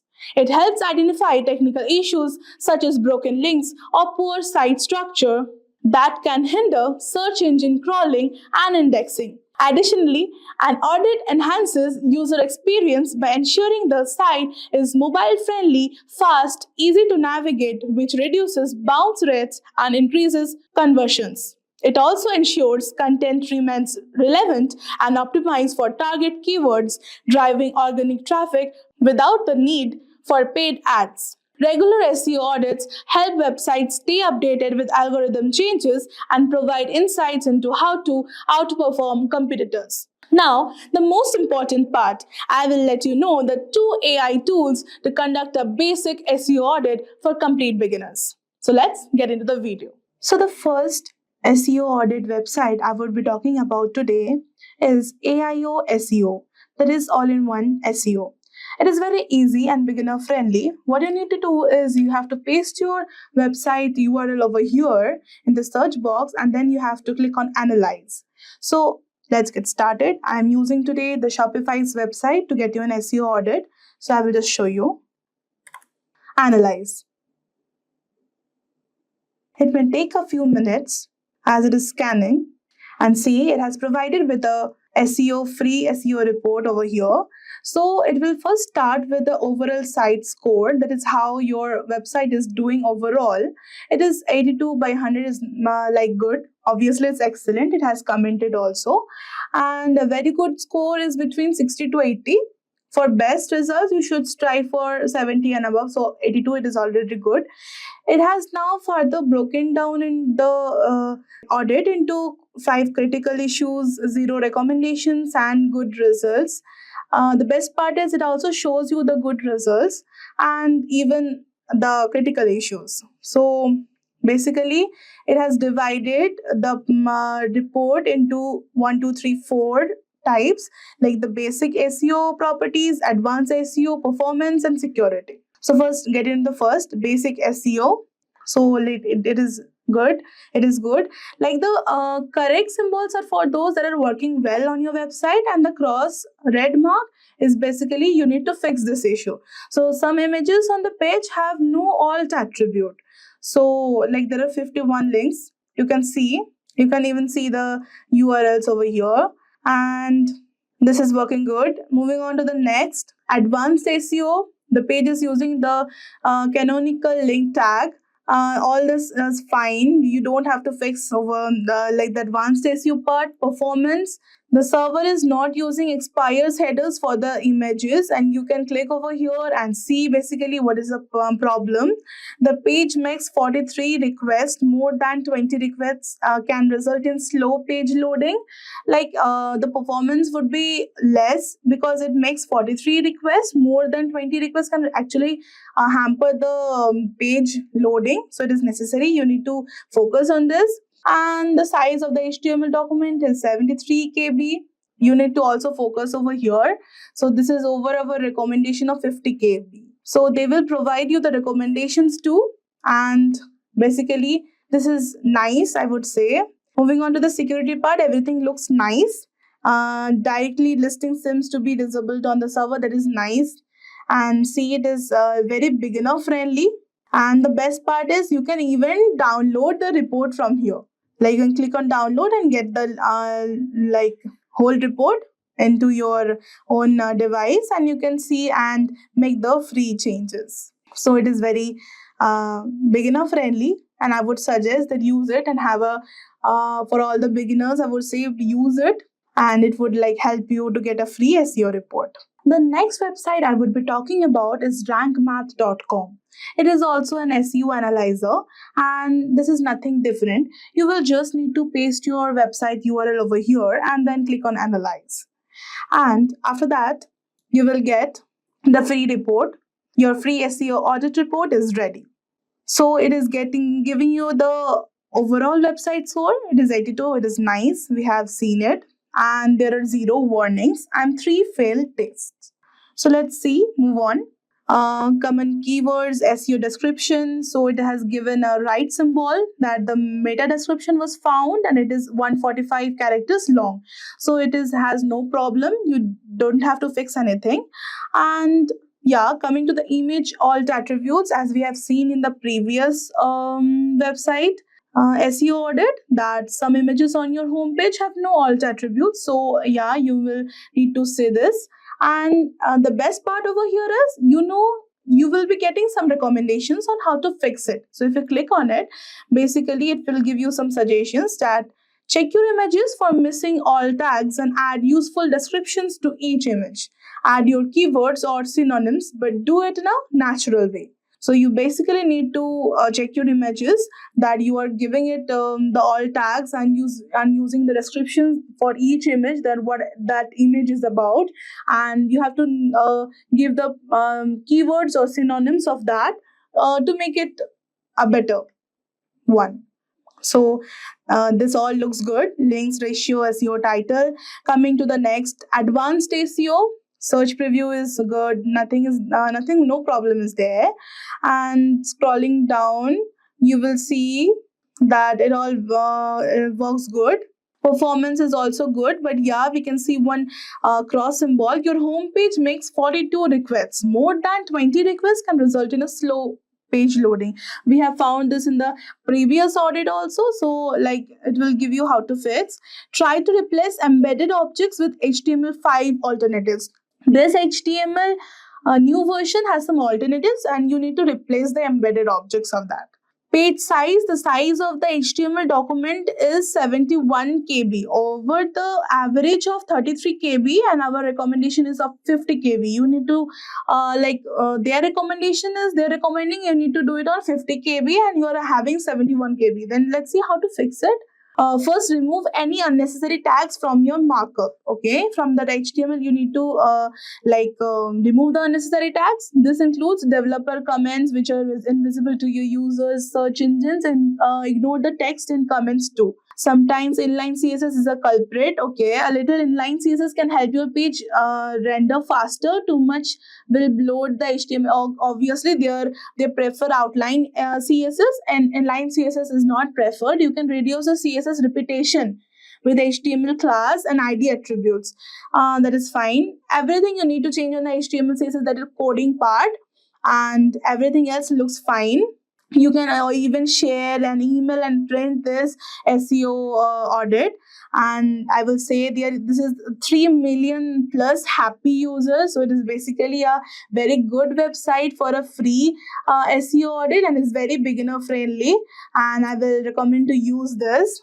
So Both the free AI tool will help you get a free SEO audit and make sure you fix your website issues and make your website rank higher. Basically, Google follows 3 basic steps to rank a website. They need to crawl your website. They need to take what they crawl back to their servers. And when they take it back to their servers, your web pages, they need to have them available for indexing. So when somebody actually types in a keyword into google.com, it'll be available to be found on organic search. So that's what indexing is all about. And then Google's job when somebody does type in a search query is to basically rank those pages that they've indexed from number 1 to infinity, depending on how many pages are relevant to that search query. So really it's about crawling, indexing, and ranking. So crawling is simply a process done by which Google has bots. And what these bots do is they go to your web server and they're going to crawl every page that they can find. And how do they find these pages? Well, they basically follow links. You might have heard the term spidering, but that's what they call search engine spidering. So basically what Google's doing is they're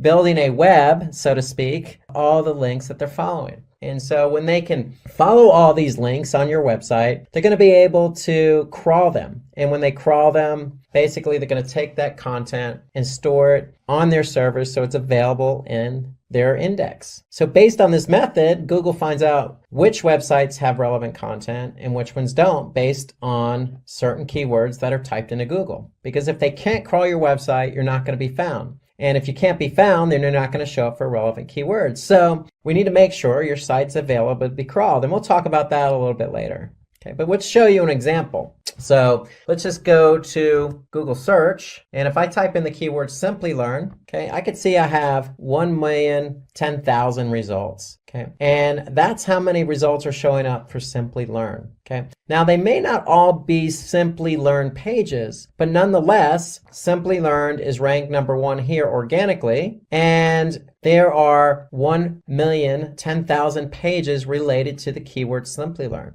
Now, when it comes to organic search, we don't want to get it confused with paid search. So anytime you see paid search, you're going to see something that says ad next to it. Okay, so we could see that there are paid ads here, but when it comes to organic search, those are generally below paid ads. And so that's where Google counts the 1,010,000 results. And so that's the whole idea behind crawling and indexing. Google's able to crawl Simplilearn's website, and based on all the pages that they gather, they're going to make those pages available in organic search. So if you type in a keyword and your web page is not available for indexing, then you're never going to show up for that keyword. So that's why it's important to make sure your website is available for crawling and indexing. And so when a user types a query on Google search, the most relevant websites that are in Google's index are going to appear in the search results. So in the example I gave with Simplilearn, well, Simplilearn is the brand name of the company Simplilearn. So there's a lot of relevancy there. So that's why you see Simplilearn show up here organically, number 1. Like we mentioned about what is SEO and why SEO, we talked about that user experience. So there's a lot of factors that go into ranking, relevancy being one of them. So in the Simplilearn example, Simplilearn is relevant to a lot of the Simplilearn pages because that's who they are, Simplilearn. However, Simplilearn also needs to make sure that, for their pages, the page load time is fast, meaning these pages load very fast for the end user. And Google also takes into account other factors, like how long someone is staying on a website. Or are they bouncing, meaning are they going to one page that they land on and then leaving the website? Okay, and so the user experience is very, very important. There are other factors also like language and location. And so, for example, location, if you do a search, say in India, the results are going to be a little bit different than, say, the results in the United States. Why? Because Google is indexing as many web pages as they can find. So if somebody's doing a search in India, their results may be a little bit different than the results show up in the US because Google has different bots. And these bots are crawling different pages at different times. And so Google's index is updating continuously, but it's not real-time syncing. So if you do a search in India, You may not see exactly the same thing because both search engines, the Google in India and the Google in the US, may not be exactly synced up. So an example would be, if you're looking for cafe. So if you search a cafe in, say, San Francisco, you're going to see different results. Now, if you do a search for cafes in Mumbai, you're going to see different results. There's going to be local search here at the top. There may be some paid search, but again, you may see different results because one, location, but two, Google search engines in India and United States, Google.com, aren't exactly synced up exactly at the same exact time you do that search. So location is important, language is important, and relevancy is important, along with user experience. So all those are important factors in how Google ranks websites. Did you know that having a content marketing strategy can help you grow your business faster? It's true. But what exactly is a content marketing strategy? In simple words, a content marketing strategy is a plan for creating and sharing things like blog posts, videos, or social media updates to get people interested in your business. The main goal isn't just to sell something right away, but to offer your audience helpful or interesting information that they find valuable. Think of it like this. Instead of constantly pushing your products, you create content that teaches or entertains people. Over time, they get to know your brand and build trust. When they're ready to buy, they'll come to you because they already feel connected. For example, if you sell healthy snacks, instead of just saying buy my snacks, you can create YouTube videos showing quick and healthy snack ideas or write blog posts about the benefits of eating healthy. People will find this information useful, and when they want to buy snacks, they'll think of your brand first. So in today's video, we are going to talk about what content marketing strategy is and how to create valuable content like blog or videos that attract customers. We'll also discuss some examples of businesses which use content marketing strategy to grow, where content marketing strategy is used from websites to blogs to social media and YouTube, and how it will help to build trust and loyalty with your audience. So in short, content marketing strategy is all about using valuable content to build trust with your audience, which eventually leads them to become your customers. So let's dive in and learn how to make it work for you. So let's get started. So let us first talk about what is content marketing. At its core, content marketing is all about creating and sharing valuable content, whether it's blog posts, videos, or social media updates to attract and retain your audience. It's not about selling directly, but also informing and educating. The idea is that over time, your content will nurture your audience and lead them to take action, like subscribing, following, and making a purchase. Think of it like planting seeds over time. As you keep creating valuable content, your audience grows. So does your business. For example, HubSpot. HubSpot focused on educating their audience about marketing through blog posts, offering valuable insights. Their content wasn't sales focused, but provided immense value, which eventually drove people to trust and buy their products. For YouTube, if you're a small business owner, start by creating YouTube videos that educate your audience about your niche. For example, if you run a fitness brand, create videos that offer workout tips or nutrition advice. This helps establish you as an authority without directly selling. The next step is creating your content. Your content can take many forms: videos, blog posts, infographics, or podcasts. Start by identifying what works best for your audience. For example, a travel blogger might find success with visually appealing blog posted and YouTube travel blogs. Consistency is the key. Posting content at random won't cut it. Create a schedule, whether it's once a week or twice a month, and stick to it. For example, HubSpot. HubSpot started with a blog post on marketing topics, but later expanded into videos and webinars. They found that consistent posting helped them build trust and drive traffic to their site. Talking about YouTube, focus on content that solves problems or answers questions. If you are in the fitness space, create videos like 10-minute home workouts or healthy recipes for busy people. Over time, your audience will return for more. Now let's talk about how can you get started with content marketing. If you're new to content marketing, start by defining your goals.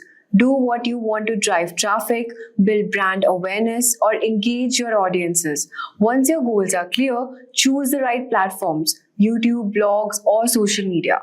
For example, HubSpot's goal was to educate business owners on inbound marketing. They started with a blog, they expanded to other platforms like YouTube and social media. Start by creating videos that aligns with your goals. In YouTube, for example, if your goal is to build brand awareness, focus on educational content that introduces your expertise into a wider audience. Post consistently and build a content library. The next step is to promote your content blog. Creating content is just the first step. Now you need to promote it. Use SEO to rank higher on Google. Tools like Ahrefs or SEMrush can help you find the right keywords or target. Share your blog on social media and engage with the audience through comments or newsletters. HubSpot promoted their first blog using SEO and shared them across platforms like Twitter and LinkedIn. This helped them to build organic traffic over time. For YouTube, if you also want to run a blog, share your YouTube videos on your blog and optimize them with relevant keywords. Promote your videos on Instagram, TikTok, or through your email list to drive more traffic. Now let's talk about how can you promote your YouTube content. So YouTube is a goldmine for content marketing. To promote your YouTube videos, start by optimizing your titles, descriptions, and thumbnails for SEO. Use engaging visuals to attract clicks and share your videos through social media platforms like Instagram and TikTok. HubSpot promoted their YouTube content by sharing tutorials on SEO and inbound marketing. Their videos were optimized for search engines, helping them to rank higher in YouTube search results. For YouTube, create catchy thumbnails and titles that draw in users. Use relevant keywords in your descriptions to rank higher. Respond to comments and engage with your audience to boost interaction. The next step is about what are the two objectives of content marketing. So there are majorly two objectives. The first is lead nurturing, which keeps your audience engaged with helpful content until they are ready to buy.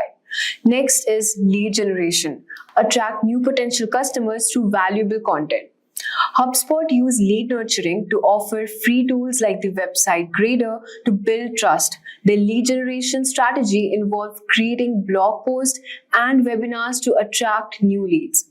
And for YouTube, if you're selling products or services, create videos that help nurture your audience by providing useful advice.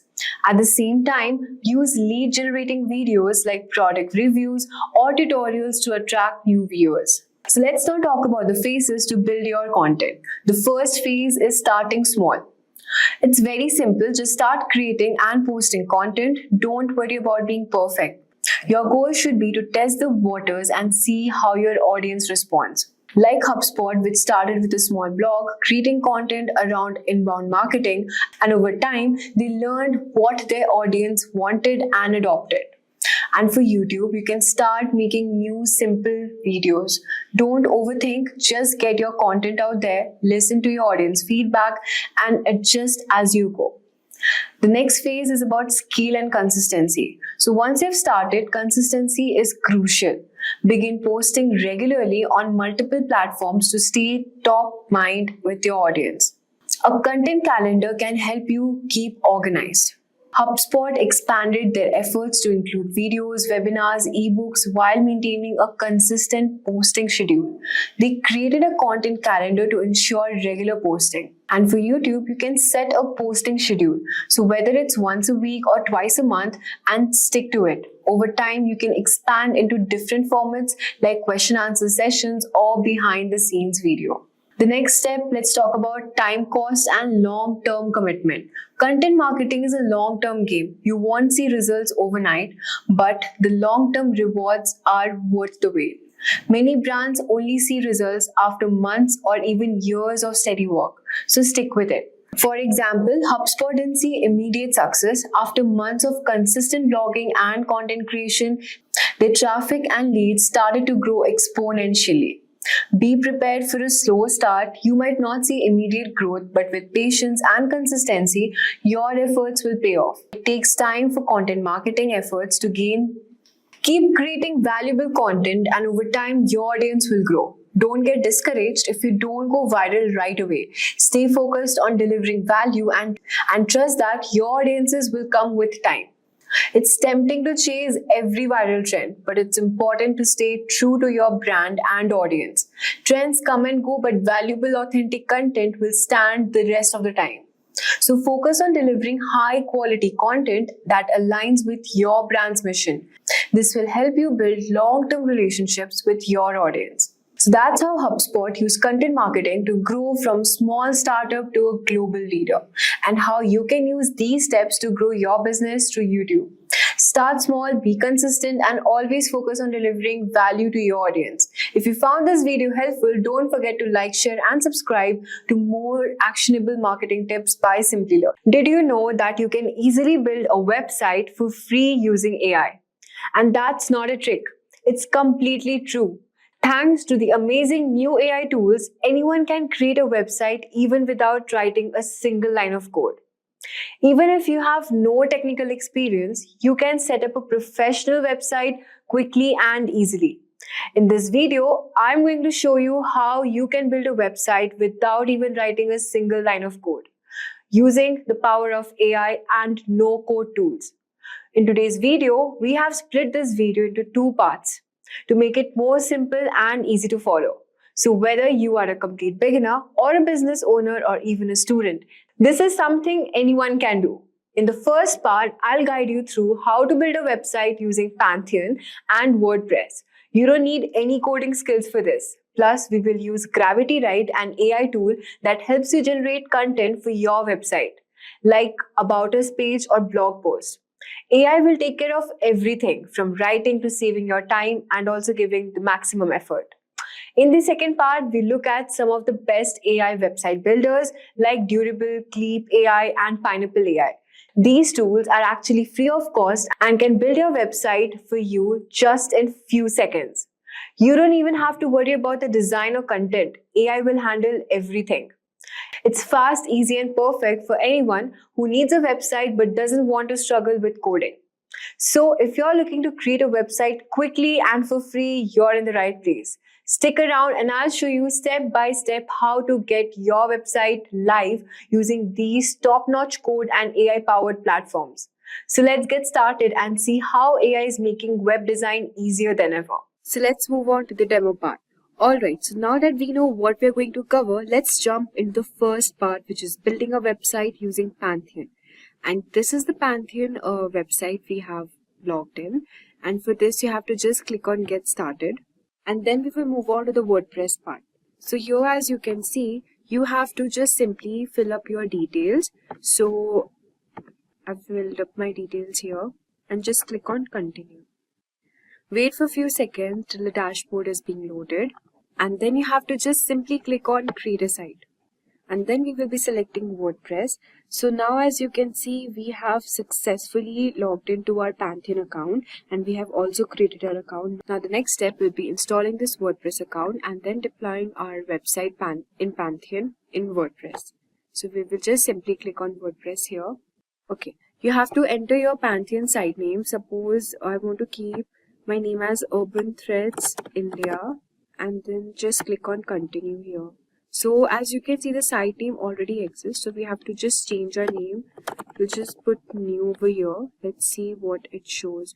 New Urban Threads, and just click on Continue. So if this website name is not registered, it will successfully create my website using this particular name.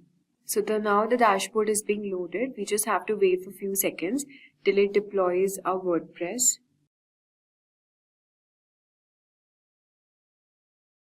Okay, so now that our WordPress is successfully deployed, we just have to click on Visit Your Pantheon Site Dashboard. And then it will load the dashboard. So now you have to click on Visit Development Site. And here you have to select the preferred language which you'll be using. So I've already selected my language, which is English here, and just click on Continue. And now as you can see that our WordPress installation is successfully done. So now I'll be just writing my title name, which is New Urban Threads, and write the username here, provide your name, and yeah, this password you can copy it or you can change your password accordingly. Just provide your email address here. and click on discourage search engines from indexing this site and just select on install WordPress. So now that our installation is completely done, we can log into our WordPress account, and here you have to provide your username and the email address which you have used in order to create this account. Copy paste the password here and just click on login. So this is the WordPress interface here. Now, so this is the WordPress installation we have done, and now the next step will be building our website. So as you can see, we have successfully installed our WordPress, and this is the dashboard being shown. Now you have to click on plugins and just select add new plugin. And from here you have to select plugin which is a starter template and just select enter. So this is the template which we will be using to create our website. So you have to install this template here, wait for a few seconds and then click on activate. So there are two ways of building our website here. The first one is using the AI website builder, which will be using features like ZipWP to help to build a website faster. And the second step, which is quite old and traditional, which is using the classic starter template. So using this method, you have to create a website, professionally designed templates to meet the requirements. I mean, you have to just select a template, already made website template, and from there you can customize and edit accordingly. But for the first step, I'll be showing you how to make using the AI website builder. So just simply click on build with AI. Okay, and here you have to select let's get started.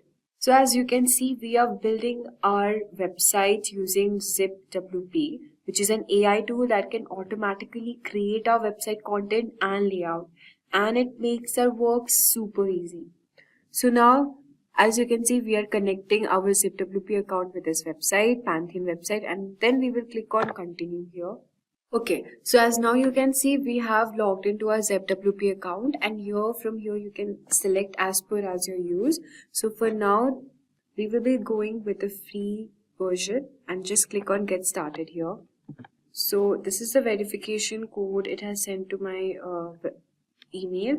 We'll just wait for a few minutes. So now you have to give the name of your website which you're building, which was New Urban Threads, and you just have to provide the detail. What is this website used for? Is it for clothing, spa, gym, local business, non-profit, entrepreneur, agency? So here we will just click on entrepreneur and just click on next. So it's written describe your new urban threads in few words.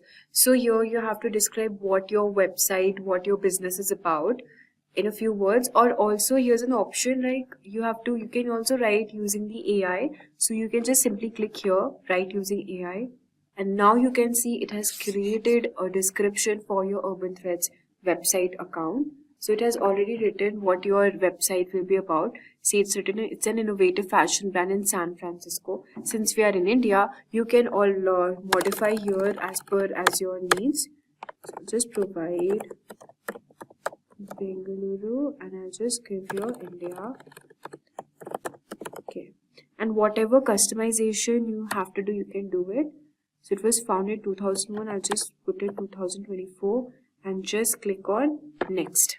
So as you can see, it has already given a description for your website here. And now you have to provide your email address.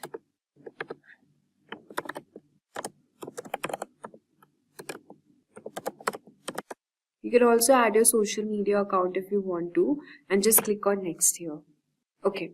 So these are the images you want to pick. So just select on the images. Since it's my clothing online store, you can just select few images from here. You can select this. You can also just simply search here fashion or street style fashion. Okay. So as you can see, these are few images it has shown for us. I'll just select this also.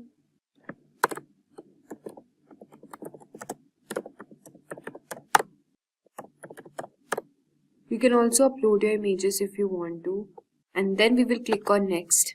So now since we have described our website and given our contact details and address and also uploaded the image here, the next step is choosing the design. So here from this templates given, you can choose your design, whatever you want your website to be displayed as. So these designs are actually premium. You can select, since we are using the free trial here, you can select the free version here. So whatever style it's looking good, you can just select that accordingly. Since I like this more, I'll just select this. And this is just a sneak peek of how our actual website will be. So just take a look, how will it look like? Alright, and from here you can actually upload your logo. So just click on select files. So this is our logo here, new urban threads. And you can also decrease the logo width accordingly. You can also change the font pair, whatever you want your website font to be in. So since I like this more, I'll just keep it this. You can change the color palette also. So I'll be selecting this as my color palette and I'll select continue. So also you can add features in your website, what features you want. Blog, contact form, automation integrations, video player, page builder, e-commerce, that cart, donations, free live chat. So I will just simply click on free live chat as I want this to be displayed as a feature in my website, and I'll just select start building. So we are preparing your website. You just have to wait for a few seconds till it prepares our website. So as you can see, our website is now ready and you can just click on this option. Okay, and now the next step will be editing our layout and the content in our website according to. Just simply click on edit page here.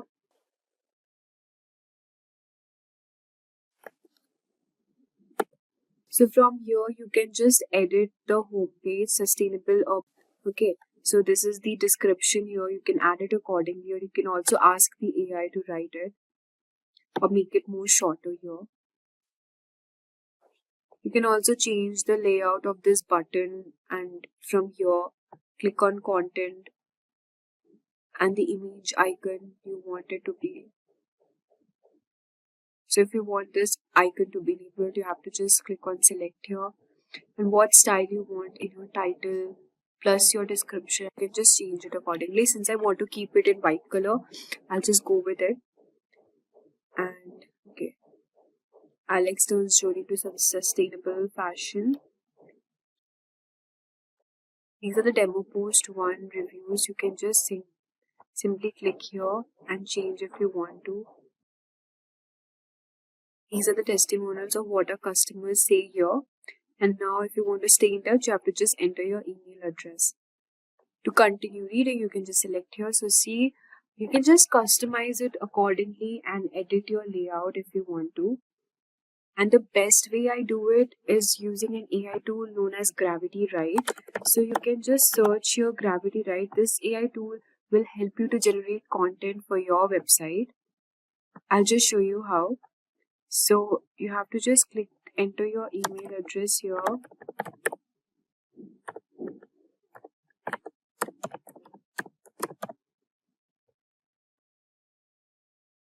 Okay, so as you can see, it has got bundles and plenty of option here to provide you content for any of your thing, for booking management, course creator, music, website content. So since I want content for my website, see, you can even get some domain name ideas and create homepage, service page content using this AI tool, which is really amazing. So let's go back to our web page and we will just simply save this.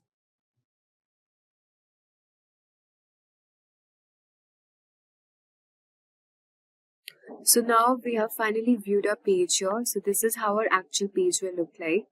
Our actual website, how it looks like. Isn't it really amazing? Just within few seconds, following few steps, you are now able to create an amazing website. So now that we have created a website, the next step is purchasing a domain name. For this, you can use one website which is called Web Space Kit or Hostinger. So I'll be showing you here. Just simply type Web Space Kit. And if you think you can buy a free domain, I don't think so it is possible to buy a free domain. It's obviously paid, but then you can use this website to actually buy your domain in lesser price, which is only 139 rupees per month, and you can just view the plans and simply buy. And the next website is Hostinger. So these services will let you buy your domain and host your website in a very small fee. So all the links will be added in the description box if you want to check out these websites and create and buy your domain for publishing it online in the internet. You can use either Hosting It or Webspace Kit. Also, one more thing. Now that we have decided to move our website for Webspace Kit for hosting, you need to install a plugin on your Pantheon website, which is known as Migrate Guru. And using this plugin, you can actually, wait, I'll show you the plugin here.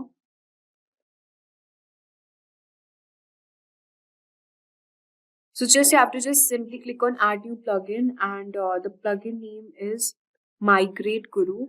So we'll just search for Migrate Guru here. And using this, you have to just simply click on this. Now, why do we have to do it? I've already explained you. This will help you just have to install it on both your Pantheon site as well as your Webspace, and it will help you to move everything over just within a few clicks. So we have now created a fully functional website using our AI. The second step was using the template version. You can also use the template version if you want to.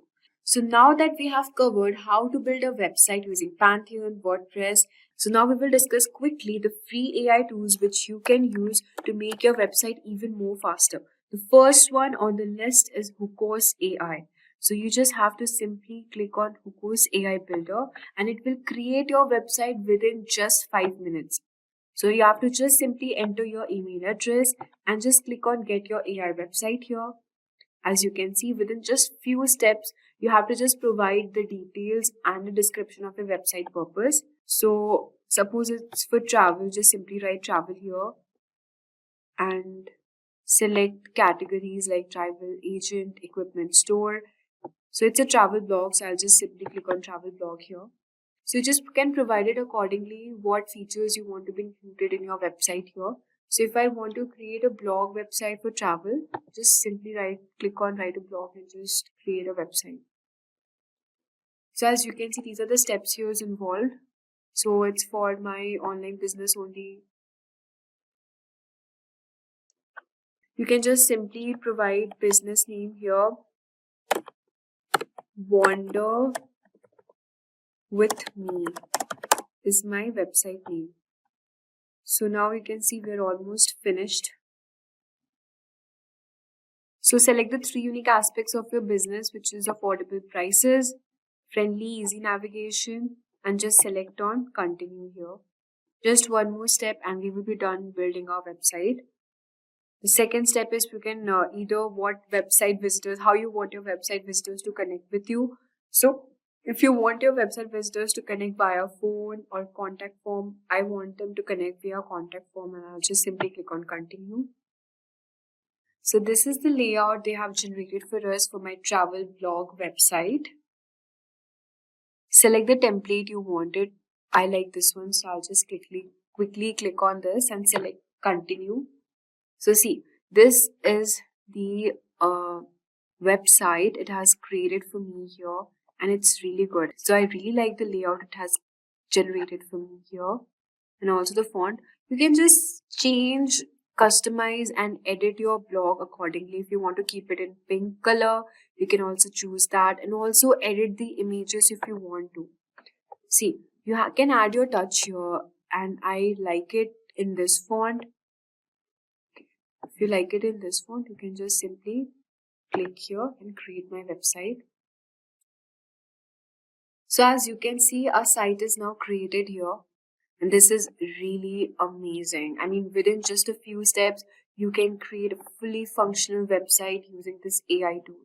Now let's discuss the second AI tool on the list, which is Leia AI. Just search your LEIA AI website builder.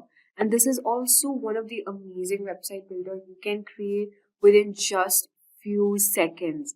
You have to just click on get started here and just type, suppose I want a yoga studio website, and just click on next here.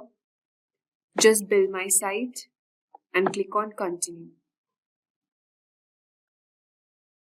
So it will not take even a minute to build this website. Just click on view it. And now you can see that a yoga studio website is functionally built here. Like just within. And this is way more, I guess, faster than the previous AI website we have discussed before. I mean, you do not have to even provide description and it will just generate website for you. So from here, you can just simply replace the image, delete the element you want to, and add the content accordingly. So this was way more faster than the previous website, AI website we have generated. Now let's quickly dive into the third website tool, which is Pineapple AI. Just simply type Pineapple AI website builder and see. This is the website's interface. And here also you can just simply write your website you want. For example, you want a website for kindergarten school. You want to create a website for kindergarten school offering best education in town with all the modern technologies used to educate students. And just simply click on generate here. So see, you have to train your AI and just provide the business details you want to, and just simply click on next option to generate your website.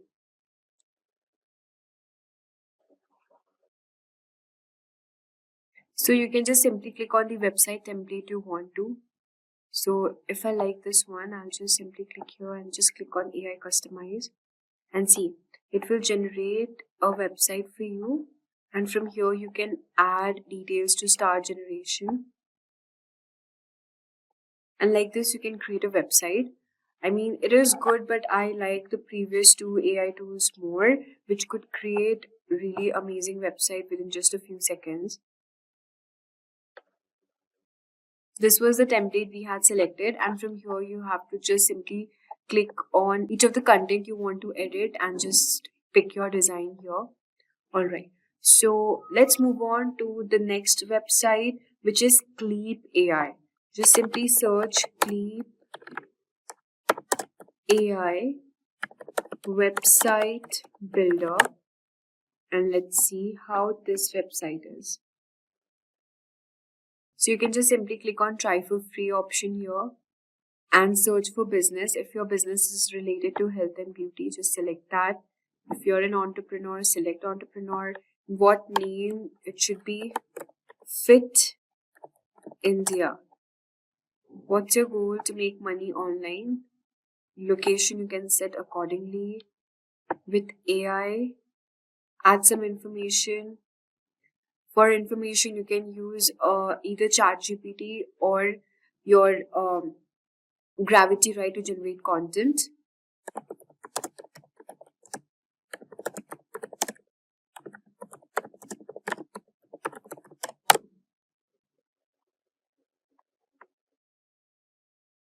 So just copy paste the content here from either Chatgpt or your this. You can also provide your logo and the picture of your choice. And just simply click on next here. You can choose any of the style you want. And now you can see that your AI is building your content. So as you can see, this website is being created using the Cleep AI tool. So this is a website. You can just click on the site settings and just change the template or the style you want, however you want to be. So let's talk about the final AI website builder, which is my personal favorite, which is Durable AI. So we just click on Durable AI and let's check how this AI will create content for us. We'll just select generate your website here. So what type of website are you building? It's we will use the same fashion online clothing store. Name of your business is trendy collections. Just click on generate websites. So you just have to wait for a few seconds and a website will be generated. So since I had provided my location, Bangalore, so it has created my website called Bangaluru's latest collection website. You can check it now. So as you can see, our website is now ready and you can also edit your website accordingly. This tool creates websites in a matter of seconds. Just give some basic details and Durable AI generates a complete website including content, images and layout. If you're in a hurry, this is the perfect solution for you. I would highly recommend using this tool. And now you can see the pricing label and everything mentioned here. It's superb. I mean, the quality and the layout it has provided is really good. So now you can just click on edit section and edit accordingly. So guys, we have come to the end of our video. You know now how to build a no-code website using platforms like Pantheon and Wordpress, as well as how quickly it generates website using AI-powered builders like ZipWP, Hookoo's AI, Clip AI, and my personal favorite, Durable AI. So whether you want full control over your website or fast AI-generated solutions, these tools are really game changers. So check out the link mentioned in the description box and you are good to go. If you are looking to boost your website's traffic or dominate search engine rankings, then today's video is just for you. We are diving deep into keyword research, a crucial part of any successful SEO strategy. By the end of this tutorial, you'll know exactly how to find the right keywords to help your content reach its full potential. So let's get started. To kick off things first, let's understand what keyword research is. Now, keyword research is all about discovering the exact phrases and terms your potential audience is typing into search engines. Now, by identifying these keywords, you can create content that directly addresses what people want to know, buy, or learn about. This not only drives more visitors to your site, but also helps you connect with those who are most likely to engage with your content. In essence, keyword research is the backbone of a strong SEO strategy, guiding you in crafting content that resonates with your audience. Now that we know what keyword research is, let's dive into why it's so important. Picture this, you're hosting a party. Would you invite random people who might not even be interested? Or would you carefully choose guests who are excited to attend? So keyword research helps you do the latter by attracting the right guests to your website. When you know the exact keywords your audience is searching for, you can tailor your content to meet their needs. This increases your chances of not only driving more traffic, but also engaging visitors who are genuinely interested in what you have to offer. The better you understand your audience search behavior, the more effective your content will be. Remember, it's not just about quantity. Getting the right kind of traffic is key to conversions and overall success. Moving on, let's talk about the different types of keywords you'll encounter in your research. This is important because not all keywords are created equal, and understanding the distinctions can greatly impact your strategy. So, short tail keywords are broad and usually consist of one or two words like SEO or marketing. Now, these keywords have high search volumes, which means lots of people are searching for them. However, they're also highly competitive, making it tough to rank for them unless you have a very authoritative website. Next comes long-tail keywords. Now, long-tail keywords, on the other hand, are more specific phrases like how to do keyword research for SEO. Now, while they have lower search volumes, they tend to be less competitive and more targeted, attracting visitors who are further along in their buyer's journey. For instance, someone searches for best budget laptops for students is likely closer to make a purchase than someone just searching for laptops. Now, next type of keyword is LSI, which is latent semantic indexing keywords. Now, these are related terms that search engines consider relevant to your main keyword. Now, for example, if your main keyword is digital marketing, then LSI keywords could be online marketing, SEO strategies, or social media advertising. Now, even in this example, if you have given best leather shoes, the LSIs would be official and casual wear, best footwear brand, original leather shoes, etc. So, using LSI keywords helps you create more contextually relevant content with search engines' favor. Now, by balancing these types of keywords, you can create content that appeals to both broad and niche audiences, giving your website a better chance to rank well across different searches. So, alright, now that we have covered the types of keywords, let's explore some of the tools that can help you find them. So keyword research tools are like treasure maps. They guide you to the keywords that can drive the most traffic to your website. Number 1 is Google Keyword Planner. So Google Keyword Planner is a fantastic starting point, especially for beginners. It's free and provides a wealth of information, including search volumes and competition levels for various keywords. You can also discover new keyword ideas based on what people are already searching for. Next is Ahrefs. Ahrefs is a more advanced paid tool that offers in-depth analysis. It doesn't just give you keyword data, it also provides insights into how difficult it is to rank for a particular keyword, as well as click-through rates, CTR, and related keyword ideas. So Ahrefs is particularly useful for competitor analysis, helping you see which keywords for your competitors are ranking for and identifying gaps in their content that you can exploit. Now next comes SEMrush. Now SEMrush is another powerful tool that goes beyond keyword research. It offers comprehensive data on keywords, including trends over time, and allows you to conduct competitive analysis, track keyword performance, and more. SEMrush is a go-to for many SEO professionals because of its all-in-one capabilities. So these tools simplify the process of keyword research, allowing you to focus on creating content that will resonate with your audience and perform well in search engine results. So with so many tools at your disposal, the next step is figuring out how to actually find the best keywords for your content. So here's a step-by-step approach. Number 1, start with a brainstorming session. So you can list down potential keywords related to your topic. Think about what your audience might search for and consider different variations of those phrases. So use the keyword research tools we just discussed to analyze these keywords. Pay close attention to search volume, competition, and user intent. The goal is to find keywords that have a good search volume but aren't too competitive. And next, consider user intent. This is crucial. Ask yourself, what is the searcher hoping to find? If someone is searching for best travel laptops in 2024, they are probably looking for product reviews or recommendations. Tailor your content to meet that specific intent, and you'll have a much better chance of converting those visitors into customers. So by following these steps, you can pinpoint the keywords that will not only drive traffic, but also ensure that the traffic is relevant and likely to convert. Now, one of the most effective ways to find high-quality keywords is by analyzing your competitors. This might sound like a spy mission, but it's completely above board and incredibly valuable. So tools like SEMrush allow you to see which keywords your competitors are ranking for. So this gives you insight into what's working for them, and more importantly, it highlights gaps in their strategy that you can exploit.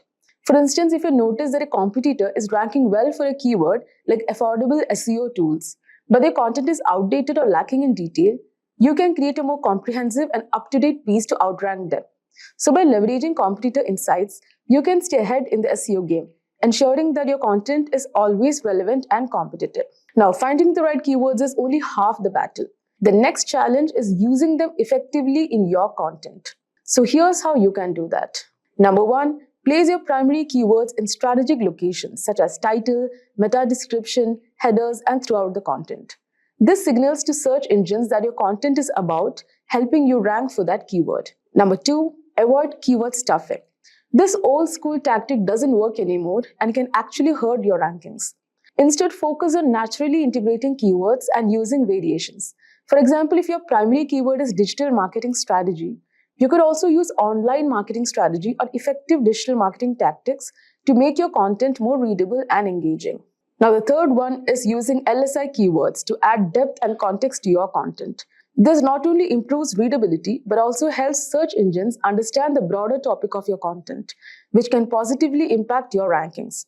Remember, the goal is to create content that's both optimized for search engines and enjoyable for your readers. Lastly, keyword research is not a set-it-and-forget-it process. It requires regular monitoring and adjustment. SEO is a constantly evolving field, and what works today might not work tomorrow. So make it a habit to regularly check how your keywords are performing. Use tools like Google Analytics to track your rankings and see which keywords are driving the most traffic. If you notice that certain keywords are underperforming, consider tweaking your content or trying out new keywords. So by staying on top of your keyword strategy, you can ensure that your content continues to perform well and adapt to changes in search trends. And there you have it, a comprehensive guide to keyword research. I hope you found this tutorial helpful and that you are now ready to start finding the best keywords for your content. Remember, keyword research is all about understanding your audience and creating content that meets their needs. If you enjoyed this video, don't forget to hit the like button and subscribe to the channel and ring the notification bell so you never miss an update. Imagine you started a small business, but it feels like no one knows it's there. That's tough, right? But today, we are going to help you change that. In this tutorial, I'm going to show you how to use MailChimp, a tool that helps you connect with customers through email. So, what is MailChimp? It's a popular platform that helps you send emails to your customers, make simple web pages, and even set up automatic replies, all without needing any tech skills.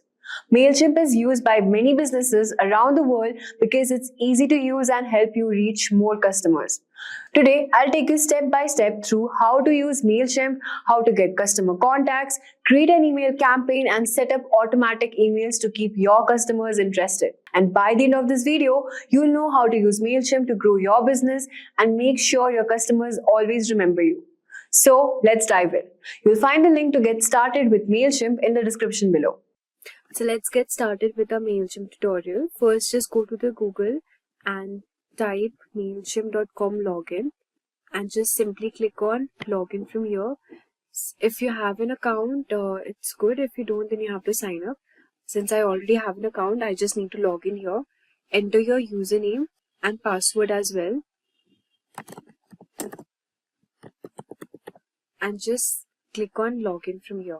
So as you can see, we are directed to our MailChimp's dashboard here. So this is our dashboard and we have opted for the free plan. So I'm using the free plan here. So this is the navigation bar as you can see. So after we have logged into this website, we'll go to the audience section here and just select sign up forms from here. And we'll start this tutorial first by creating a sign up form. So you can also change the audience settings from here. So this is our audience dashboard here. So you can import the contacts. So we'll start this first by looking at the audience section here, where you can manage all your contacts. You can import them, manually add them, or integrate them from another service as well. So if someone emails you to update their profile, like suppose changing a birthday or promotions, you can also do that here. So if you want to add your contact here, you can just simply click on add your contacts and you can set up your audience just by adding your contacts here. So this is how you can add your contact. You can do it from your SMS also, or you can import contacts using a CSV, this TXT file. So just skip this option for now. You can do it if you want to. So the next step is creating a sign up form. So we'll just simply click on sign up forms here and then we will select this option, create new form. So we want a landing page here to be created. So we'll just simply, you have all these options here. You can use form builder, embedded forms on your website and share them on social media. So I'll walk you through setting up a simple sign up form, collecting essential information like email, name, birthday, business, etc. So we'll just simply go to this create sign up landing page name, and here you can just, page name is like Tasty Bakes is my landing page name. Okay, and I'll just select begin here. From here you can select a template also. So I'll just simply click on the lead generation template. So this is my template here, and from here you can alter the style and the blocks also. So as you can see, if you want buttons, product, promo code, you can also add them. So if you want to add logo, just simply click on edit block. You can replace it with some file if you have. Just select upload here. And since I want a bakery store, I'll just insert this logo. So this is my logo here. And if you want an image to be added at the back of your form, just select image from here. And then you can just simply go on to this upload option. So as you can see, I have uploaded this image here at the back of my page. And I just want to make it small, so I'll just select again image display size, just make it a bit small. Yeah, I want to just keep it like this. Alright, and now if you want to just edit this content here, stay connected with our customers, you can just add whatever you want to be displayed here. Subscribe button is also there, and this is the About Us option. So here you can just simply click on this thing.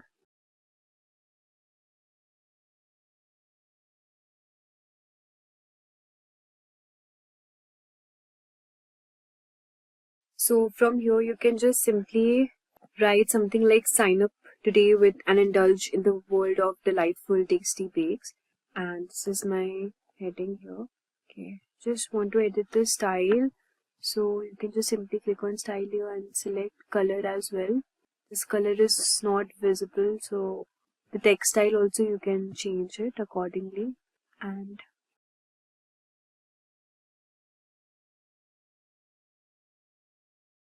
so I've just edited the text here. As you can see, sign up today for tasty delightful cakes, and this is my content here, and this is the form page. So if you click this here, you have the sign up form, and from here whatever fields you want the audience to enter, like suppose I want the email address, the first name and the last name as well, you can just simply select from here. If you want birthday, company, phone number, address, you can select that also, but I just want to keep it minimal, so I'll just select all these options, and then I'll add the button text is here, subscribe.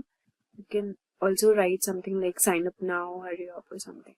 Send it to confirmation message, and this is the font size, and this will be displayed here. Success, you have been added to the audience. If you want to modify it, you can modify also, but I want to keep it like this, and just select save and close here.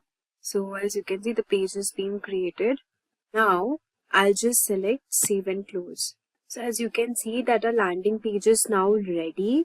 So if you want to publish it, you can also publish, and this is the page title and the site icon.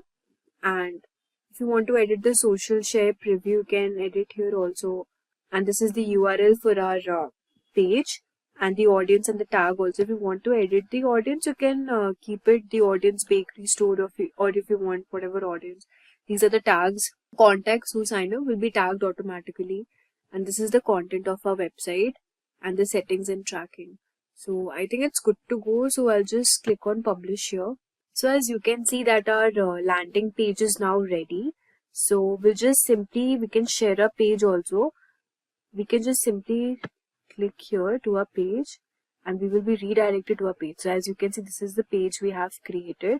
You have to enter your email address, first name and the last name, and just click on subscribe. So this is the page we have created here. Like let's suppose you are entering your email address name, and just you click on subscribe. So this thing will be shown here, success, you have been added to the audience. And now we'll just go back to our page again here. So as you can see, this is the recent form which we created, the bakery store. So now that we have a landing page ready to capture customer details, let's send them some deals. We have already discussed what copywriting is. Let's begin with some examples of copywriting. So let's talk about Coca-Cola's Share a Coke campaign. This one was a game changer. By replacing their iconic logo with popular names and bottles, Coca-Cola created a personal connection with customers. It's amazing how a simple idea of personalizing bottles with names can drive people to buy and share more Cokes. Next up, M&M's. Their tagline, "Melts in your mouth, not in your hands," is a classic. It's straightforward and highlights a unique selling point. This catchy phrase makes you remember the brand every time you think of chocolate candies. Now, L'Oreal's "Because You're Worth It" is another powerful example. This slogan is all about self-esteem and empowerment, encouraging people to treat themselves with high-quality beauty products. It resonates deeply, especially with their target audience. So, these copywriting examples made a huge impact by transforming simple ideas into memorable campaigns. Coca-Cola's Share a Coke campaign boosted sales and engaged customers on a personal level. M&M's tagline became a staple phrase that people associated with the product, and L'Oreal's empowering slogan helped build brand loyalty and position their products as a choice for self-care. Now, before going forward, let's take a quick sneak peek into the history of copywriting, or how this evolved. Copywriting began in the late 1800s with John Emery Powers, known as the first professional copywriter. He crafted compelling ads for products like Murphy Varnish Company, highlighting its durability and shine. In the early 1900s, Claude Hopkins revolutionized advertising with scientific methods, creating effective campaigns like the famous Pepsodent toothpaste ad. And as time went on, Apple took copywriting to new heights with memorable campaigns like Think Different. Apple's Think Different campaign, launched in the year 1997, marked a major turning point for the company. Featuring famous people like Albert Einstein and Mahatma Gandhi, it celebrated creativity and originality. This campaign transformed Apple's image from a struggling tech company to a symbol of innovation and uniqueness. It connected deeply with people, increased brand loyalty, and set the stage for the success of products like the iMac, iPod, and iPhone. Overall, Think Different revitalized Apple and changed the way companies approached advertising. Today, copywriting combines classic techniques with modern strategies for ads, websites, and social media to engage audiences and drive results. Now, you can find various forms of copywriting around you. Let's see each of them one by one. First, there are print ads. Think about those catchy headlines and persuasive texts in magazines, newspapers, and billboards. Then there's online content. This includes website copy, blogs, and social media posts. For instance, Grammarly's blog posts provide valuable writing tips while subtly promoting their product. Next, we have email marketing. These are the emails you get about sales, new products, or just keeping in touch. For example, Netflix's personalized recommendations and new show announcements keep users engaged and subscribed. Now, product descriptions are another form. When you shop online, you see detailed information about products, right? Apple's product descriptions highlight the sleek design and innovative features, making you want to own that latest gadget. Now, social media posts are all about quick, engaging copy. For instance, Oreo's timely and witty "You can still dunk in the dark" tweet during the Super Bowl blackout became an instant hit. Finally, landing pages. These are standalone pages created for marketing campaigns with compelling headlines and clear call to action. Companies like Shopify use landing pages to highlight the ease of setting up an online store, converting visitors into customers. Now, copywriting is often confused with content writing. So, copywriting and content writing serve different purposes and require different approaches. Copywriting aims to persuade readers to take immediate action, like making a purchase or signing up for a newsletter, using brief, direct, and compelling messages. For instance, a product ad saying, "Claim your 50% off discount code," is designed to drive sales quickly. Content writing, on the other hand, focuses on providing valuable, informative, or entertaining content to engage the audience and build trust over time. An example is a blog post with 10 tips for better home workouts that educates readers about fitness.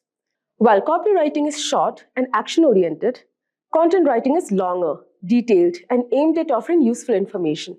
So understanding these differences helps you choose the right approach for your marketing goals.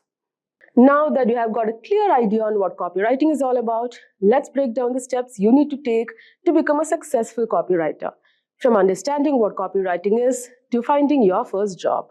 Number 1, understand what copywriting is. First things first, you need to understand what copywriting actually involves. Copywriting is the art of writing text that sells or promotes something. This text, often called copy, can be used in ads, on websites, in emails, or even in the videos. The goal of copywriting is to persuade people to act, whether it's buying a product, signing up for a service, etc. Number 2, learn the basics of copywriting. Once you know what copywriting is, it's time to learn the basics. Start by finding resources like online courses, books, or blogs that teach you the fundamentals of writing persuasive copy. Look for topics such as crafting effective headlines, understanding your target audience, and mastering the art of clear and engaging writing. Number 3, build your writing skills. To become a copywriter, you need to practice writing copy. Start by creating your own mock projects, such as writing ads for fictional products, crafting sales emails, or designing social media posts. The more you practice, the better your writing skills will become. Now, number 4 is creating a portfolio. As you develop your skills, start putting together a portfolio to showcase your best work. Your portfolio is like your resume for potential clients or employers. It should include examples of your writing and highlight your ability to create persuasive and engaging copy. Now, number 5, get real experience. Now, it's time to gain real-world experience. Look for internships, freelance gigs, or part-time jobs where you can apply for your copywriting skills. This hands-on experience will help you learn more about the industry and start building a professional network. Now, number 6, learn from the pros. One of the best ways to improve your skill is to learn from the experienced copywriters. Follow their blogs, watch their videos, and see how they approach their work. This will give you valuable insights and inspiration. Number 7 on the list, stay updated with industry trends. The field of copywriting is always evolving, so it's important to stay informed about the latest trends and techniques. Subscribe to newsletters, join online communities, and keep learning to stay ahead in the industry. Now, number 8, network and market yourself. Building connections in the copywriting world can lead to job opportunities and valuable advice. Attend industry events, join online forums, and connect with other professionals in the field. Now, number 9, get feedback and improve. Seeking feedback from others is a great way to improve your skills. Share your work with more experienced copywriters or mentors, and use their feedback to make your writing even better. Now, at last, number 10, keep practicing and growing. Finally, keep practicing your copywriting skills and looking for new opportunities to grow. The more you practice and learn, the better you will become. So, copywriting offers a wide range of job opportunities across many industries. As an advertising copywriter, you'll create engaging ads for TV, radio, and online platforms. Marketing copywriters focus on crafting content for brochures, flyers, and websites to attract customers. If you're an SEO copywriter, you'll write content optimized for search engines to improve website rankings. Content strategists plan and manage content strategies, while social media managers create posts and ads for social platforms. Email marketing specialists design email campaigns to nurture leads. Creative directors oversee creative campaigns and lead teams.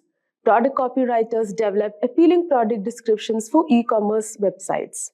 Now, one of the biggest perks of copywriting is the flexibility, especially if you choose to freelance. As a freelance copywriter, you can work with multiple clients, set your own schedule, and pick projects that excite you. This flexibility allows you to balance your work with other life commitments and explore a variety of industries and writing skills.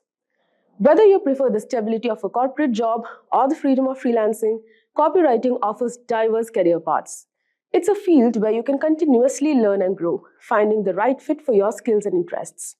So, there you have it. That's a wrap on a deep dive into the world of copywriting. We have covered a lot today, from what copywriting is and its importance in business to the vast job opportunities available in this field. Whether you are aiming for a corporate position, looking to work in advertising or digital marketing, or considering the flexible lifestyle of a freelancer, copywriting offers endless possibilities. Remember, the key to become a successful copywriter is practice, creativity, and a good understanding of your audience. If you are passionate about writing and persuasion, there's a place for you in this dynamic industry. Go back to the main MailChimp page and then click create. So we'll just go back to the main MailChimp page, which is this, and we'll just select on create. And now we will create a regular email here, and we'll just select on this email, create regular email. You can enter your internal email name. Suppose I want it to be Tasty Bakes, and we'll just select on begin here. So now you can edit the name also. This is the internal mail we have. So as you can see, to whom are you sending this mail? You can add recipient. So this is, as you can see, to whom are you sending this mail? You can add recipients here also. From, suppose I subscribe to my form using this email ID, which is shown here, and subject is also there. Since now we do not have much audience here, so it's like this. You can also send the time and the subject and write the content as well. So you can add recipients, whomever you want to, suppose a group of people or contacts, you can just import it from here. And you can add subject also, the subject name if you want to be good. Suppose the subject name I want it to be good cake deals for today. And the preview text should be something like hungry exclamation grab a donut and just select save here. So this is how our subject would look like. You can also send time. You can edit the time here. You can schedule it actually whenever you want your email to be with your audience. So you can select the time here. So actually to schedule it, you need to upgrade your plan. But for now, I'm just showing you if you already have an upgraded plan, you can do it. You can just select on upgrade now, and the plans are not that expensive. For standard, it's just around 500 contacts for 575 rupees annually. I mean, you just have to pay 1150 per month. So if you want it, you can just upgrade the plans. And premium, you need to pay 11,500, which is for 12 months. And standard plan is 575, and these are the benefits offered here. So let's close this. And yeah, if you want to send them now, I'll just select on send now and click save here. Next, you have this content option. You can design your email. So we'll just select on design email here, and then you can select a template, your email purpose, style, and the industry. The industry type is food and travel, and style, whatever style you want, basic, minimalistic, designed, colorful. I want it colorful, so I'll just select this. Email purpose, newsletter, whatever you sell, products, thank you, welcome, you can do it accordingly. Suppose you want a welcome template, you can click on this welcome also. So we'll just go with the newsletter one, and here you can see that this is a free template here, and we'll just select apply, wait for a few seconds, and this is our newsletter template. You can actually customize this, set a logo. We'll just set the same logo here. Just select on the logo cake, and from here you can add images, upload image, and then just select on this donuts. I want this donut to be displayed as an image. So this is the donuts which I have displayed here, and you can type the content design if you want to.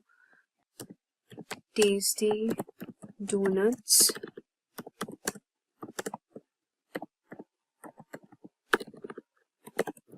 subscribe,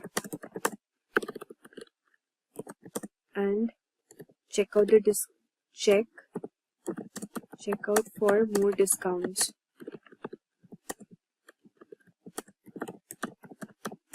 And you just select colors also. You can select here whatever you color you want it to be. Suppose I want to keep it minimalistic, so I'll just go with this. And then I think our newsletter email is ready now. So from here you can just click on save and exit. So this is how we have designed our first email here. And if you want to send this mail, regular mail, newsletter, you can do it. This is our email link here. You can also click and edit your custom URL. And if you want to add a social post, you can also add connect to Facebook or your Twitter and Instagram as well. And you can just send this email to the audiences you want to. And this is our newsletter email here. And we'll just click on send. So this is how we do it. So as you can see, we have learned about how do we set up our audience, and then creating a land page, and also setting up a regular mail, how to create mail. So let's now see what other options are there. Now let's move on to the automations here. So you can also choose automations, just simply you can email tagged customer. These are the pre-built journeys, as you can see. If you want to build from scratch, you can also do that. So we'll just click on build from scratch, and you can just provide a name, the internal name.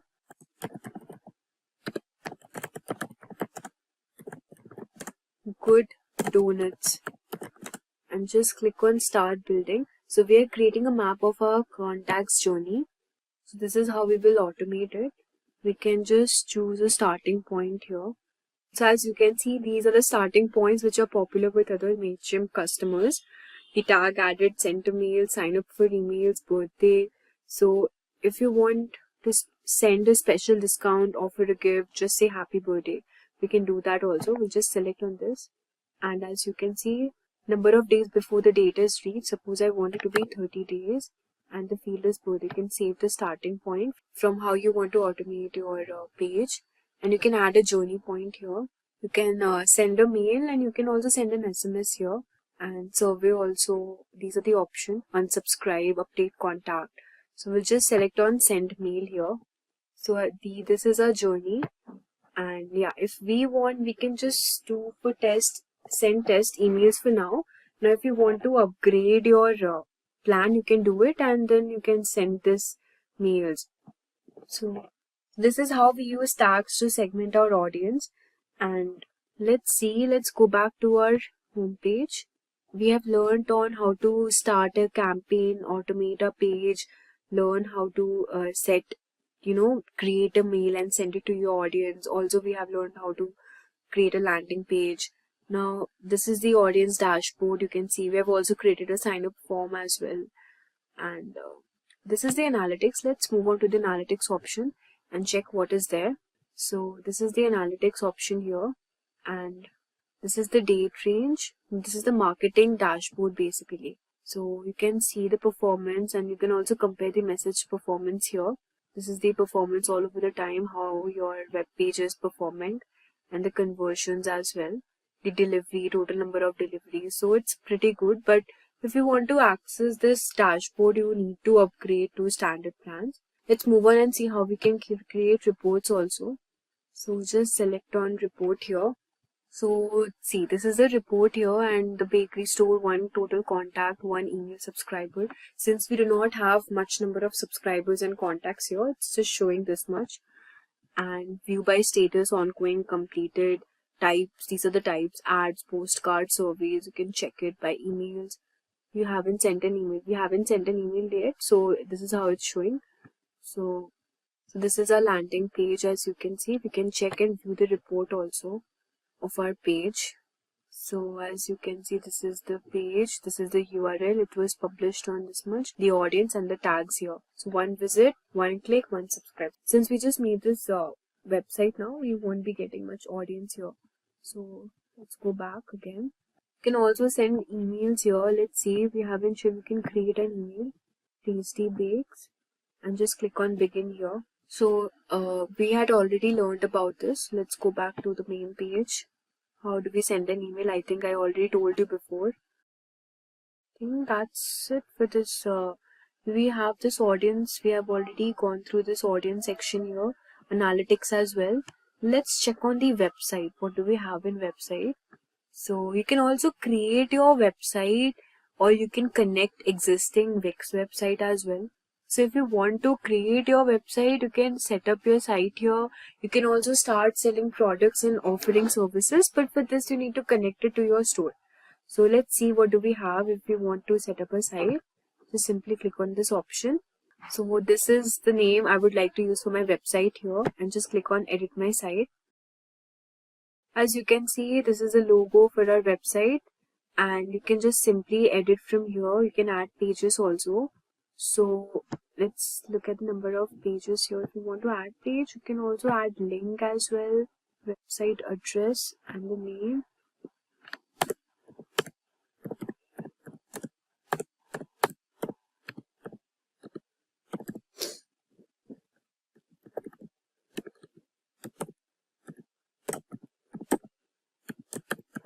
So as you can see, we have added a link over here. This is a website page. You can manage your site and you can also talk up to your brand. You can edit this accordingly. If you want to edit, you can also edit this. We have the styles also. So paragraph, text, the button and everything. If you want to change the button like this, or you want to make your website heading something like this, you can also do it accordingly. And I want to keep it like this only. So I'll just select this font from here and the colors as well. The colors I'll just like this one more, but you can keep it like this. I think white looks better, so let's keep it white as only. Then we'll just click on preview here and now you can edit your page. This is the Tasty Bakes and this is the logo. If you want to keep your discount option for your food, then you can just simply write here something like 70% discount for first time users.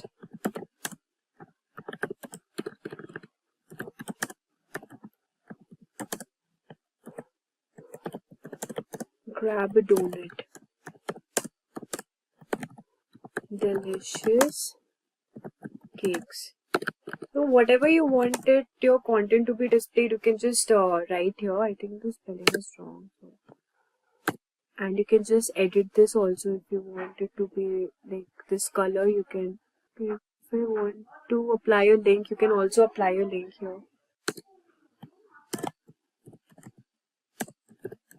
If you want to add a link, you can also do that.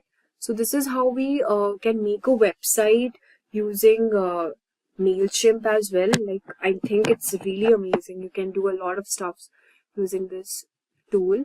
And now we'll just click on done and we'll just select publish here, accept the terms and condition. So as you can see, we have a website ready. You can edit your site whenever you want to. And this is our website address, web address, and this is the traffic highlights you get.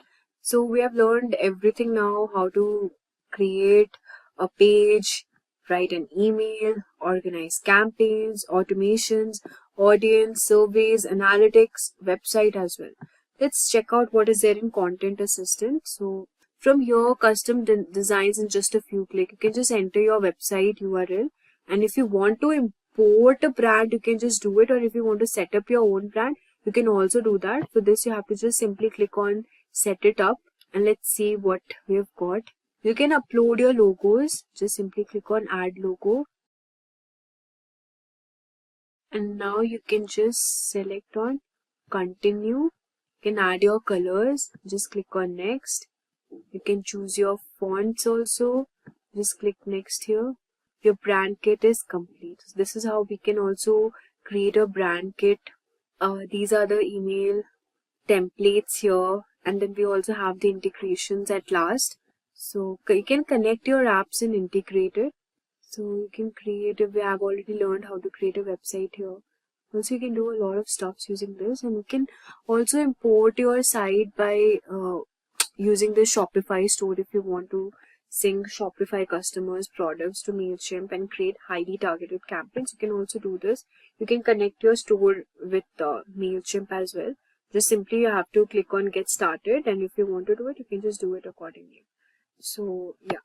So we have covered a lot today, from setting up email campaigns, creating automation, building a website, and also scheduling appointments. But for that, you need to have an upgraded plan. Did you know that 93% of online experiences begin with a search engine? That's a massive audience you are missing out on if your website isn't ranking high on search result pages, that is SERPs. But SEO can feel challenging, filled with complex algorithms and ever-changing practices. Enter Chatgpt, the AI assistant that's like having a secret SEO weapon in your arsenal. By using its language processing power, you can put it into work and watch your SEO results explode. With the help of it, you can generate keyword ideas that drive targeted traffic. You can craft compelling content that keep visitors attracted.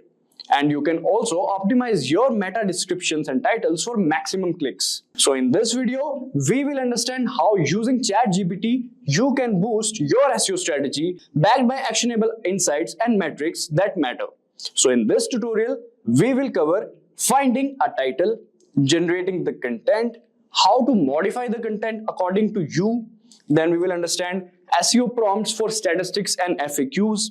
After that, we will understand plagiarism check, meta title and descriptions, and in the end, ChatGPT for summary. Alright, so now before using the ChatGPT's abilities to enhance SEO in your system, we need to install an extension. That extension is known as AIPRM. So the AIPRM extension is a powerful tool designed to enhance ChatGPT capabilities, especially for SEO and digital marketing. This extension integrates with ChatGPT, enables it to perform advanced tasks that improve your online presence. With AIPRM, you can optimize your content for search engines, ensuring higher rankings and better visibility. So let's first understand how to add this extension to your Chrome browser. So this is our Chrome browser. Here we'll go and we'll type AIPRM extension. Click on enter. So this is the first link basically. We'll click on it. And this is AIPRM for ChatGPT. Don't get confused with any other extension. This looks like this. And now we'll click on add to Chrome and then add extension, and that's it. Now let's just click on allow, and it is integrated, I believe. Yes. So as you can see, it is also showing a quick start tutorial. Select a prompt template, enter the Wordpress or more, send message. So we'll click on get. If you want to view tutorials, you can click on this. Otherwise, you can get started with AIPRM. So as you can see, the whole layout, the whole interface is changed. There are a lot of things over here. Let me explain to you guys what all these things are. Alright, so there are various options under public and on, from which you can filter prompts by topic, as you can see, or activity. And then prompts can be sorted by top videos trending, as you can see. And there are actually 4892 prompts available, and you can see the first 12 on this page, as you can see. And some examples of prompts here is like, you can say Yoast SEO optimized content writer, human written 100% unique SEO optimized article. So these are the examples of prompt. Now, first of all, we'll ask ChatGPT to write a blog post for us on, let's say, fitness. All right. So we'll ask ChatGPT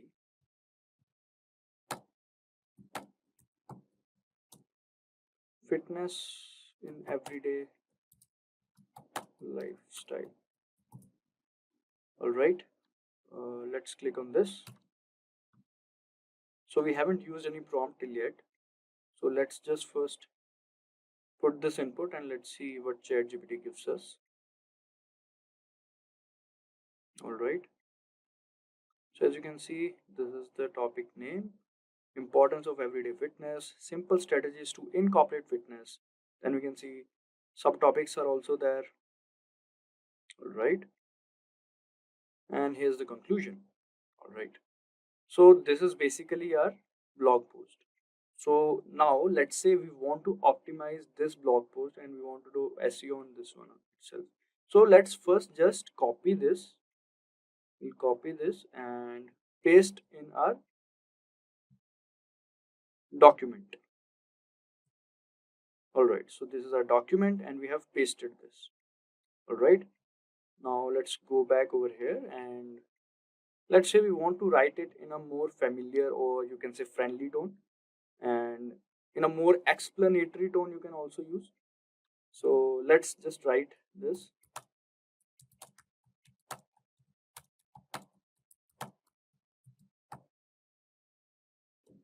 Don't worry about the spelling, guys. ChatGPT take care of this. Alright, so let's see what are the changes in both of these blog posts. Let's just wait to finish it. And here's the conclusion. So this is the second blog post. So let's understand the difference in between these two first. We'll first check out for this one. Start small, begin with manageable changes. Alright. As you can see, here it is begin with manageable changes. Take the stairs instead of elevator. Walk or bike to nearby destinations, or stand and stretch during work breaks. These small efforts can add up over time. Alright, let's just see what is written over here in the second blog post. In the second blog post, it is written, begin with manageable changes that fit seamlessly into your daily routine. For example, or for instance, choose to take the stairs instead of elevator, walk or bike to nearby destination instead of driving, or stand and stretch during work breaks. These small efforts can accumulate over time and contribute to your overall fitness. So if you want to take the second one, which is a few changes, it is more bit explanatory. compared to the first one. We can just copy paste this one as well. So you can write a second prompt as well, in which if you want to write in a friendly tone or in a formal tone, you can write like that. All you have to do is to just write the prompt in ChatGPT. Let's just copy paste it. We'll replace it with the second one. All right, so now we are back in ChatGPT.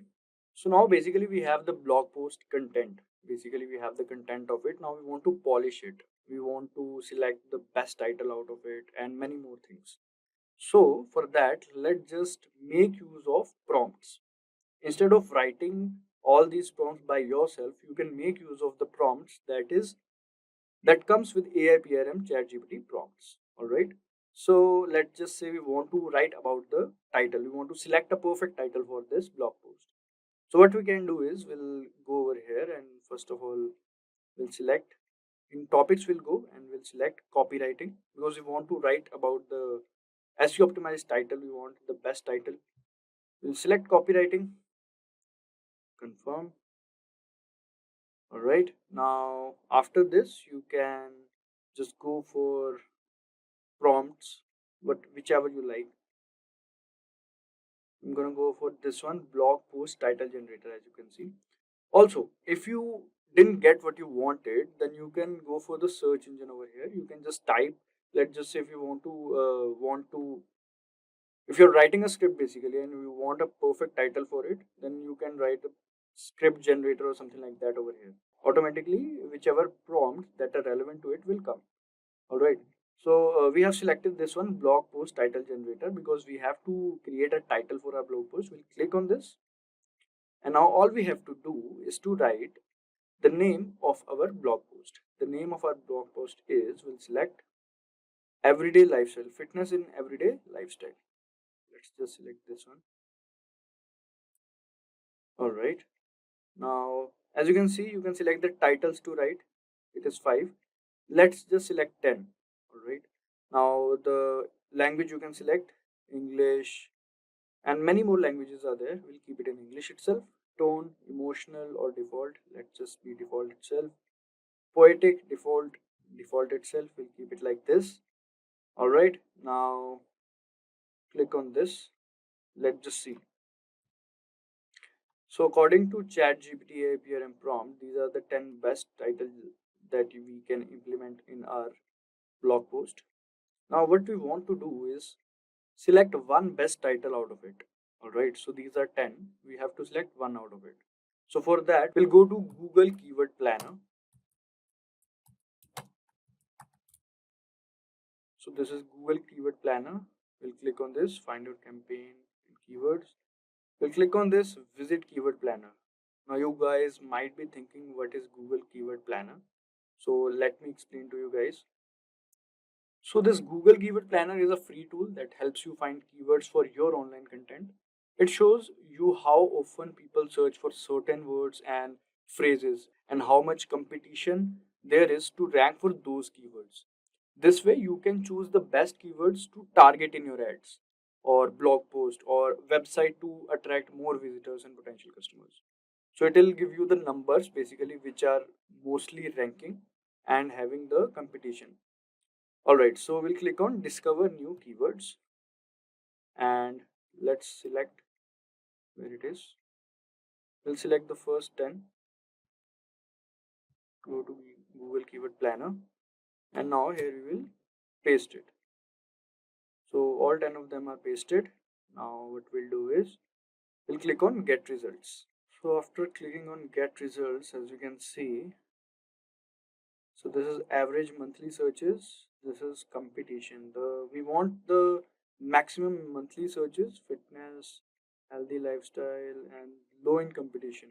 So according to your preference, you can select from here, and whichsoever, this is 100k to 1 million, and many more topics you can select from here, which has low competition. So as you can see, this treadmill has more average view, 100k to 1 million, but the competition is also high, so we should keep the competition low as well.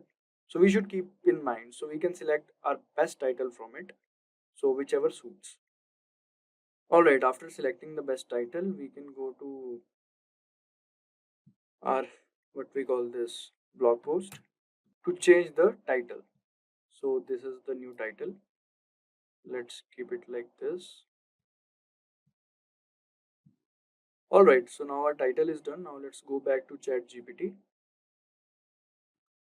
And here is a ChatGPT. And now let's go to its layout. Now here we want to write the content regarding that title. So what we'll do is basically we'll go over here and we'll select SEO. And once we have selected it, we'll select this prompt, human written 100% used SEO optimized article. Now based on that title that we have generated, we'll write a complete content on it. We'll use the help of this prompt. So as you can see, GPT 3.5 Turbo, GPT-4, GPT-4o. We'll select this and paste our title. So this is our title, transform your life, how everyday fitness can boost your health. So now this prompt will generate the content based on this title.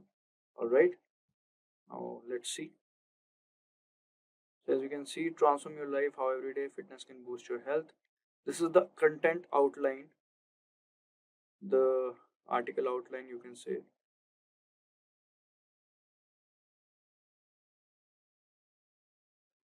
So this is the introduction, what is everyday fitness, then physical fitness benefits, and it keeps on writing. I believe it'll be a long article or blog.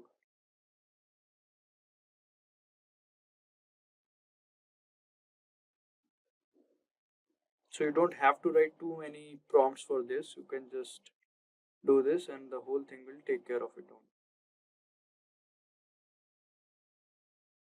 As you can see, FAQs are also being generated by this prompt. Otherwise, we would have wrote another prompt for the FAQ. And many things are there that should be in there in the article or blog. So yeah, now we can select our article or blog, we can say. So we have the title. We don't want the outline, let's say. We'll take it from here, from the introduction. It's a long article, I believe.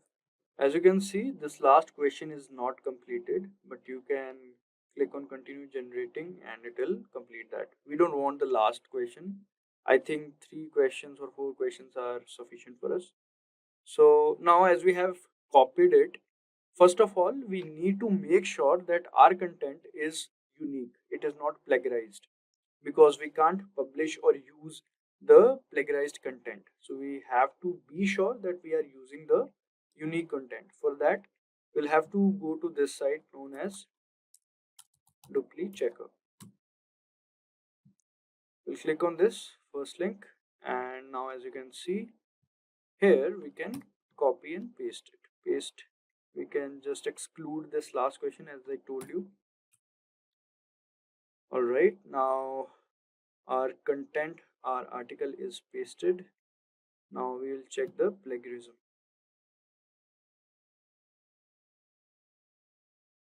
Alright, first of all, we'll have to tell them that we are not a robot, and then we have to click on check plagiarism.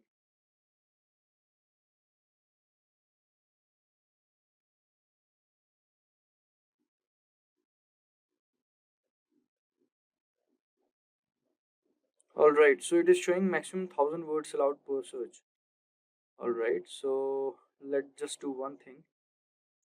We'll do it, because if you want to do 1000 words, you'll have to go for their pro version or the premium version. So we now have to use some part of it, not the complete part.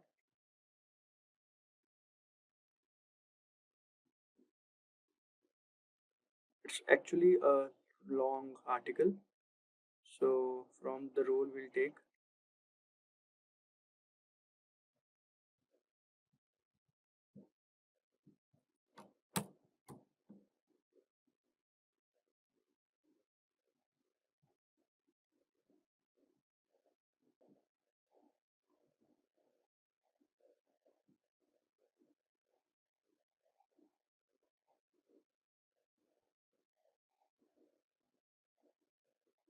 As you can see, number of words is 505 and result found 0, 0% plagiarism, 12% unique. Alright, so plagiarism is 3%. I think that can be, we can neglect it. And now let's check for the rest of this one. Alright.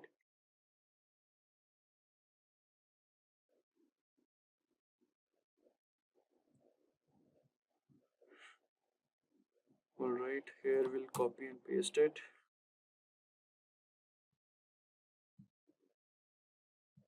Check plagiarism.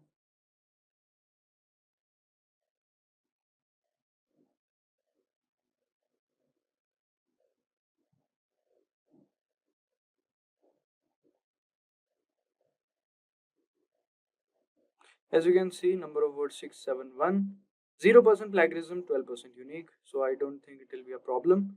So it is good to go, I believe. And now we just copy and paste it. So let's take it from here till here.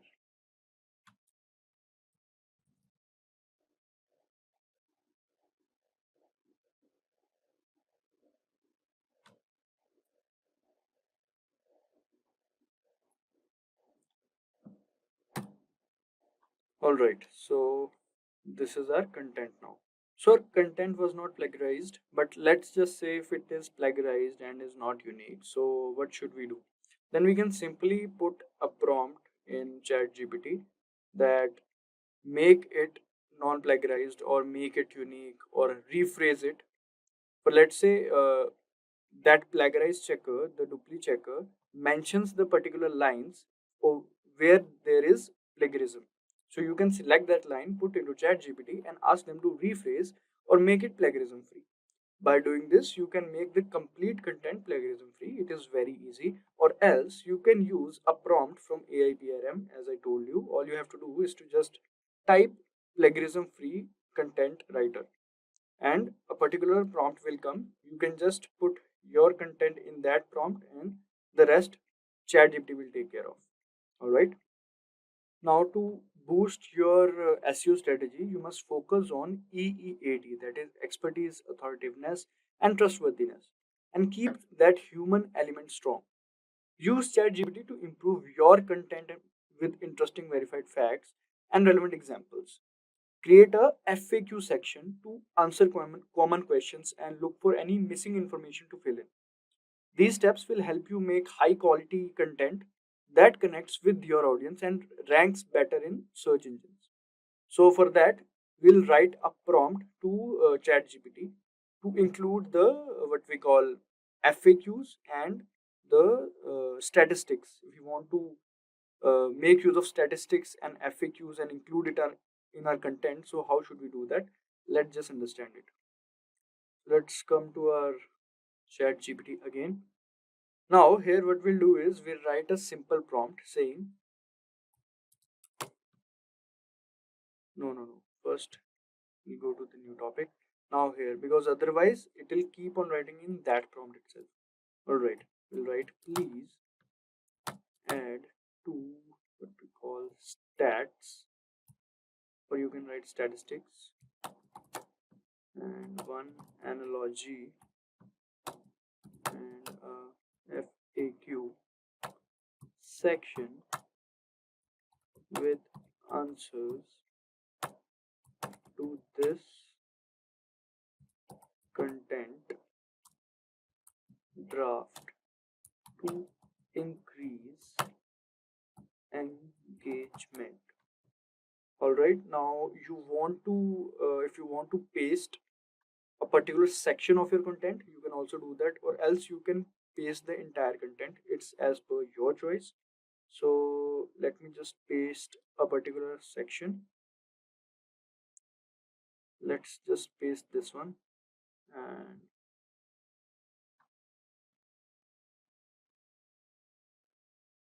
all right, let's see.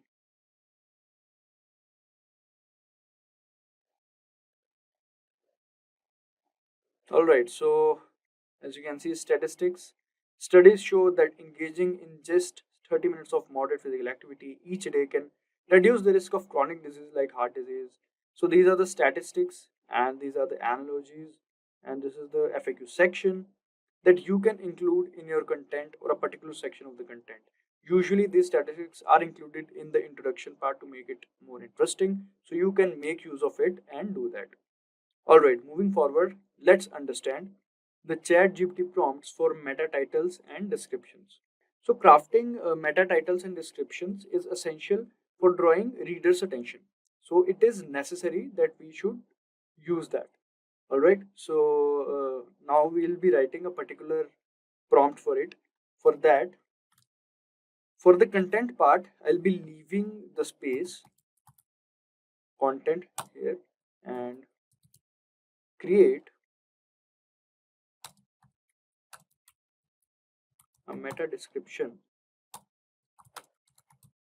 and title for this content. Here this means this one. Alright, including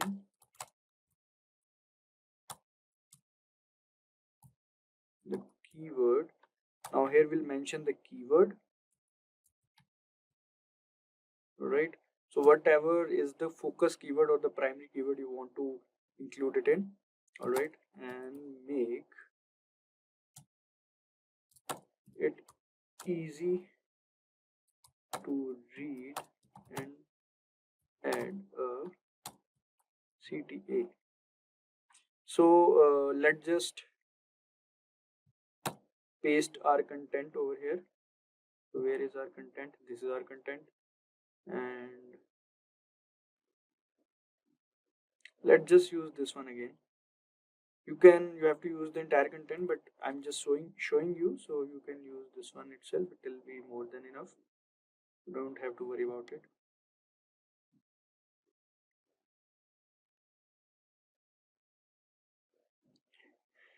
And the focus keyword is healthy lifestyle. Alright, so this is it. Now all we have to do is to wait, we've done something wrong. Here we'll paste the healthy lifestyle.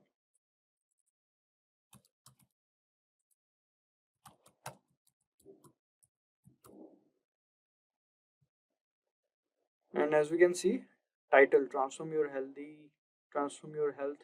with everyday fitness. This is meta description, discover how incorporating everyday fitness into your routine can transform your health. This is meta description. This is CTA, ready to transform your life.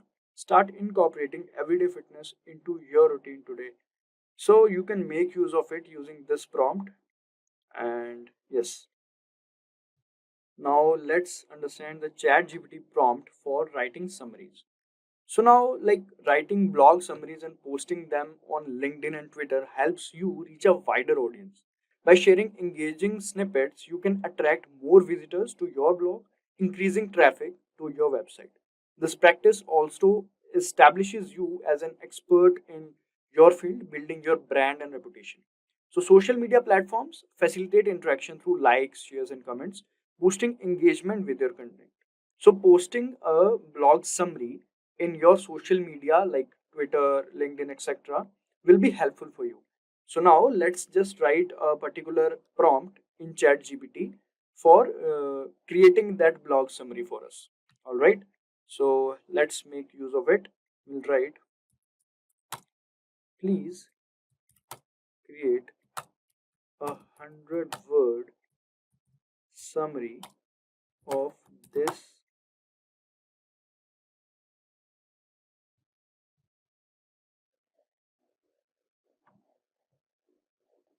of this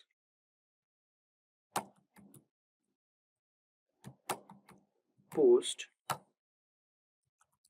optimized for Twitter. So as ChatGPT already have your content, so you don't have to worry about repasting it. So let's just see.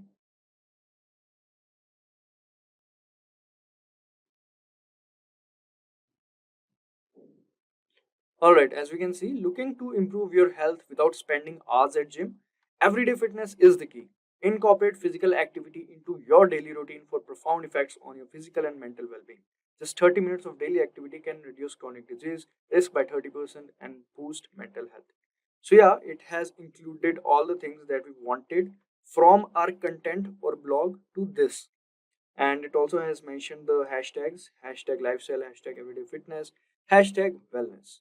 You can easily post this on Twitter and drive traffic from there. And you can also post this on other social media handles as well. Are you looking to turn your passion for writing into profitable online venture? In this comprehensive guide, we will show you how to easily create and sell ebooks using ChatGPT, an advanced AI tool that simplifies the writing process. Creating ebooks has never been simpler, thanks to ChatGPT's ability to help you brainstorm ideas, generate content, and structure your book efficiently. Selling ebooks online is a fantastic way to make money. As digital products are in high demand, you can reach global audience without the hassle and the cost of printing physical copies. Plus, ebooks offers the convenience of being eco-friendly and easily accessible to readers worldwide. Throughout this video, we will walk you through the entire process from the initial idea to the final sale. You will learn how to use ChatGPT to generate engaging content, format your ebooks, and publish it on popular platforms like Amazon Kindle, Direct Publishing KDP, and Apple Books. It's your choice where you want to publish it. So stay till the end of this video because we will guide you completely on how to create an ebook and sell it online, and that is also completely free. Yes, you heard it right, completely free. Alright, so now let's understand what is an ebook and what are the benefits of creating it. So an ebook is like a digital box that you can read on devices like tablets, smartphones, or computers. It's convenient because you can carry many ebooks in one device without needing physical space. Creating an ebook offers several benefits. First, it is cost effective since you don't need to print copies. Second, ebooks are eco-friendly as they save paper and reduce, I repeat, as they save paper and reduce carbon footprint. Third, they can easily accessible globally, allowing authors to reach broader audience. Fourth, ebooks can be interactive with features like hyperlinks, multimedia, and search functions, enhancing the reading experience. You can make money from ebooks also in several ways. Firstly, selling ebooks through platforms like Amazon Kindle, Direct Publishing, or Apple Books allows you to earn royalties on each sale. Pricing strategies can vary from offering, promoting to setting competitive prices based on the market demand. Secondly, you can leverage ebooks to build authority and attract clients or customers in your niche.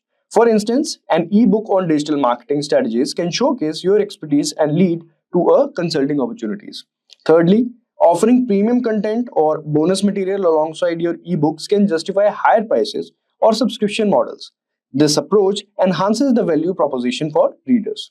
And lastly, licensing for selling rights to your ebook for translation, adaptation into other formats such as audiobooks or courses, etc. So there are many benefits of creating an ebook and selling it online. It is primarily used for money making, also to get aware for, I repeat, also it is used for the awareness of if you're launching a product, people use ebooks to firstly show the demo of what that product is. So you can use the ebook in many ways. So in this video, let's understand how to create ebook. For that, let's move on to the browser and understand. All right. So now this is our browser. Now let's understand how to create the content of ebook using ChatGPT, which is our AI tool. So we'll go to ChatGPT. So now here we will be writing a prompt to write the content of ebook. Now it's up to you on which content you want to write it. It can be in your domain also, and it can be something in which you have the interest, you have the passion, and you are good at it. For example, let's say somebody is good at the knowledge regarding cars or regarding bikes or regarding anything. He or she must have the value to provide to the audiences. That content he should write the ebook on. For example, so let's take an example like I'm writing an ebook on how to make money online, right? So what should I write? So I'll start with writing the prompt. Just a second. There we go. Write an ebook for titled How to Make Money Online, featuring the AI generated images for each chapter. This ebook will contain 8 pages and 6 chapters divided into 6 chapters.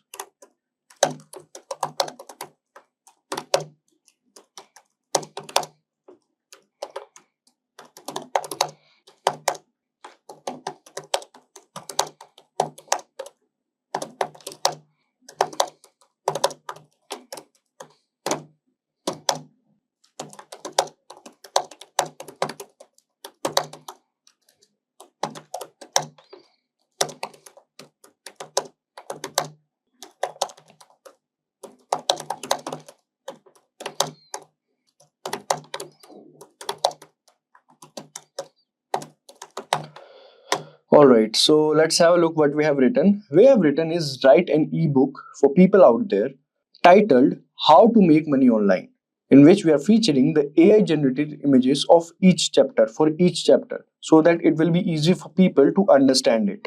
Now this ebook will contain 8 pages. So I've instructed ChatGPT to create 8 pages divided into 6 chapters. Each chapter will be explained in human-like manner and long paragraphs. It should be long paragraphs. Also use AI generated images in between the chapter for the better explanation. So let's see what the result it gives us. All right. Chapter 1 is freelancing, and we can see it is not able to generate the images. We'll do something about it, definitely. Blogging and content creation, online service and market research, selling products online, affiliate marketing, online tutoring and courses. So 6 chapters are there. All right. So ChatGPT has given us all the chapters that we have asked ChatGPT for. Now we wanted the images also, like AI generated images also. So let's write a prompt for it, as we are not able to see the images.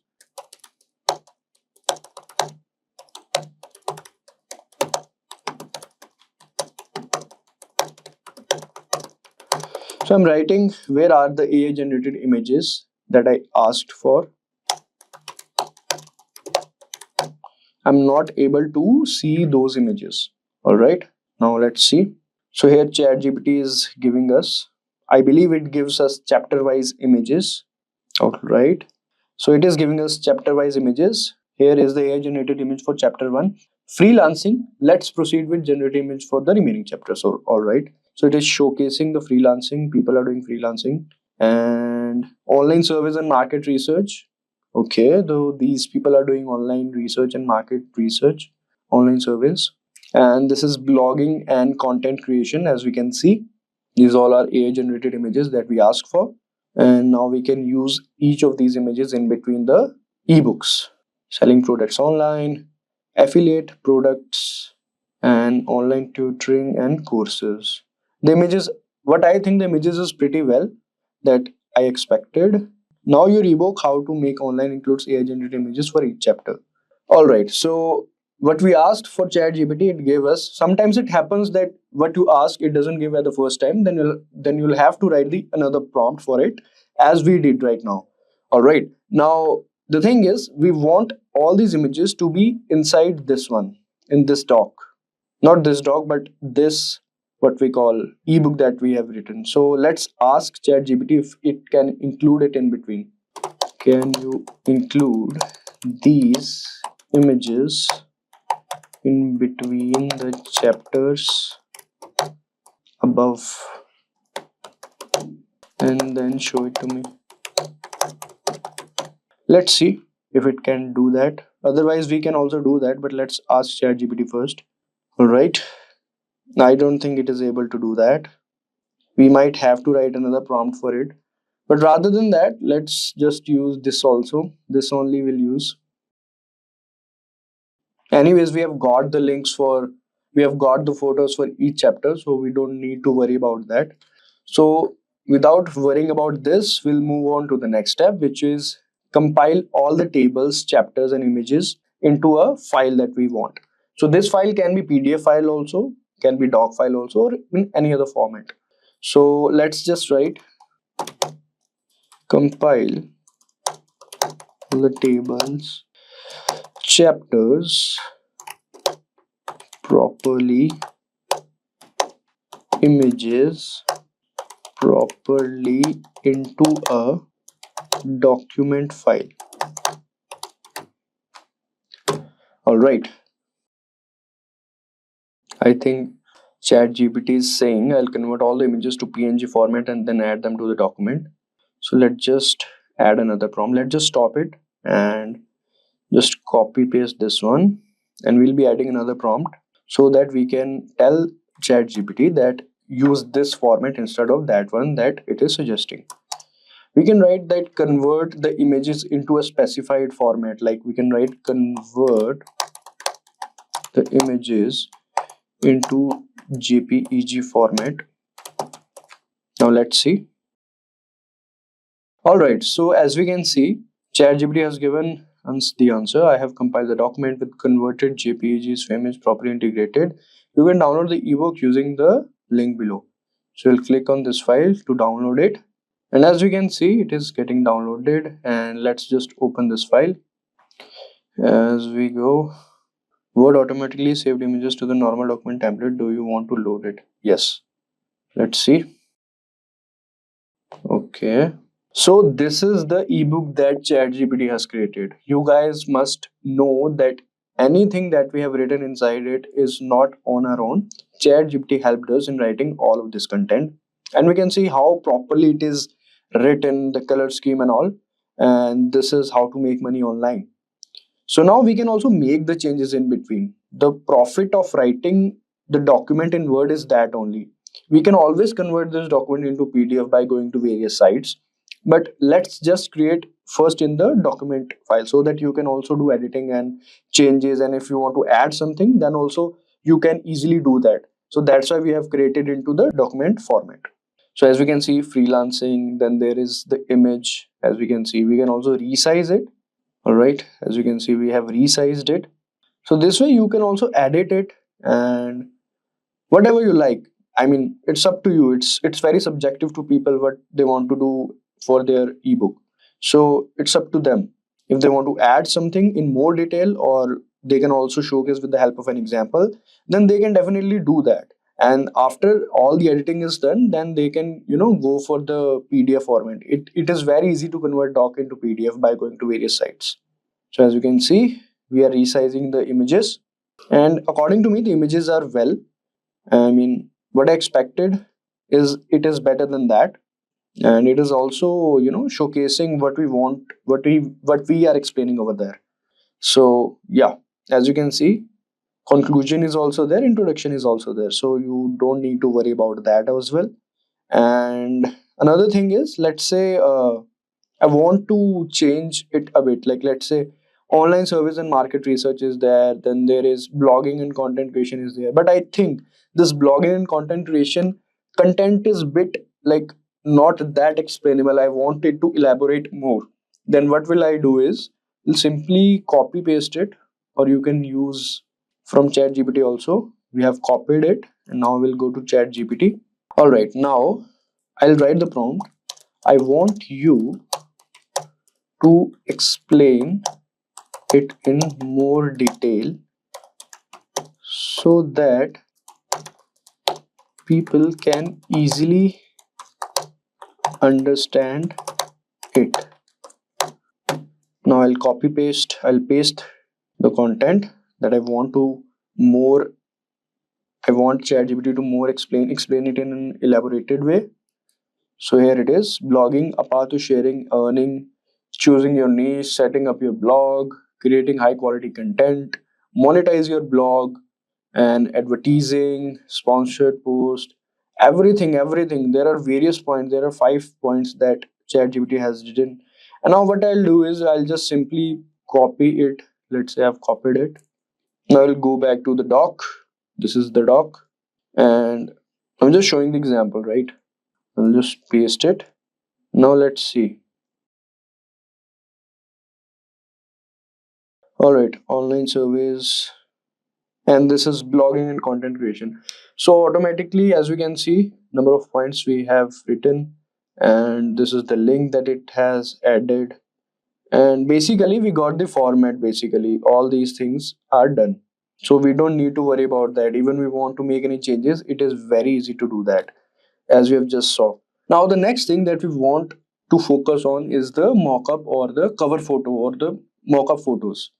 For that, basically we want to market this digital product, this ebook, we want to market it. So what we'll do is we'll have to create a cover or mockup. So there are many ways to do that, and as we told you that we will be creating this free of cost, how to do all these things in free. So we'll go to Canva. All right, now we'll write a prompt.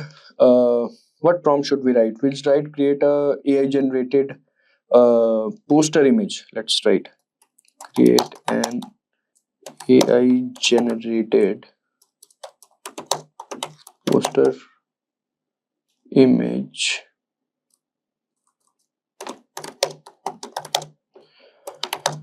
for ebook that I can use as a cover for it.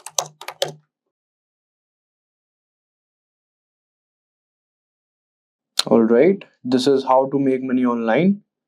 So okay, we don't want the entire cover photo, but yeah, so don't give me the entire cover photo, just generate AI generated images for mockup for ebook.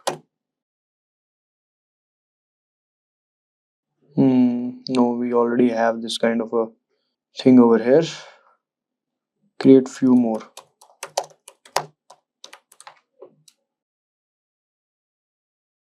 Only create image and not the background. Just creating some more images. Let's wait for those.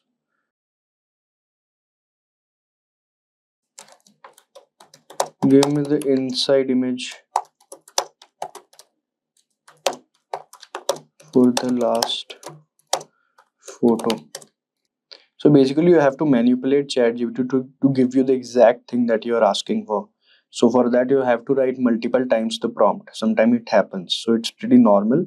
So don't just get frustrated with that.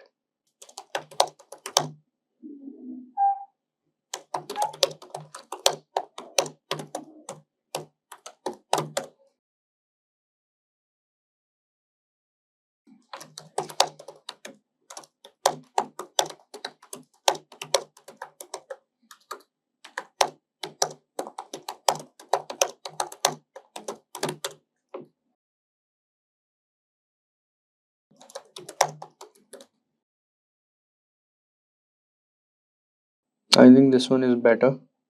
Anyways, it is not getting us what we want. Can you convert this?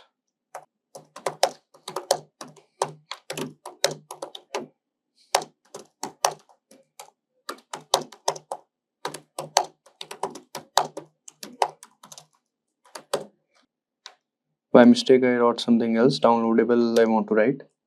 I think it is converting it. Alright, so to create a mockup, now what we'll do is we'll basically go to the mockups. Here we can see this is the template, this is apps. Inside apps, we'll go to mockups. As we can see, we'll click on this. Now we have to select the mockup we want to create. So let's have a look at it. So there are pro also, there are normal one also. It's up to you which you want to select. Let's select this one and let's get started. We'll select the image that we just downloaded it. So upload it. I believe this is the image. Sorry, this is the image and it is uploaded. Yeah, but the size of the image is bit small, right? So we'll have to make it in portrait or something.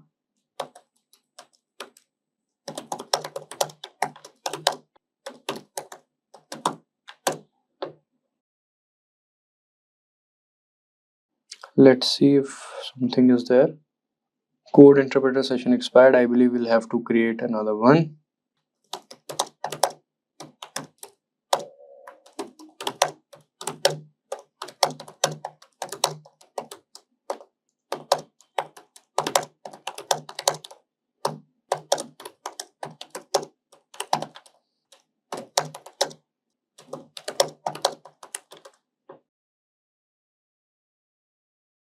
So let's say we want to download this. We'll have to make sure it is in the JPEG format.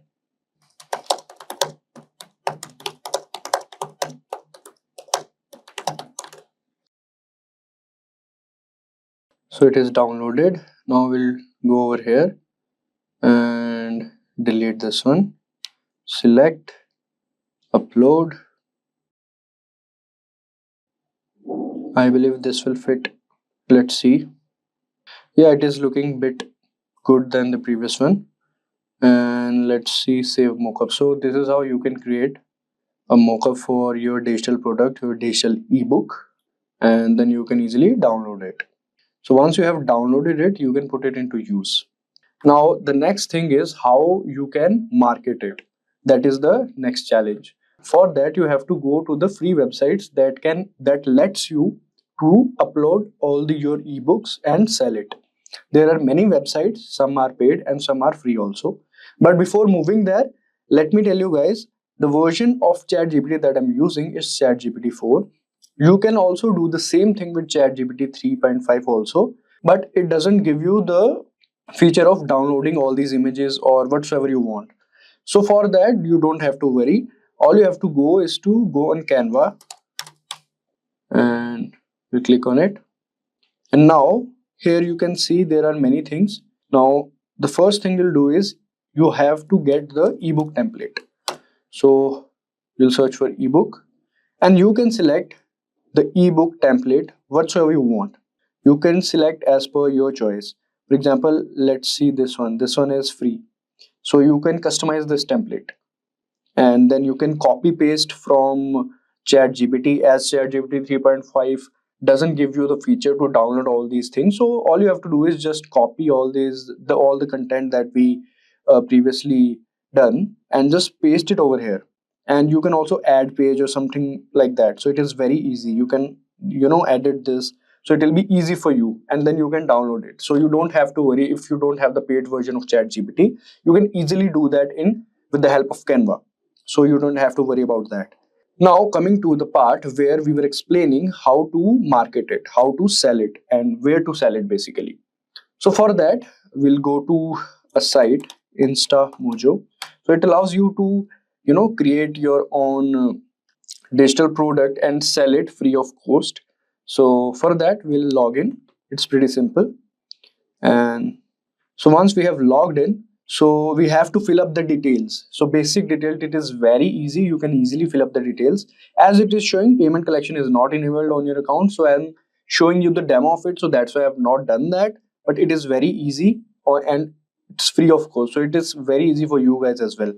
So once you have done the sign up and all, as you can see, shortcuts, add a product, digital file, event ticket, manage store categories. There are many things. Not only ebooks you can market over here, there are many things you can do, right? So for that, what we'll do is we'll go to add a product digital file. So our digital product is our ebook. For that, we have created a mockup that we have downloaded it from Canva, this one. So now we have this option of adding a product. So you can see I'm a coffee, like this you can do. You can set the price and you can put in the account details. So people who are interested in can easily buy the product from you. So it is very easy and it is also showing physical product, digital file, event tickets, others. So as we know in digital file, it is showing ebooks, digital art, software or any file that can be downloadable. So we'll click on this and then you can easily upload the file. So once we have uploaded, then we can here add the image, product image, that is our mockup. that we have curated. All right, so now it is done. And once you have uploaded that, you can also product video. YouTube videos are only available on the growth plan. Then the title of it, the description of it, the price that you want to sell it for, the fixed price, and discounted price that is optional, and limit the number of downloads per buyer. So you can easily do all these things. It is very easy. You don't have to worry about that. And all these features are there. Then in the end, you can just market it. So using ChatGPT, you can easily create money. And we have showcased this with the help of a fine example. All you have to do is to just implement the things that I suggested you on your own. And you have to add the account details that I can't do. You have to do it yourself on the InstaMojo, where you can freely do that. It is very easy. You have to put in your account details, and that is done. And for the people who are thinking that they don't have the paid version of ChatGPT, you don't have to worry about that. As I told you, using the non-paid version of ChatGPT also, you can do the same thing that I've done, but you can't download the content that I did previously. For that, you can just copy paste the content and put it into the Canva. So Canva has this template of ebook. All you have to do is just paste it over there and then download it from there. And I have also shown you how to create mockups and all. So you don't have to worry. All the things are there available for you. All you have to do is just put in the work and do what you want to do. Imagine harnessing the power of artificial intelligence to kickstart your own digital business. AI has unlocked endless possibilities, making it easier than ever to create and sell digital products online. From generating captivating art to crafting engaging text, AI tools are your gateway to effortlessly producing a wide range of digital products that can elevate your business or even be sold for profit. The beauty of AI lies in the accessibility. No need to be a tech expert to dive in. In this thrilling article, we will explore the diverse digital products you can create with AI, reveal the best tools at your disposal, and guide you through the process step by step. Get ready to unleash your creativity and see how AI can transform your entrepreneurial aspirations into reality. So, let us understand what are digital products. Whenever we hear the term digital products, we generally think of images, arts, or files that can be downloaded. While these are the majority of the products we can find online, the definition of digital products is much broader.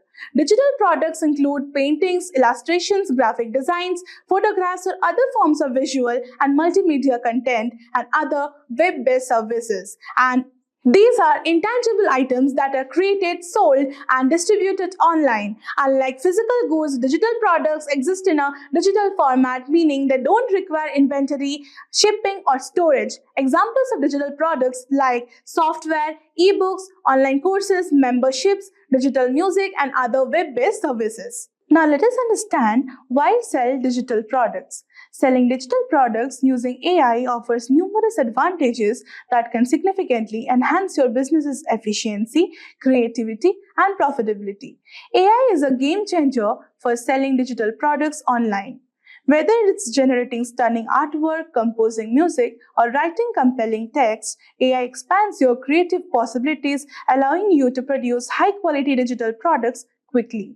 Leveraging AI reduces the need for extensive human resources, cutting down on costs associated with hiring designers, writers, or developers. AI can even analyze customer data to help create personal digital products that are catered to specific audiences. This targeted approach increases the likelihood of sales and customer satisfaction as the products are tailored to meet individual needs and preferences. AI constantly evolves, providing you with cutting-edge tools and techniques to stay ahead in the market. By integrating AI in your digital product business, you position yourself as an innovative leader offering products that stand out with competition. In short, selling digital products using artificial intelligence enables you to tap into the enhanced creativity, efficiency, and scalability while keeping costs low and maintaining a high level of personalization and innovation. It's a smart, future-focused approach to building a successful digital product business. Now let us understand where to sell digital products exactly. Sell your digital products in multiple online sales channels to increase their reach and expose more people to your brand. Starting an online store to list your digital products, promoting your brand, and publish the content that appeals to your audience. Try promoting your digital products in social media and set up social media storefronts so that users can check when they scroll. Most importantly, initially use an e-commerce platform which already has a bunch of perks like huge audience, easy setup, and so much more. For example, Etsy, Gumroad, and Shopify. Now let us understand the top 5 digital products to sell online. The first product is generating guides.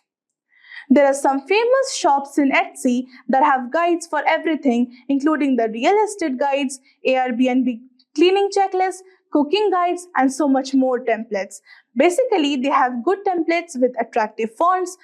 With the help of AI, you can make it personalized depending on your interest. For example, you can ask the Chatgpt all the things an individual needs to know on Airbnb cleaning and make a good guide of it. Here, 75% of the work is done by AI, and you yourself need to copy the template to Canva or Word and ultimately make it look good.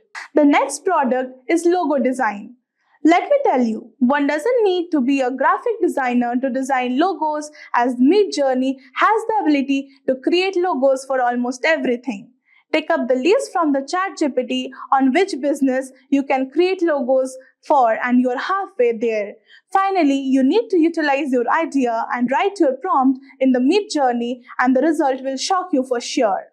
It is one of the most profitable business among all, but you need to understand the language of AI, Midjourney, and a bit of Photoshop. The next product is business cards. This is one of the top selling cards online as it is demanded by most businesses. Basically, it's a card carrying information regarding the type of businesses, their landmarks and contact details, etc. You need to go to the Midjourney to tell it your exact card design and pick up a design and put it in Canva to make it personalized and usable. The next product is resume templates. Without any doubt, this product is booming in the market. With the advantage of AI, it can be one of the most profitable businesses overall. Professionals are continuously searching for better resumes that create impressions and even cross the application tracking system and finally get hired. You just need to tell ChatGPT to create a particular type of resume with necessary sections. You can just write a prompt in Midjourney to create great looking resumes that are unique, and you are done. Using both the things together, you can just start the most profitable business. The next product is product mockups. Product mockup is a broad market including frame mockups, t-shirt mockups, pillow mockups, etc. The hero product is the mug mockup, which are actually best for gifting purpose. In the modern era, people are a fan of personalized products, and this field actually fans the desires. You need to be back on Midjourney and simply ask to show some simple mugs with white background and Photoshop it to make it personalized. It's a great idea to start the business as it's a trending market and can earn a lot. Now let us understand how to create and sell digital products. After you have basic knowledge about what digital products are and what products to sell, the next step is to know how to create and sell them. So let us understand the step-by-step guide to create and sell digital products. The first point is identifying a product. Begin by identifying a digital product that's in demand.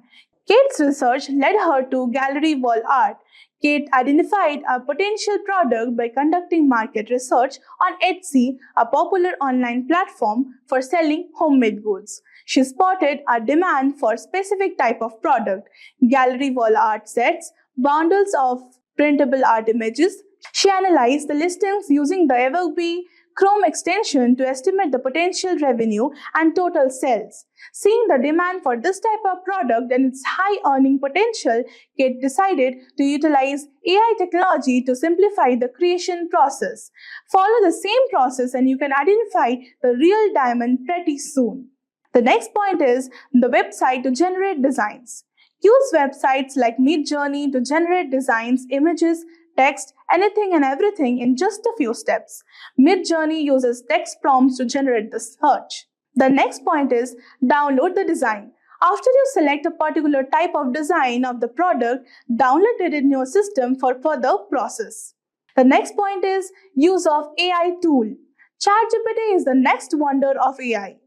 Use that wonder to make the product personalized and gain all the knowledge if you are making any type of guides. The next comes use of photo editor. For selling digital products online, one of the skills you need to master is the use of photo editors like Photoshop, Canva, etc. The better you can use, the better your product will look. Having intermediate knowledge of photo editors will be great to start with. The final step is listing the product. After everything is done, give life to your product by listing it on a website like Etsy, Gumroad, etc. and you are good to go. Now let us understand the tips to sell digital products. Before you start a business, understand your target audience. Knowing your target audience will help you create products that meet your needs and preferences, which can lead to more sales. The next comes identifying profitable digital products. It will help you go a long way. Choose products that are doing well in the market like logos, wedding cards, resumes, and more. Use Google Chatgpt to gain information and have a research on websites like Etsy, Gumroad to see the business. The best sellers use the great marketing strategies. You too need to do that.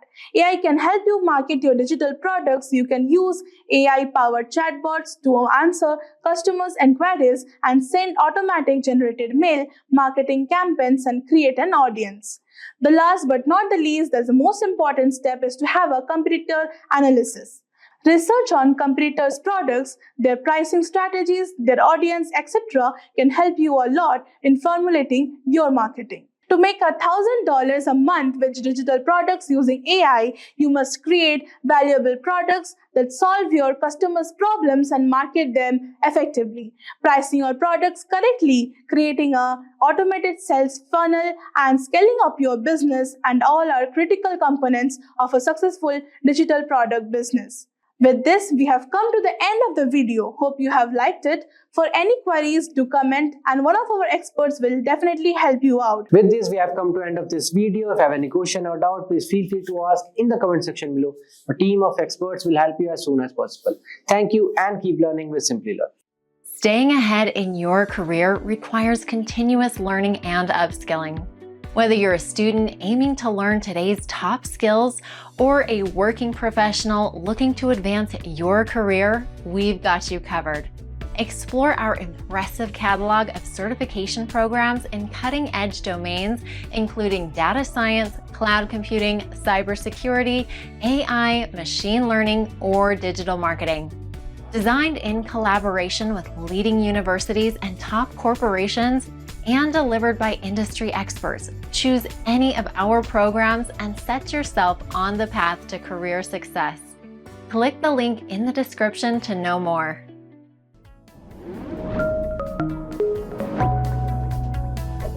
Hi there, if you like this video, subscribe to the Simplilearn YouTube channel and click here to watch similar videos. To nerd up and get certified, click here.